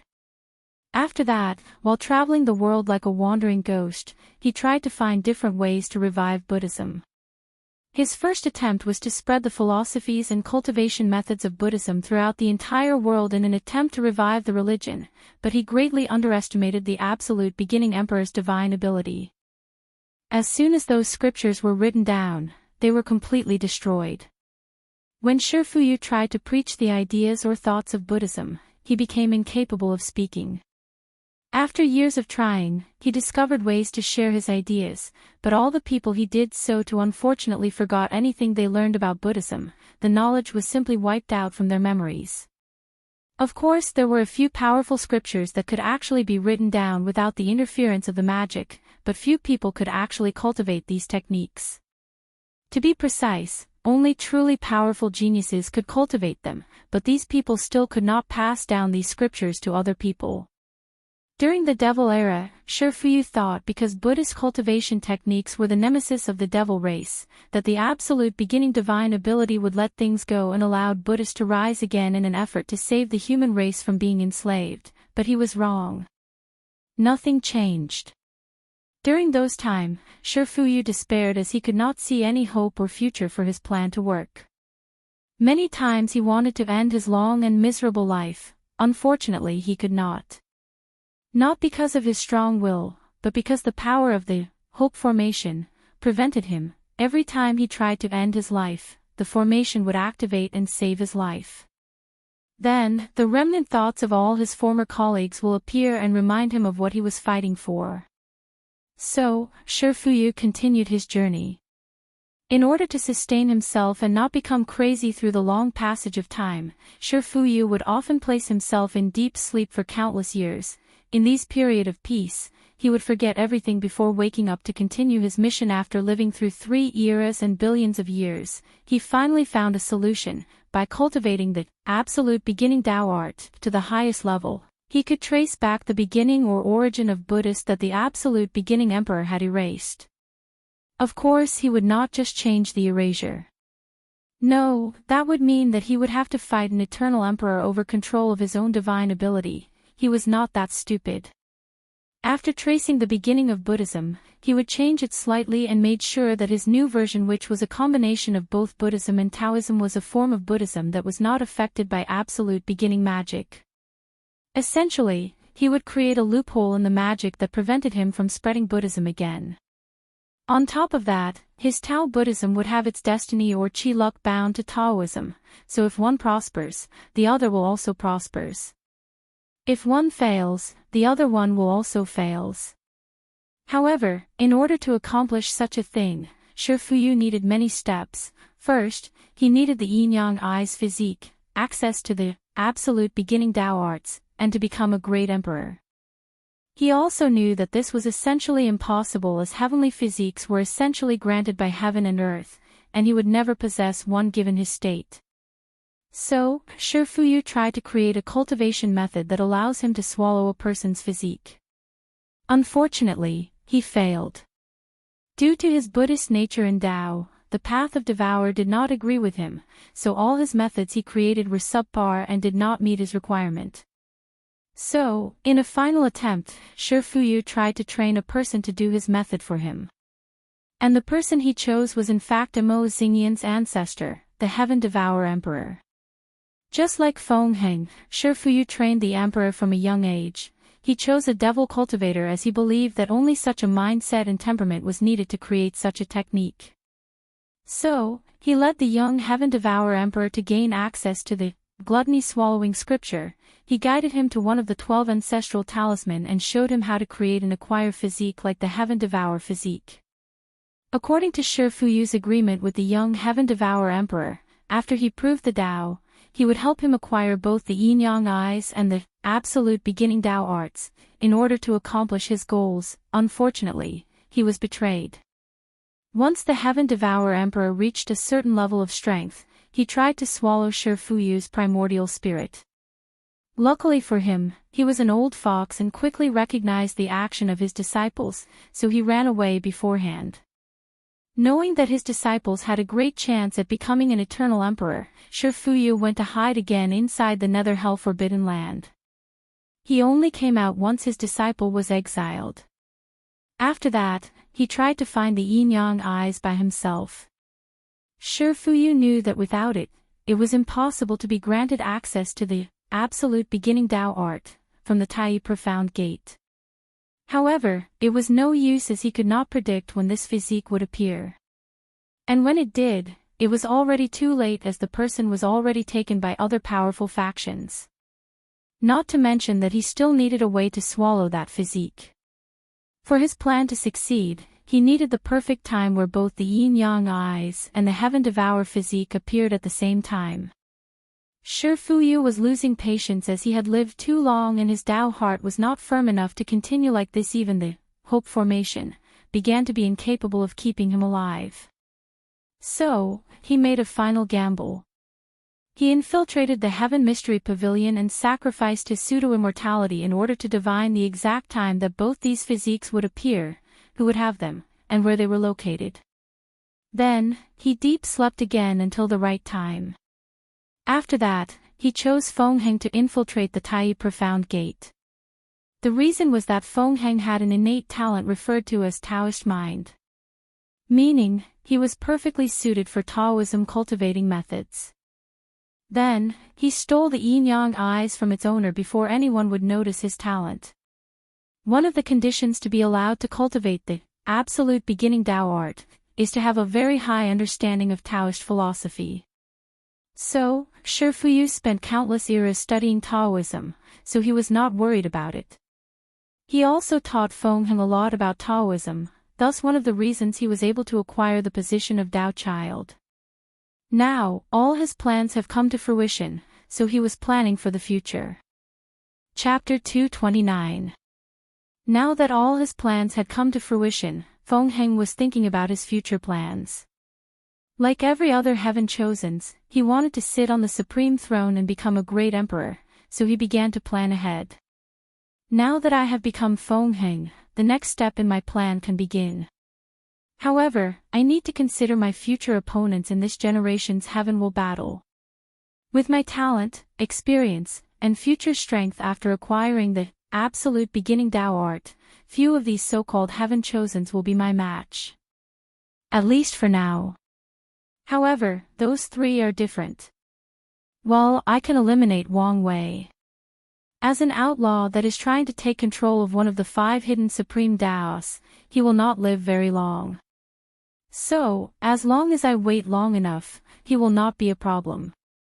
Then there is that Wu Hong. This woman looked too much like Empress Wu. Beside her temperament that is more cheery and joyful, she is the exact copy of the Empress. So her secrets are probably no less than mine. As such, she will be a very troublesome opponent. Lastly, it's that Di Tian. I have this feeling that I have met him before, but I can't put my finger on where. Given that he was born with the power of reincarnation, could he be the reincarnation of some old monsters that I have met before? No matter the truth, he will be a problem, so I need to watch him closely. No matter what, this generation's throne will belong to me, and a new era of Buddhism will be started by my hand. After taking a few minutes to think to himself, Feng Hing took out a talisman and contacted the sect master of the Tai Profound Gate. "Little Feng, what is it?" asked a calm and soothing voice. On the other side of the talisman was an old man with long white hair and beard, wearing a Taoist garment. Despite his old age appearance, this person was actually in the same generation as sect master Wang Tian. "Celestial Master, I have awakened the yin-yang eyes." After saying that, Feng Hing activated his new physique, then his eyes turned black and white. The Celestial Master of the Tai Profound Gate frowned after hearing and seeing Feng Hing's eyes. Normally, heavenly physiques are granted by heaven and earth, so most people are actually born with them. So after birth, their physique can be discovered. However, there are rare occasions when someone actually awakened in heavenly physique during the later years of their life. Nevertheless, such a thing is extremely rare throughout the history of the myriad emperor world. This would explain why Feng Hing's soul lamp was momentarily extinguished, thought the Celestial Master. According to speculations, all the top 10 heavenly physiques should appear in this glorious age, but for so many years, it was nowhere to be seen. Our Profound Gate have spent so many resources searching for it to no avail. Now, it seems that it is because it woke up a little late. "So, what are you going to do now?" asked the Celestial Master with a happy smile on his face. Their Tai Profound Gate finally have a true heaven chosen that can represent them on the heavens will battle. "I want to cultivate the absolute beginning Tao art," replied Feng Hing calmly, but with a determined voice. "Are you sure about this? You have spent so many years cultivating the Yin-Yang Reversal Manual, and your foundation has already been set. Cultivating another emperor scripture will take you a lot of time to modify. On top of that, your current cultivation technique perfectly suits your new physique. Not to mention all the tests you have to go through before you can get access to the absolute beginning Tao art. Even if you have the yin-yang eyes, without the sufficient level of Tao understanding, the sect will not allow you to cultivate the ancestors' Tao art," replied the Celestial Master calmly. "I insist, Celestial Master." "So be it," nodded the sect master of the Tai Profound Gate. The only reason he asked in the first place was to determine Feng Hing's determination. Of course, things will not proceed as smoothly as he made them out to be. Before anything else, the sect will do a thorough search on Feng Hing and make sure that nothing was wrong with him. After all, his soul lamp was extinguished for a brief moment, signifying that he was dead for this period of time. So, the sect will check whether someone had seized his body. Then they will check his sudden gain of the yin-yang eyes. When everything is clear, then he will have the opportunity to take the test to gain access to the absolute beginning art. "So, what are you going to do with this tournament?" asked the Celestial Master. "I do not wish to continue participating, as passing the sect's test is more important and conducive to my future. As for the Tao tablets, I am sure that the sect can pay a certain price to acquire an entrance token for me. The Academy should give our Profound Gate some face. Then, I'll see you back at the sect in a while," the Celestial Master said as he disconnected the communication talisman.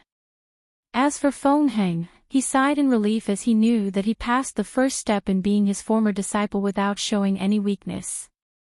As a matter of fact, Feng Hing lied and did not explain his real motive for not participating in the tournament. The truth of the matter was that he did not want to place his name on the Heavenly Tao Protection Book. According to the laws and regulation of heaven and earth, all cultivators in the supreme realm and under are considered mortals.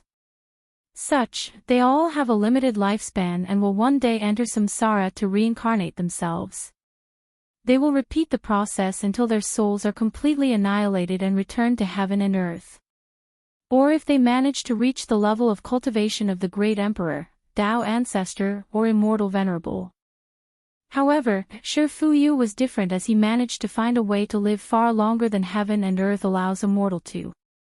So, he believed without a doubt that if he placed his name on that book, the heavenly Tao would recognize him and his actions. Then, divine punishment thunder will instantly fall from the sky to eradicate him from this world. Even his primordial spirit would be completely annihilated, thus preventing him from ever reincarnating. Of course, technically speaking, now Shi Fuyu is completely Fengheng, so the heavenly Tao should not recognize him.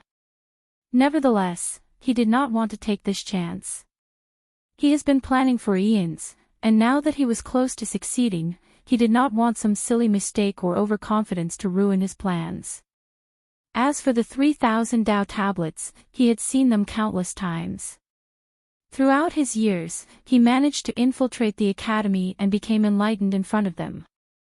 As a matter of fact, he even once encountered the tablets before they were baptized by countless great emperors, making them so powerful and valuable. The only reason that he wanted to see them again was to further his understanding of the absolute beginning Tao art, after acquiring it, and to prevent the people of his sect from being suspicious of his lack of interest in such a powerful aid. After reorganizing his thoughts, Fengheng contacted his Tao protector to leave the tournament's secret realm. Of course, his departure caught the attention of many people. After all, Fengheng was still one of the seeded players. However, given that 3 of the most powerful and mysterious heaven-chosens of this generation did not participate in this tournament, Fengheng's departure was not that sensational. The only people who truly cared were the upper echelons of the Emperor Enlightening Academy.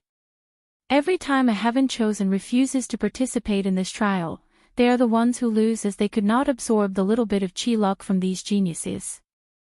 Nevertheless, the Academy was happy with the generous rewards that the Tai Profound Gate were offering to give a quota to Fengheng to enter the tablet's secret realm. Although not nearly as good as what the Tao Opening Sect offered for Wang Wei, it was still extraordinary. Given that Fengheng was not nearly as threatening as Wang Wei, they gladly accepted the offer. Just like that, 10 years passed rapidly, and the tournament was still ongoing. Of the 15 billion participants, only 1 billion was still left. Meaning that the end of the elimination round was quickly approaching. In the floating booth of the upper echelons of the Emperor Enlightening Academy, all the teachers were still watching the tournament. For cultivators of their caliber, 10 years was shorter than any random retreat that they had. While everybody was watching the few exceptional candidates, Headmaster Bai Han suddenly felt that something was wrong. So, he released his divine sense to scan the academy, but he did not find anything. So, he used his finger to calculate the secrets of heaven. Then, he suddenly stood up and shouted, "What is going on?" Chapter 230. All the teachers were surprised by the sudden outburst of the headmaster. Usually, Bai Han always had a calm and ethereal temperament to him. He always remained calm in every situation. So why was he acting in such a way? "Headmaster, what's wrong? Did something happen?" asked one of the teachers. Bai Hai then took a deep breath to calm himself down before explaining, "I just calculated the secrets of heaven and discovered that the chi luck of our entire academy has been reduced by 5%. All the teachers gasped out loud after hearing this. With how powerful the chi luck of the Emperor Enlightening Academy is, even if 0.1% is lost, it is a sign for concern. A 1% lost would make the academy on the highest alert. But now, 5% is gone and no one even noticed it happening." After thinking about this, all the teachers had an ugly look on their faces as they also began to calculate the chi luck of the academy, and they all came to the same conclusion as Bai Han. Now, they started wondering what was going on. Bai Han then started to mobilize the Wisdom Eye, which is the intelligence agency of the academy similar to the Tao opening sect's shadow. A few days later, in a secret room, Bai Han and all the upper echelons of the academy were reading a report of the current situation of the world. It was then that they learned that rumors of them despising professionals have been spread throughout all over the myriad emperor world. By now, the majority of alchemists, talisman maker, array master and refiners in the entire world have heard about these rumors. Then, they all developed a negative view of the Emperor Enlightening Academy, hence the result of the dramatic decrease in the sect's chi luck. "What do we do now?" asked one teacher with a look of worry in his face. He knew well how much power and influence these professionals have in this world. There is a reason they are considered very noble and have high status in this world, especially alchemists. There are no cultivators that will not need the help of pills in his life. Whether it is breakthrough cultivation realm, increase strength or talent, or even save their life, all cultivators will need the help of an alchemist at one point or another. "Maybe things are not as bad as we imagine," replied one female teacher. "Our academy's reputation has been positive for countless years. As long as we announce our stand on the matter, things should go back to normal or at least, not further escalate." Many teachers calmed down and nodded in agreement with us. However, some of the more cunning ones knew that things were not so simple. "Your words may have been right if this was actually an accident, however, given how fast this news traveled around the world, do you think that this was a coincidence? You mean someone is purposely attacking us? But who dares go against our academy?" "Isn't it obvious?" suddenly said Headmaster Bai Han. "Who did we have any conflict with in the last few years?" "Headmaster, you mean, Sacred Son Wang Wei?" asked one teacher with an incredible look on his face. Then, he suddenly thought of Yan Liling's strange behavior during the opening ceremony. "Are you saying that he planned the whole thing more than 10 years ago?" Bai Han just nodded calmly, however his clenched hands inside his robe betrayed his actual mood. "So what do we do now?" asked one teacher. "All we can do now is to announce to the world our stand on the matter, then try to prevent any further rumor from spreading. Luckily for us, many of the world's cultivators are currently watching the Heaven-Chosen Selection Trial. We can talk to them directly." All the teachers nodded, then they proceeded to plan out their response. Meanwhile, inside Yan Chen's small world, more than 100,000 meters deep in an ocean, Wang Wei opened his eyes, then with great effort, took out a talisman from his space ring. "Wire, the Academy have just noticed our actions and are preparing to deal with the situation," said Sect Master Wang Tian. "How long has passed?" asked Wang Wei through divine sense. 10 years. Later than expected. It seemed that mothers planned to hide the secrets of heaven and earth in order to prevent the Academy from noticing the change in their chi luck worked wonderfully, replied Wang Wei. "After all, you did inherit your cunning nature from her. Then, let's proceed with the second step of the plan, continue to use public opinions to ruin their Academy's chi luck. However, beware father, the enemy can also use the same tactic against us." "I know, but you do not need to worry. In the past years, we have used all the information you told us about how to use public opinion and developed counter-defense against them." "That's good," replied Wang Wei, then he cut the communication. He looked in the direction of the Academy, sneered before closing his eyes to continue cultivating. Although he knew that this method could only blow a small blow to the Academy, this was just the beginning of his plan. So, under the Tao opening sect's order, countless agents started to spread more terrible news about the Emperor Enlightening Academy throughout the world. This time, the news was not only focused on the professionals, but all the terrible things that the Academy has done. Well, many of these things were in fact false, but Wang Wei did not care about such a thing. On top of that, Wang Wei also focused not just among cultivators, but also the common people. All the shadow agents of the sect started to leave flyers everywhere in the world, in every city, every dynasty in every domain, and all 5 continents. Even mortal cities and dynasties were not spared. These flyers were refined to be able to transmit the information directly into a person's mind. So, even if the majority of the mortal population could not read or write, as long as they picked up a flyer, the information about all the terrible things that the Academy did would be planted in their minds. Of course, Wang Wei did not just boringly narrate the crimes of the Academy, but provided evidence. For example, recordings of the terrible things that both teachers and students did. Of course, a lot of these recordings were false, and many cultivators were aware of this, but they did not say anything. Obviously, they realized that a powerful force was attacking the Academy, and they did not want to participate in the confrontation of these big factions. Of course, the Dao opening sect did not do any of this on their own, but united with many other powerful emperor lineages to facilitate this action. As for the reason these factions decided to work together, it was because Wang Wei used benefit to tie them together.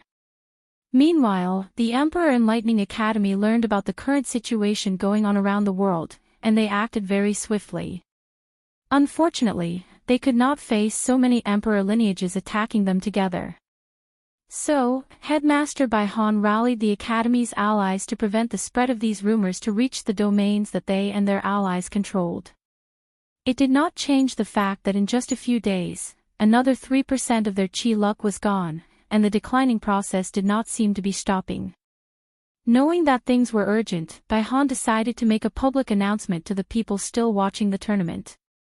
So, the majority of cultivators were aware of the current situation of the world, so they were not that surprised when they saw Headmaster Bai Han appearing in front of them to make a speech. Fellow cultivators all over the world, I would like to take this opportunity to say a few words. I know that there are many terrible rumors going around the world about the Academy. But I would like to say, his words stopped midway as he realized that something had gone wrong. The formation that should be broadcasting his speech suddenly changed and started broadcasting something else. It was the image of the upper echelon of the Academy. He was sitting in a private room with many gourds around, surrounded by many beautiful women. His rosy face indicated his inebriated state of mind. Then he started talking. Bai Han felt that something was wrong, so he ordered through divine sense for someone to shut down the formation, but it was no use. It was as if the formation was no longer under the Academy's control. Ha, beauty, you should have seen the face of those damn alchemists when the headmaster decided to remove their spots.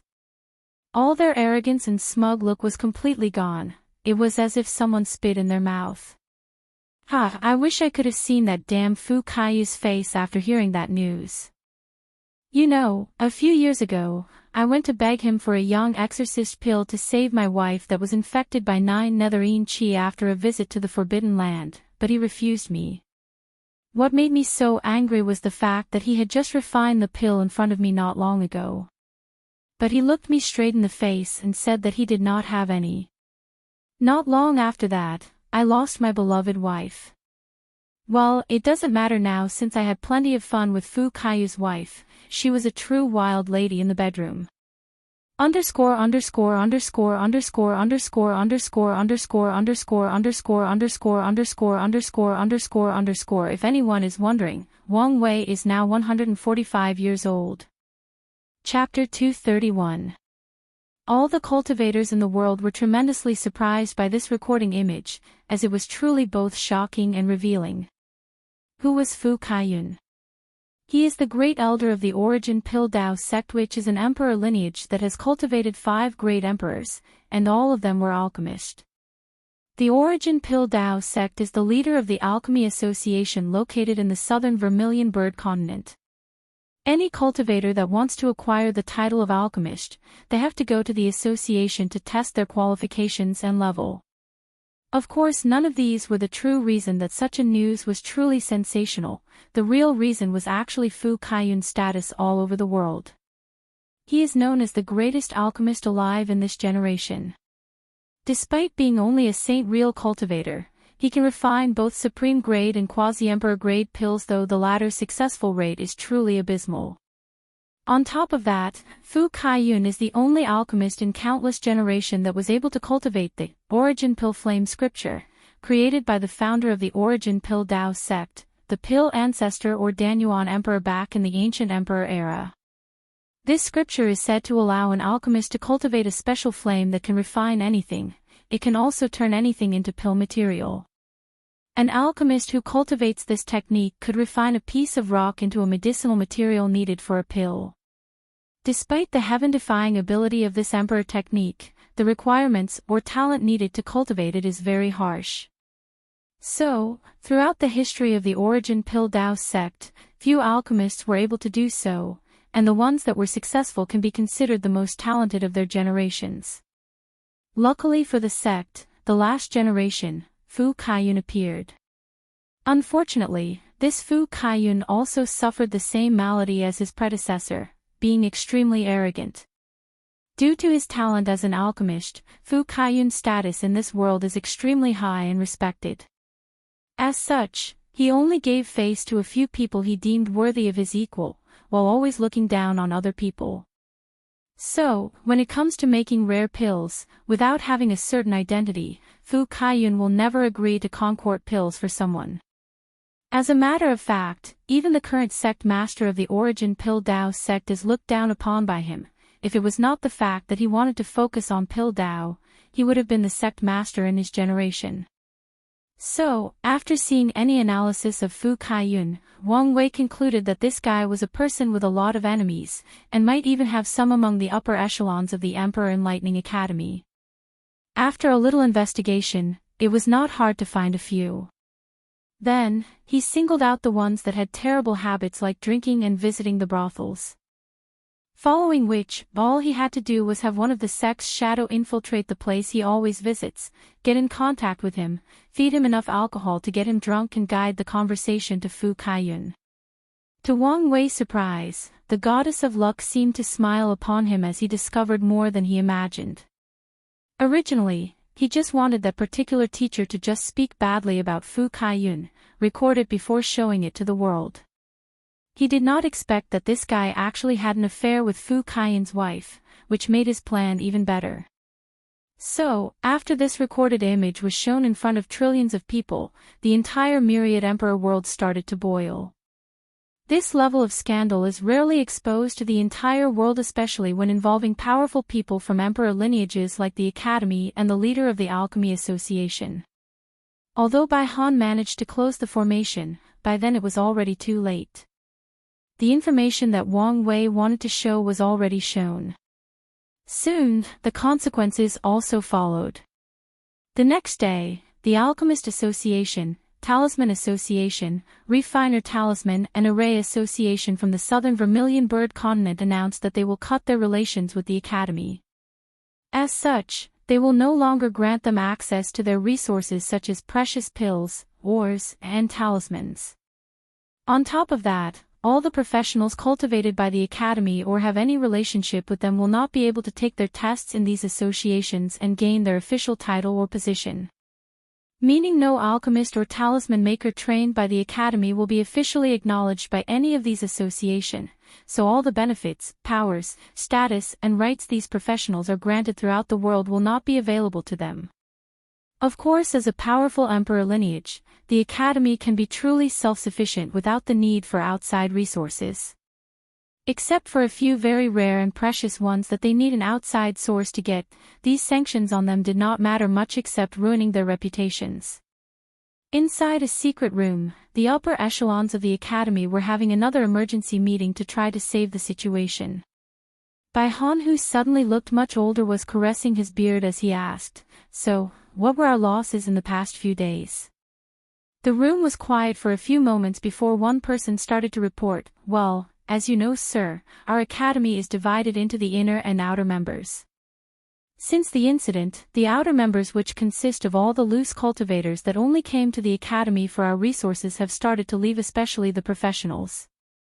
As of today, more than 90% have already left. As for the remaining 10%, although they did not leave, they seemed very distant to our Academy. They seemed to want to take a wait-and-see approach." The room was once again quiet as most teachers had a frown on their faces. Then someone asked, "It does not make sense. I understand why the professionals left, but why did the ordinary cultivators leave? Didn't they come to the Academy to get access to better techniques and resources?" They went to the Worshipping Tao Academy, responded the person who was reporting the previous information. The teacher who asked the question had a frown on his face as he could not understand why they would leave their better academy for a worse one. Although the Worshipping Tao Academy is also an emperor lineage, compared to their enlightening emperor academy, it was far worse. Not to mention that most cultivators are selfish by nature and only care about their own benefit. Then, that teacher seemed to think of something and asked, "Did someone else intervene?" Yes. The Tao Opening Sect just announced an alliance with the Worshipping Tao Academy. They decided to pool many of their resources together.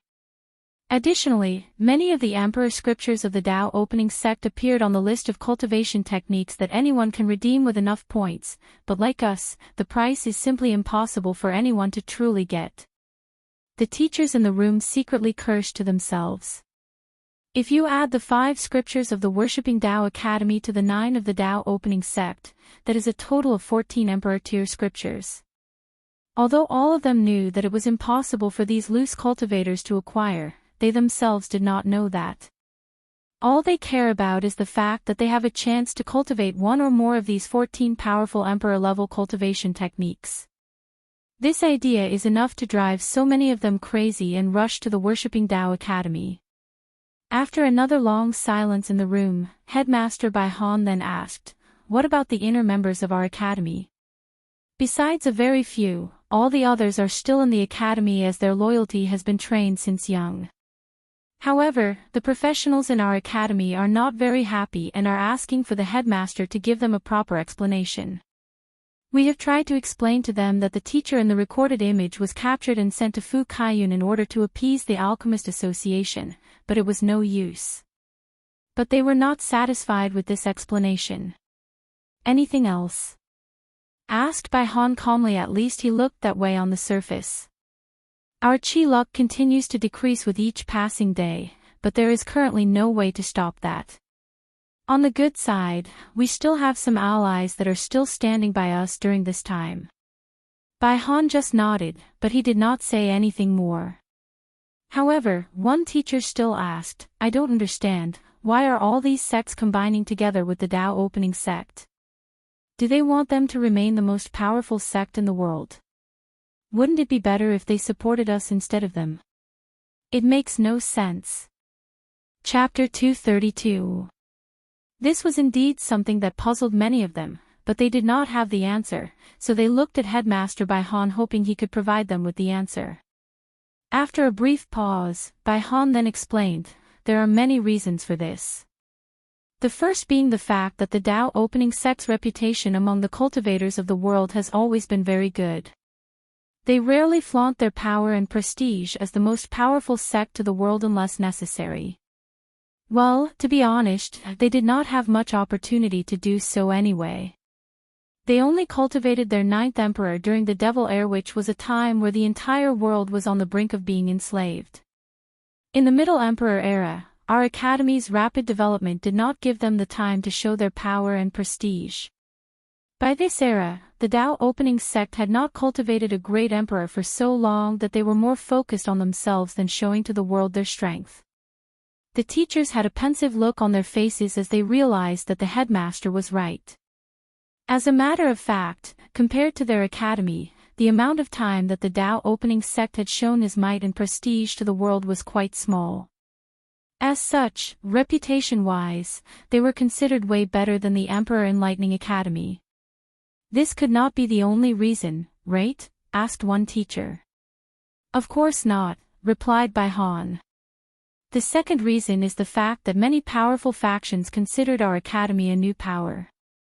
So an emperor lineage like the Tao Opening Sect, the Origin Tao Pill Sect, Origin Rune Palace, etc., were created in the ancient emperor era. So, they have survived the rise of the Demon Clan, the destruction of Buddhism, the Devil Race invasion, and the Heaven Devour Emperor catastrophe. Compared to our academy, who was only present during the last disaster, we are considered less cultured, with less history, and having the least amount of background.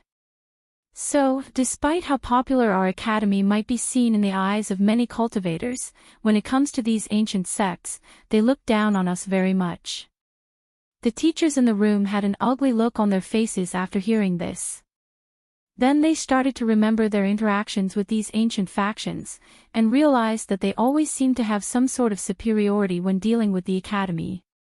Some people never understood the reason or did not even notice it until now, but now they finally understood many things that puzzled them.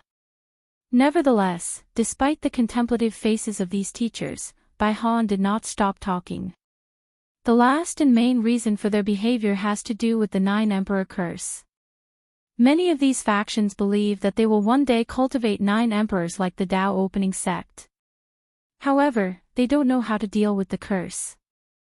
So, they are using the Tao opening sect as a guide or experiment to see how they deal with the situation, then they can imitate their methods. Bai Han had a sneer in his face when he said these words.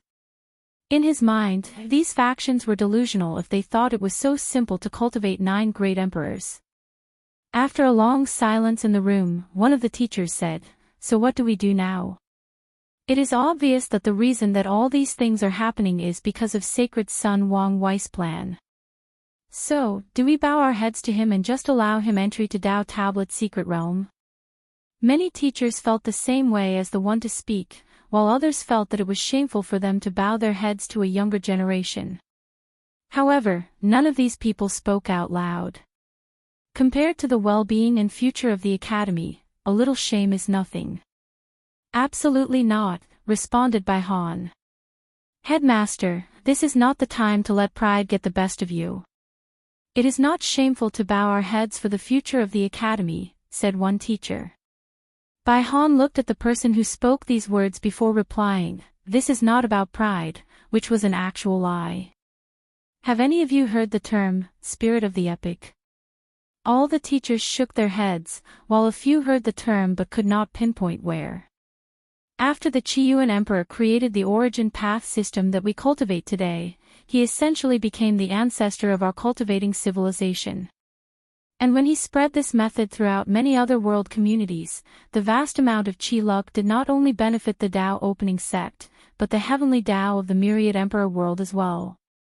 Unfortunately, even heavenly Tao cannot escape the shackles of karma, hence, it owes a great debt to the Qiyuan Emperor. However, how do you pay such a debt to a powerful eternal emperor? By repaying its descendant or lineage. So, heavenly Tao granted the Tao opening sect something called the spirit of the epic. What this means is that for countless years to come, the sect will be blessed by destiny and will prosper greatly. This is the reason that the Tao opening sect can cultivate so many powerful great emperors and survive through so many calamities after so many eras. This is also the reason that sects created by the Array Ancestor, Talisman Ancestor, Alchemy Ancestor, and Refiner Ancestor still exist to this day. Although not all of them cultivated many great emperors, they still survive through this day.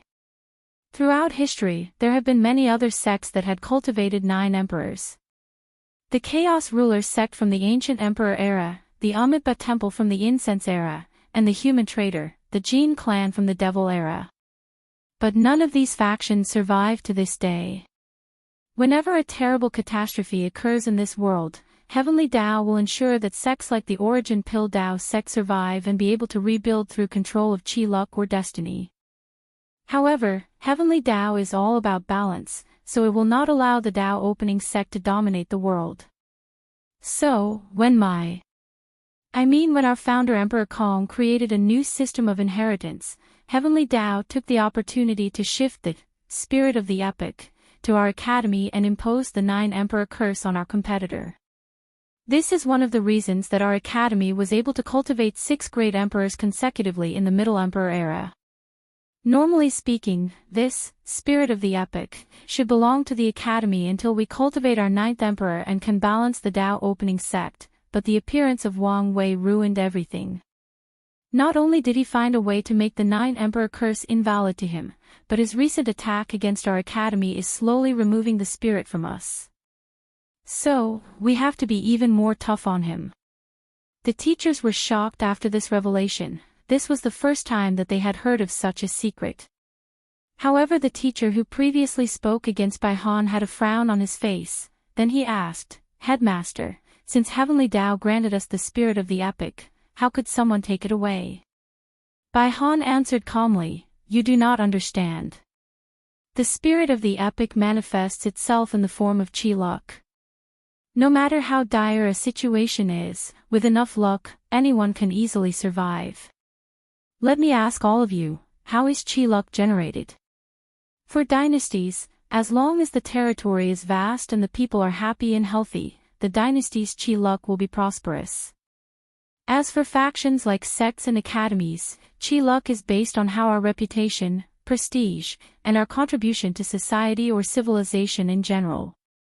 Now, with all the cultivators and mortals in the world thinking that our Emperor Enlightening Academy is a terrible place full of sins and depravity, do you think we will have any reputation and prestige left? Do you think that the spirit of the epic will be left to us?"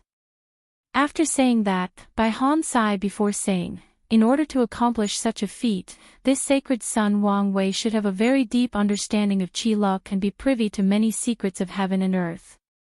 So, how could he know so much? Little did he know that when Wang Wei's chi luck turned from black back to gold, he acquired a very deep understanding of how chi luck works between heaven and earth. As for the spirit of the epic, it was Wu Hong who told him about it. So after asking his father to check the records in the sect, he learned all the information about it. At first he just wanted to have his revenge on the academy for what they did, but once he read about it, he developed a step-by-step plan to take down, well, at the very least, weaken them. Chapter 233. "So, what do we do now, headmaster?" asked one teacher, while all the others also looked at him. As for Bai Han, he secretly sighed in relief after hearing this question. As a matter of fact, he lied, or to be precise, did not tell the whole truth. What Bai Han said about the spirit of the epic is true, but his motives are not so pure. During the recent incident, he has developed a strong disliking for Wang Wei because he reminded him of his father Emperor Kong. Their amazing talents, the way that they always think outside the box, and more importantly, the way that they use the entire world as their chessboard and everyone else as a chess piece. He hated some of these qualities from his father. As such, Bai Han discovered that he has projected some of his hatred to Wang Wei. Nevertheless, despite realizing the nature of his emotions, he refused to change them. After taking a deep breath, Bai Han replied to the other teachers, "Before we discuss our next step, we first need to make sure that our internal troubles are dealt with first." So, did we discover how the people of the Tao opening sect took control of our formation? Unfortunately, the answer is no, headmaster, responded the teacher that was in charge of the security of the academy. After the incident, I investigated the person in charge of the formation, but they were completely clean. In the end, I was forced to even search his soul, but I did not find anything. She had no relationship with the people of the Tao opening sect, or anyone else for that matter. We did not even find her contacting anyone strange. Bai Han had a frown on his face as he realized that this should be a problem that they placed their emphasis on. Then, he said, "In that case, let's talk about our countermeasure for this situation. First, we have to ensure that these terrible rumors about us do not reach the domains controlled by our academy. These places are the foundation of our academy, and nothing can happen to these places no matter what. Second, since we could not get access to certain precious resources from the different associations in the south, we have to use outside help. Luckily, our recent ally, the Association of Chamber Commerce, has agreed to provide us with some of the rare resources. However, their conditions are that the price will be more than 100 times than before, and they will not publicly support us." "Tisk," said one of the teachers. "Before Shi Guan was begging us and even sending his daughter to us, but now that we are in trouble, he wants to turn his face over. You cannot blame him. After all, the alliance between Lin Fan and Shishir had just been created, and before the Chamber of Commerce could reap any benefit from it, our academy was hit so hard. We should be satisfied that they were willing to keep the alliance given the circumstances. As for the increase in price, it should be expected given that they are merchants, making profit is their fundamental nature," replied one teacher. Bai Han nodded in agreement with her. Then, he said, our third step is to counterattack. Since the Dao opening sect can use public opinions to attack us, we can do the same to deal with them. Of course, Bai Han knew that this particular endeavor would probably be useless. With Wang Wei's cunningness, he should have anticipated such a response and prepared beforehand for it. Nevertheless, the Academy still has to try to show its stands that it is willing to fight for its honor and glory. Lastly, we need to do whatever it takes to prevent Wang Wei from gaining access to the 3,000 Dao tablets. According to my analysis, since his fate puppeteer physique is a brand new one, he does not have a cultivation technique perfectly suited to him that allows him to play all the advantages of his physique. Hence the reason that he wants access to the tablets. So, we must stop him by all means. How do we do that, Headmaster? First, we must prevent Li Jun from entering the top 30 of this tournament. With his strength, it is only a matter of time before he acquires a spot in the top 30. As long as he gets a token, he will not hesitate to hand it over to Wang Wei. So, we must deal with this situation first. All the teachers had pensive looks on their faces, then one person said, "Couldn't we just make a rule that the person who got the token can only use it for themselves?" Another teacher shook his head before saying, "That will not work. Everybody knows that the rule previously stated that a person can do whatever they want with the token. There have been many precedents of people using their tokens for someone else. So, if we rashly change the rules again, adding to the previous debacle of the professional championship, the people of the Dao opening sect can use this as another way to attack our reputation again.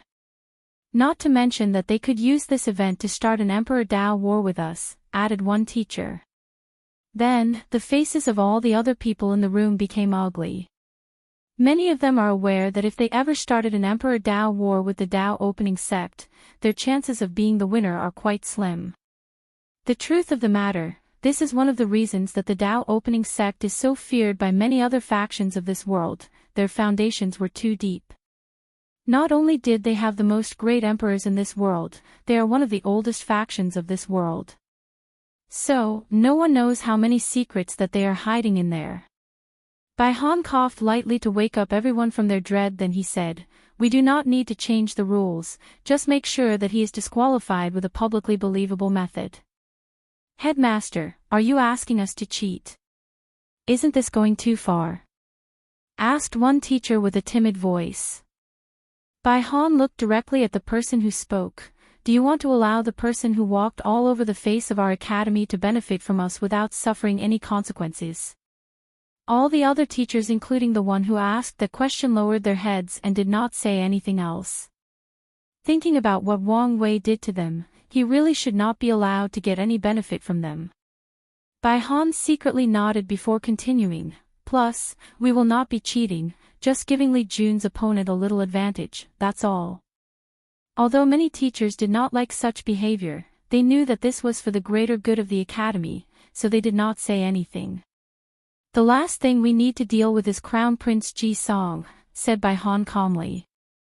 Many teachers had a look that said, "What does Ji Song have to do with this?"